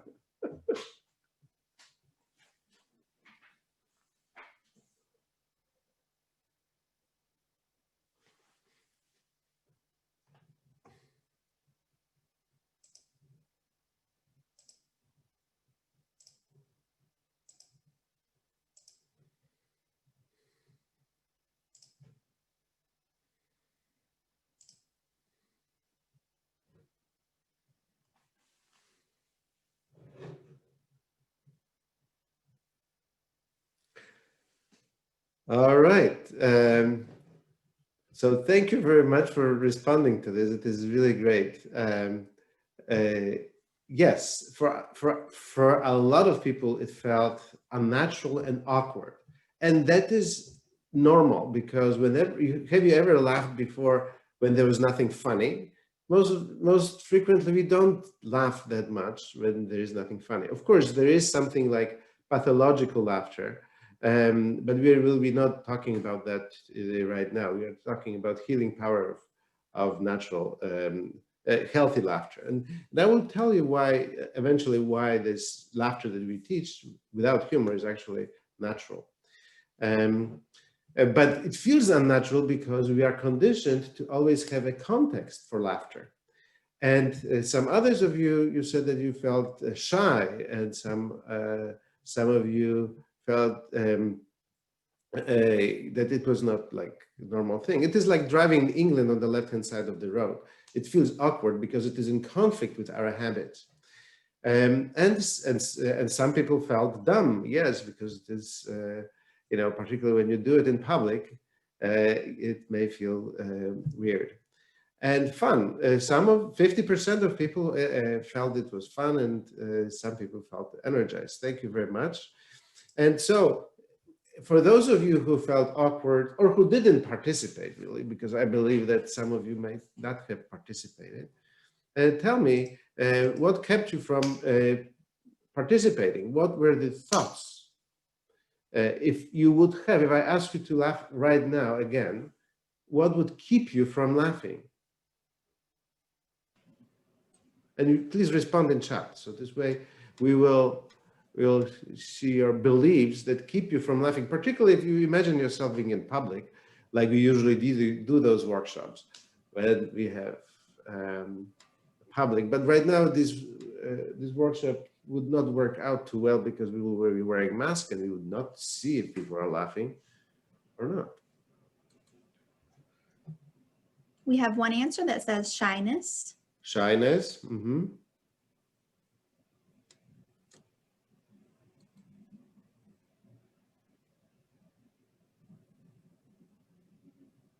Being uncomfortable. Being uncomfortable. How about would people, some others I know from other workshops that, oh, what people will think about me. Yeah, that was the next one that just came in, being judged. Oh, yeah. Okay. You see, the reason that I would like to ask you to connect with these beliefs that would, so start laughing at now and see what is the difficulty. For me right now, it is, oh, come on, that is really crazy. A lot of people are looking at you. What are you doing, right? That is for me, because you see, the beliefs that keep us from laughing now, after I gave you the evidence that is good, it may be, yeah, it is being laughing with people I don't know. It is really weird, right? So really, the beliefs that keep us from laughing right now are the same beliefs that keep us from doing other nurturing things in life. So really, what we do at Todd Cancer Institute, we very frequently do exercises of laughter and then look at beliefs that keep people from laughing. And we call it cognitive behavioral laughter therapy, because these beliefs may be revealed in other areas of their life too, so as unhealthy. All right, so you see, me just giving you just one slide of evidence that laughter is good for you was not enough for you to really laugh hard. So I will, I know that we are just running out of time, so I will quickly show you the evidence why laughter is good, and I will teach you some techniques. And we know that the laughter, that is the program that I have at Todd Cancer Institute, Beat the Odds, and laughter is part of that. But we also know that it's not just that laughter is not just good for cancer patients, but also heart disease, stroke, diabetes, obesity, dementia, anxiety, fatigue, addiction, and sleep, and many others. And we'll go over some of those too. You see, the writings about laughter are really as long as human history. And actually, we know that in ancient Egypt, we know that people already had obscene jokes, that had political satire, parodies. Also, they were drawing cartoons and even used black humor. So that is very old story, an old joke, as we could say. But the person who introduced me to laughter in healing was Dr. Carl Simonton. He was a radiation oncologist who was the first one to introduce a comprehensive psychotherapy program to all his cancer patients. Even though he is a radiation oncologist, he noticed that the mental attitude was very important in healing. And you know, we were sailing, as you can see in this background, that there was water behind us, and here's two of us. We were all wearing the same T-shirt, but you know, the crew kicked us out from the boat because we are laughing so hard that we were rocking the boat too much. But you see, it didn't stop us from laughing. So we were practicing what we preach, and so and yes, I'm. And the person who really brought the laughter into the medical field was Norman Cousins. He was not a physician, but he had ankylosing spondylitis, and he noticed that watching funny videos and laughing at them could bring him some decrease in pain. And the more he laughs, it was not just the pain, but with months of, he would watch funny videos for him. It would not, I know what he was watching and I wouldn't find it funny.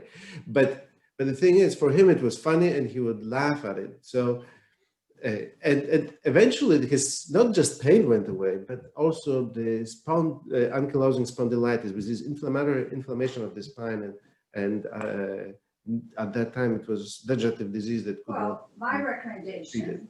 would be for them to So next slide, please. photo. And the scientific study also has long tradition, and you see the theory of laughter. That was a paper that was published in Nature in 1903. So, but Dr. William Fry started the International Journal of Humor Research, and then we have European Journal of Humor Research, and then we have Israeli Journal of Humor Research. There are plenty of other journals of humor and laughter, actually. So next one. And the person who really, as I mentioned him already, Dr. Lee Berg from Loma Linda, he has shown a lot of research showing how laughter increases our immunity and also strengthens the immune cells that fight cancer and other diseases. And I'm a psychiatrist, but I specialize in normal people in abnormal situations. And we use laughter a lot. But in psychiatry, we know that laughter is really good things. And here we can say, if you want to know what is natural for humans, we know that naturally children start laughing at the 4 months of age, right? And children laugh around 400 times a day. So tell me, what type of a sense of humor a 4-month-old may have? They don't have a sense of humor. They don't get the jokes. So what I'm saying now is that laughing without jokes and humor is actually the natural laughter. Yes? Yes, initially we may need to fake it, but that is, we are connecting with our nature. The same thing, we do drawings with our patients, and a lot of patients don't want to draw, but give kids crayons and they will start drawing without, even before you give them paper, right? Because drawing is our natural expression, but we dumped it. Our culture and our upbringing eliminated that from us. So as adults, we may, on average, we may laugh 5 times a day. So and also, but the laughter is also what creates the bond between a parent and a child. And it also has, and we will talk more about that, it has a significant biochemical basis. And also other species enjoy humor, but also it has a lot of beneficial effects on our immunity and natural killer cells, and we'll talk about them more. But also cardiovascular function is improved. Also, You see, in Norway, they did a study on 53,000 of people that showed that they live longer, those people who laugh, and also decreases severity of depression and increases connectivity. So bottom line is that in this paper, at least, they emphasize that that laughter improves depression, anxiety, and pain. So yeah, so we will be studying humor a little bit, but Mark Twain said that studying humor is like dissecting a frog. You may know a lot, but you end up with a dead frog. So we will revive the subject at the end. So please be patient with me, because I will try to go through the slides as fast as possible. But the most important thing is to understand how cancer is eliminated from our body. So there are multiple mechanisms of eliminating cancer from our body, and one of them is cytotoxic T cells. Another one is natural killer cells. And so happens that the same mechanism that eliminate cancers from our body also eliminates viruses from our body. So it is very good exercise at the times of pandemic. So please let me show you this little movie here. So you see the red ones are red blood cells. And you see here, you can see a natural killer cells. About 15% of all white blood cells are natural killer cells. And these cells used to be called promiscuous cells because they would kill anything that didn't look like me. And here you see a virus infecting a cell. And you see what is similar between virus-infected cells and cancer cells is that they have different proteins on the surface. And you see, after this cell was infected with the virus, the yellow things are popping up on that cell. You see, they are popping up, and these look like, this doesn't look like my cell. And here, the small one is natural killer cells, and the big one is virus-infected cell. And this natural killer cell says, hey, you don't look like me, we need to get rid of you. And actually causes the cell to self-destruct. We call it apoptosis, and it was mentioned in previous lectures today. So a natural cell death. And then the natural killer cell flows further and finds, and here's a cancer cell, and we'll eliminate this cancer cell. And you see, that is how cancer cells are eliminated from the bloodstream. And I know Dr. Niemann was talking about how metastases, how they are spread, but majority of cancer cells in our bloodstream are eliminated by natural killer cells. And you see, when natural killer cells is energized, this it releases cytokines, a chemical that attracts other natural killer cells to that area. And then when more natural killer cells come to an area, they attract even more and more. So that is particularly important, because particularly when they go and try to penetrate a tumor. And when they penetrate a tumor, what happens is, you will see here, you have a tumor, and once one natural killer cell gets there, it starts attracting more natural killer cells. Those blue ones are natural killer cells, and the gray ones are tumor cells, and they are eliminated and penetrated. So, and you can see more of the videos on our website, but the bottom line is that these cells are eliminating all cancer cells, and it happens. So in here on the vertical line, you see how active are natural killer cells, and on horizontal line, it is how strong we laugh. And we see the more we laugh, the more active are natural killer cells. We'll come back to this. So I firmly believe that laughter is the best medicine, but I also like to teach patients how they can apply those things to themselves. Can we tickle ourselves? Can you imagine there is research showing that we cannot tickle ourselves? And I think that everybody knows that already, right? Unfortunately, there is no research on showing the benefits of laughter in brain tumor patients, unfortunately, but hopefully this is going to change soon. And so there are multiple theories and definitions of what is laughter, but you see the bottom line, regardless of what is the theory or our definition, the more we laugh, the better the healthier it is for us. And so we like the definitions from Webster. So it is a sound of laughter or to show emotion of mirth or joy. Carl Simonton used to say that play is mandatory. It is not an elective. And he was saying that play is an experience of having fun. And since we cannot tickle ourselves, what we will be doing is we will be playing with making sounds of laughter. And you see, our brain cannot just start laughing. We want context and we want reasons, right? As 4 months old, we will laugh just because it is good for us. And you see, the people who brought laughter back to medicine were Dr. Kataria and his wife Maduri. She was a yoga teacher and he was a physician, and they started combining things. So they said that you can laugh for no reason, and you don't even need to be happy, but really experience that laughter, a hearty from the belly laughter, and also do it for extended period of time. And we in our approach, we call it unconditional laughter because we are free. We don't need any special conditions. We don't need timing of a joke. We don't need a context of a joke. And you see, I wanted to point out this green area in the brain, because this green area in the brain, it is the area that translates our thoughts into our emotions. We call it limbic hypothalamic system.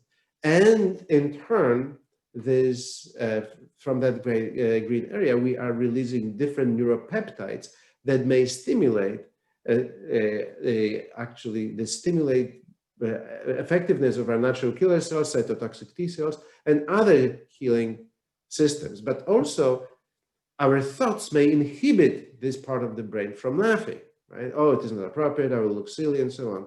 And it also may prevent us from doing a lot of other good things for us. So, but you see, these chemicals that are released by our brain are having effect on the deepest structures, on our gene level. So how our genes are transcribed. And also here, we know that people who laugh, they repair their genome much better, so that the telomeres are longer. Next, please.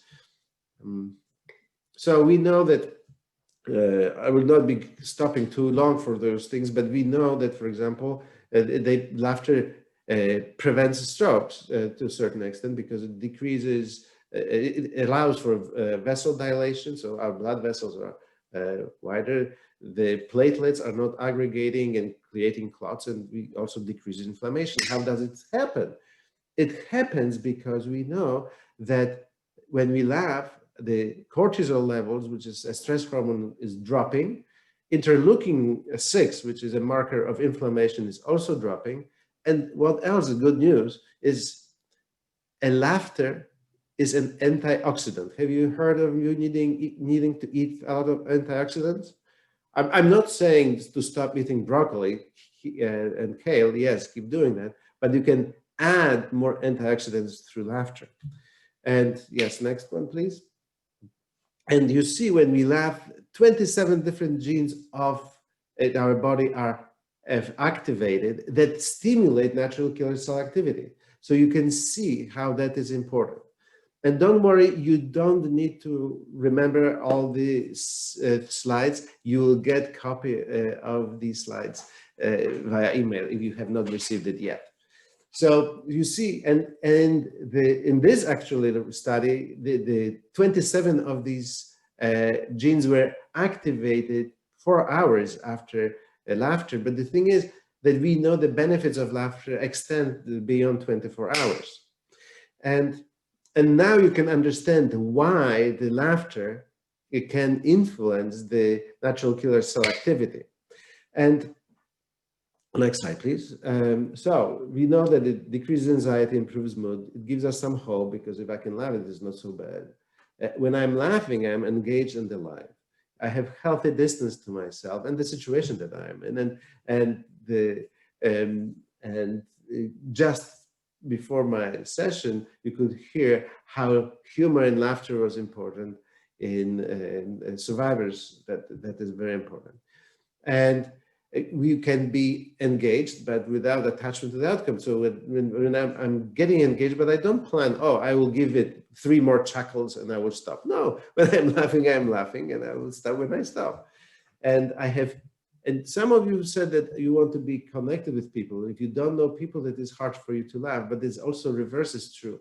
If we are laughing with people, then we feel more connected with them. And also it transcends beyond us, and we know that laughter has some spiritual qualities to it. So we've already mentioned that it strengthens immunity, but it is not enough to watch a funny movie, but it is important to laugh.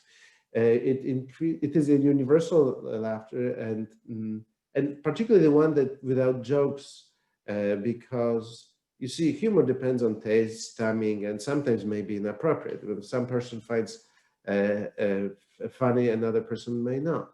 But the unconditioned laughter that we teach, the natural laughter, is without the sense of humor. It doesn't have the same limitations as humor. And I can help people who are grieving and teach them to that. So also, it connects with the deepest parts of our soul when we are still innocent and express our, the nature as if we were 4 months old, right? It brings us connected to that time. We also connected with our bodies, and we are present because we are. So we cannot be distracted and worried about the future or upset about the past, because we are really in the present moment. So it is really mindfulness exercise too. And yes, and when we laugh, the problems melt away because they are not on our minds. So it brings us to the essence of our existence. And you see, it's strengthening social bonds and reduces pain at the same time. So when we are laughing, I told you about this green area in the brain releases certain chemicals. We call them endorphins. And the first endorphin was, so the endorphins also can kill our pain. But also they elevate our mood, and this is an important neurochemical pathway for formation and maintenance of social bonds with other people. And so that is the thing. Victor Borge was right, that laughter is the shortest distance between two people. And there's more research on that, but and also laughter can help us lose weight. We can burn calories when we laugh. Also, it normalizes blood pressure and decreases stress.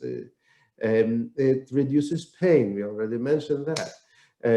It helps with dementia. Actually, the people who helps people being engaged, even when they may not recognize people around them anymore, but they may still laugh with them. Exactly, that is part of our nature, so deeply ingrained in our neurons that we can connect still with laughter, even when there's nothing to laugh about. And it normalizes our blood sugar levels and also slows down development of diabetic complications like peripheral neuropathy, and always increases natural killer cell activity. And also, it was used as a help in addiction, and we see that it helps with self-esteem, happiness, and decreases trait anxiety. And in all those studies, it's true that those who participate more and laugh more have better results. And I haven't found anybody showing that anybody overdosed on laughter, even with those substance abusers. And you see, so it helps with sleep, anxiety, and depression. And in the meta-analysis of that included over 800 people. It also in cancer, which is the subject that I work with the most, is there is a correlation between humor and comfort levels, relaxation, general wellness. It decreases anxiety and discomfort. And And exactly, is a very important intervention that we do. It also, we already mentioned that with longevity, I will not spend time on this curve, but too much. But you see, they tested, they looked at the smiles of baseball players. You couldn't do this study in Europe. And you can see that people, the solid line is people, the baseball players who never smiled on their pictures. And the dotted line is just those who faked smile just with their mouths. And the Duchenne smile is when you smile with your mouth and your eyes. And now when people are wearing masks, you can only see the eyes. And you see the separation in longer life was already present in around age of 40. The fact is that around this age of 60, there is even longer further separation and significant difference. You see, laughter and smile will not stop you from dying. That is unfortunate, maybe in the future. So everybody died eventually, but and yeah, I know that some of you may not have liked that joke. So let's practice. So what we are going to do now, I'm going to teach you a technique of laughing. It's very simple. So we will be making sounds, as Simon was teaching, we will be playing with making sounds of laughter. So that is giving us a context. Let's play. And it's important that you listen to your body and that you have no new symptoms, that there's no new pain. Important thing that when we will be practicing laughter, I will be interrupting it after 30 to 90 seconds of laughing. I will ask you to say 1, 2, 3 and yell yay and raise your arms. What it does, it helps us to take a breath because we don't want to be out of breath. And yes, we say maintain eye contact. Just pick someone, and that is the reason we will ask you to go into gallery view, to pick someone and laugh to them. And if there are several of you in the room, please don't do side talking. Just be engaged with the exercise, and pretending is okay. Just imagine yourself in that exercise, and I will going to be giving you some cues and context for laughter, right? And also, please, without inhibition and judgment, and remember the beliefs that keep you from laughing may be the same beliefs that keep you from doing other nurturing things in your life. So let's go to the exercise. So let's go to the panel view. Yes, and if everybody would like to participate, you can turn your webcam on and your audio on. Wonderful. So thank you very much, and thank you, Dr. Newman, for connecting with us today for this exercise. You see, yeah. Wonderful. So laughter is relatively simple. What we will do, it is like open vowels like e, o, or o, things like that, connected with the letter H. So yeah, and so you do H and repeat that, right? So for example, we can do, and you will see and pay attention with the different vowels. So let's start with an ah, okay? Right? Count us off, Dr. Werga. Pardon? Count us off, Dr. Werga, and we'll do it All together. Right. So we will do repeating.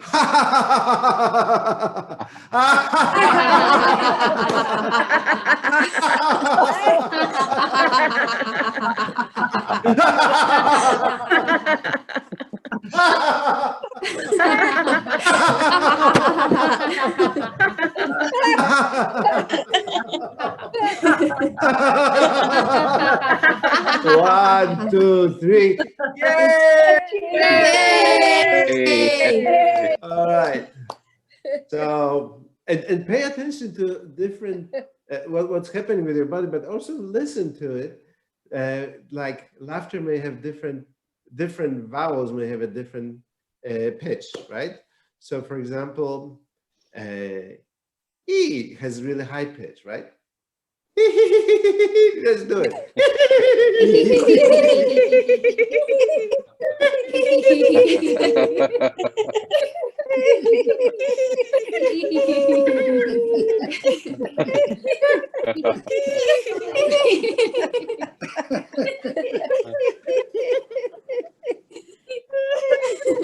One, two, oh, yay! Yay! Let's do like all, like open, really like all. It gets like medium pitch, so. One,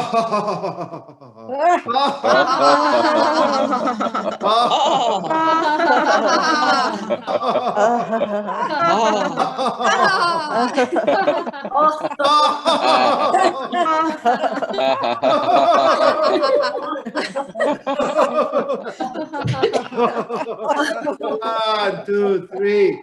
Yay! Yay! All right, and oh, very good one. So you can see that the pitch of ha is different than hee and ha is a little bit lower, right? And but the deepest is, and the ha was a little bit lower, and but the deepest one. Ooh, let's really go for that. Oh,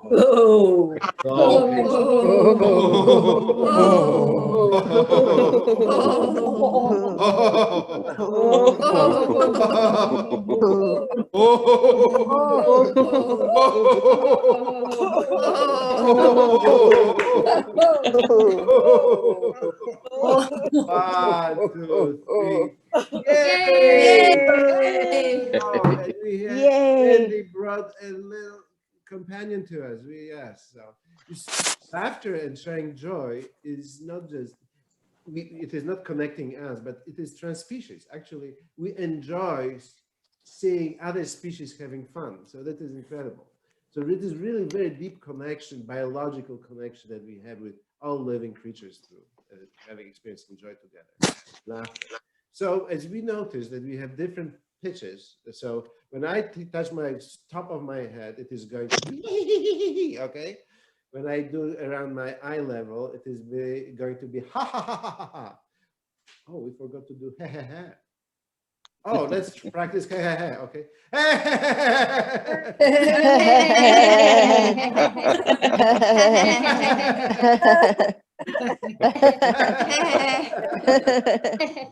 One, two, three. Yay! All right.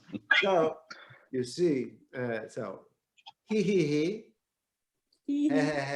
ha ha ha, ho ho ho, ho ho. Okay. So we'll do. So we'll start here. We'll be jumping through different levels. So this is it. Ho ho ho. Ha ha ha.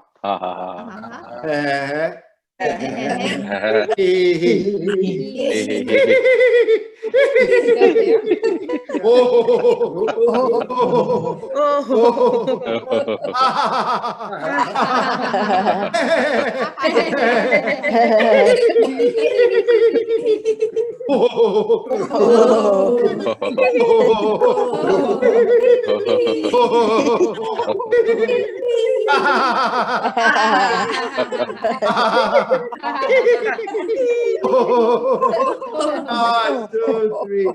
Yay! So how is everyone doing? She was. Thumbs up? Yeah. Good. And wonderful. Thank you very much. Remember, no new symptoms. We want to have fun with it. And remember to breathe. So, so before we finish, I wanted to give you an exercise. Because what? You want to tickle your natural killer cells and stimulate them and other healing processes in our body. But for example, that is not a good place to laugh out loud. So here is the exercise that I like to teach. It is quiet laughter, right? So I will demonstrate, and as soon as you realize what it is, join me, all right?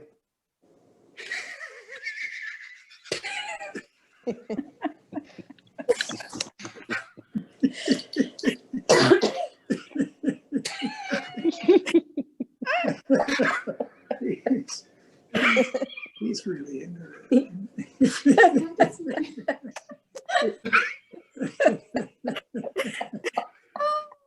One, two, three.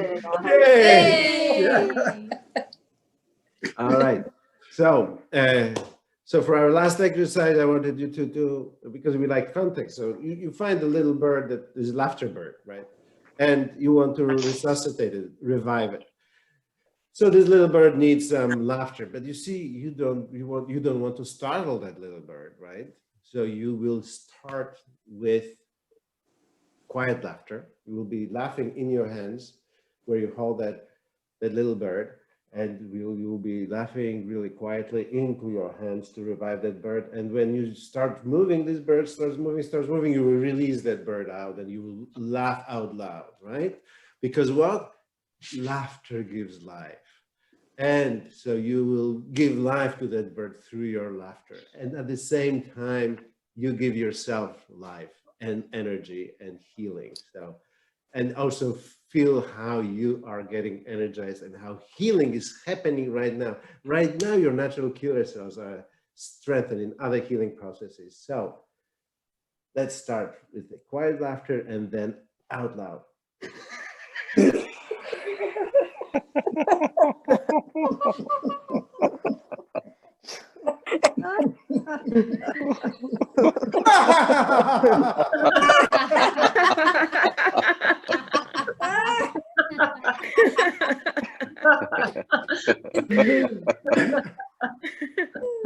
Thank you very much. So that is wonderful participation. So let's check how we are doing with this laughter today, right now. Okay.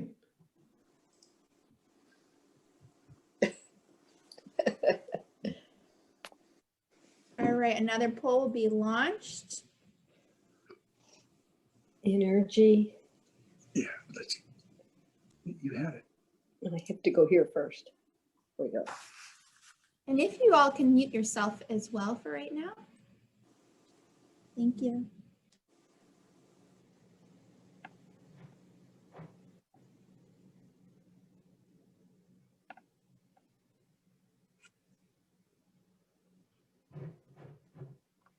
Yeah, wow, wonderful. We see the majority of people who have 6 and above.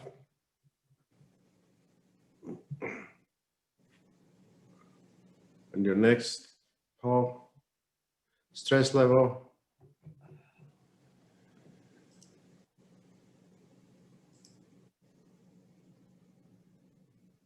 Oh, my stress level definitely dropped. You know, I was trying to cover this whole subject in a short time.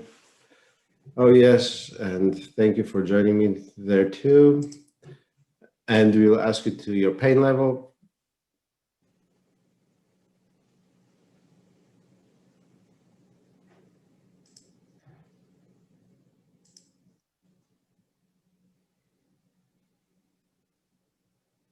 All right, no pain.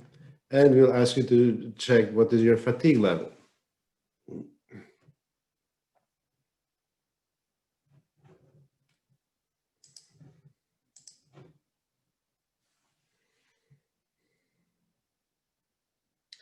Wow, wonderful. So we see that we had some improvements in all these areas, maybe except for pain, because we had pretty low pain to begin with.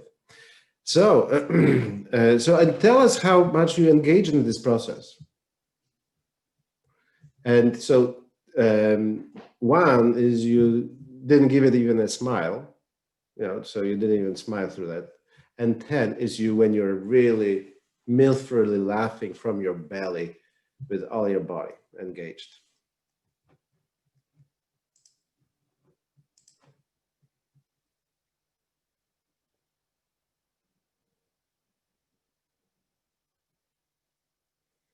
Oh, wonderful. I'm glad to see that practically everybody engaged to a certain point. So, so thank you very much. I really appreciate what you just did, because it is wonderful. And remember that the beliefs, cultivate the beliefs that help you laugh. And remember that, you see, our ancestors 10,000 years ago, if they saw someone went for a jog, even they would have convincing them, you know, hey, this is really healthy for you. But they would look at them that he's crazy, running and nothing is chasing them, and he is not chasing nothing. That would be not normal. So that is how now the laughter for health may be perceived that way. But there's always reason for laugh, which is our health. And you know, there's yoga laughter all over the country, so you can always Google yoga laughter, or you could go to our website, laughyourcanceroff.com. And I haven't updated it recently, but I will give it some work, but some resources are there. So thank you very much. And I appreciate your participation.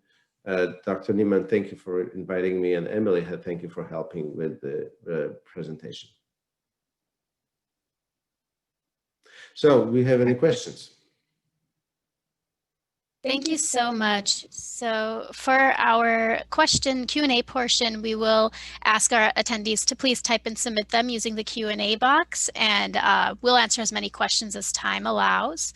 So Dr. Werga, one of the questions that we have here is asking, you know, this exercise really helps with self-care and your mental health. What advice can you share with caregivers to help them prioritize their own health as they're supporting their loved one? Well, thank you very much. That is an important question. So the first thing, because you see, dealing with being a support person who has a brain tumor is a very huge challenge. But what is the problem with this challenge? You see, we are very good at dealing with acute problems that are short-lived. So we mobilize all our efforts and we jump to help. And we don't care about our own needs, and that is how it is normal. But the problem begins when it is a chronic problem, like dealing with someone who has a brain tumor or someone who has cancer. That takes more time. So that is the reason that we ask caregivers to do a list of all things that they usually do, that before the diagnosis, that used to do, that they were recharging their batteries, that they were increasing their joy of life, they were nurturing them. List all those activities and take some time, spend a day or two to complete that list, or even 3. And then take this list and make a conscious decision, which of these things that are on this list you will put on the back burner, that you are not going to engage now, because you see, you will have no time. But at the same time, commit yourself to meeting those that you listed on, that you decided to still doing. And that is very important, that it is a conscious process, not, you know, I simply don't have time. So, and commit yourself to doing what you decided to still do. And that is really important for you to be an effective support person. And we have special classes for that. Thank you so much. And Dr. Werga, are there any other similar practices like this laughing exercise that patients and families can engage in to help boost their endorphins and strengthen those natural killer cells that you had talked about? So just, can you imagine that just being together in a social situation? So what we emphasize during this pandemic, that I think social distancing is a misnomer. We need to be physically distant, but not socially distant. We need to be socially integrated.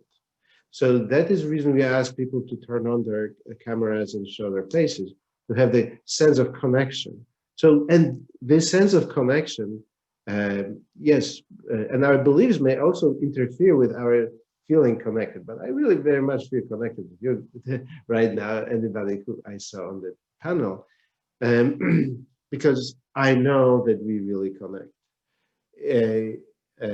So yes, the interactions that we have with other people, with humans, is helpful too. So that is very important. We know that we call those vital activities, the activities that connect with us, with our nature, and that bring us joy.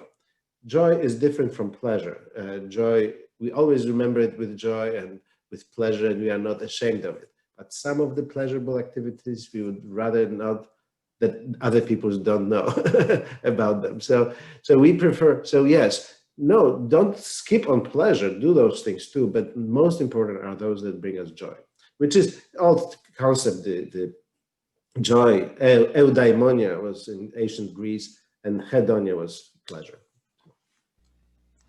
Thank you so much. That's all the time that we have for questions for this session. Thank you again, Dr. Wergon, for all of you for participating. I'll turn it over to Emily and we'll continue with the rest of the program. Thank you. Thank you very much. Appreciate it. Thank you so much, Dr. Werga, for this fun, interactive, yet informative session. And thank you to all of you for participating. I hope each of you got a good laugh, a good kick out of that session, but also learned something. All right, so this now concludes the main sessions of the ABTA online patient and family meeting in partnership with the University of Southern California Brain Tumor Center. We invite those of you who want to get more involved with ABTA to stay on the line and participate in our social hour for current and future volunteers, led by ABTA Director of National Volunteers, Alicia Morris, taking place in just a few minutes. Before we end today, we invite each of you to share your feedback with us. Each of you should receive an email asking you to take a brief survey to evaluate this meeting. We ask each of you to please take a few minutes to share your feedback, which is truly important to us as we plan for future programs. I would like to thank once again the University of Southern California Brain Tumor Center for partnering with us on this meeting. Thank you to our program planning chair, Dr. Josh Neiman, for your time and effort in putting together this program for this year's meeting. Please welcome again Dr. Neiman to share a few closing remarks.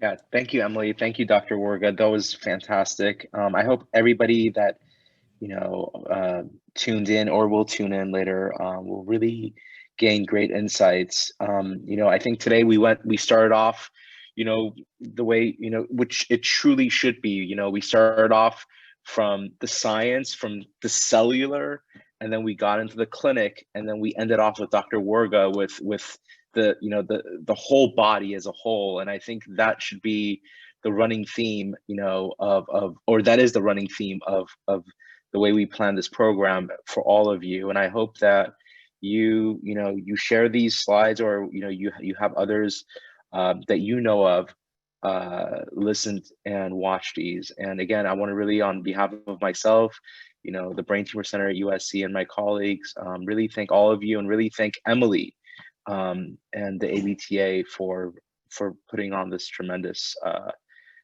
conference. And hopefully we could all be back together soon. So thanks, Emily.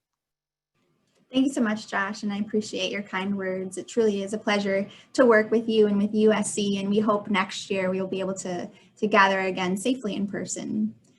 In addition, I would like to say thank you to each and every one of the speakers for taking the time out to share their insight and expertise with all of us today.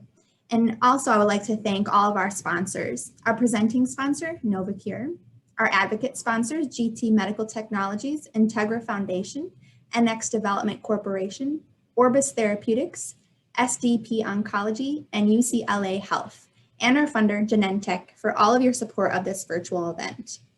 Without the time and effort from each of these individuals, we would not be able to bring you this quality educational programming that has brought together the brain tumor community.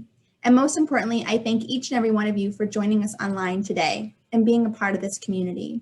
We hope you have found our virtual meeting to be full of new information, resources, and support. Be sure to be on the lookout for our upcoming meetings, events, and webinars found on our website at www.abta.org. You can find the information right there on the slide. And be sure to connect with us on Facebook, LinkedIn, or Twitter. And watch out for our monthly newsletter, Mind Matters.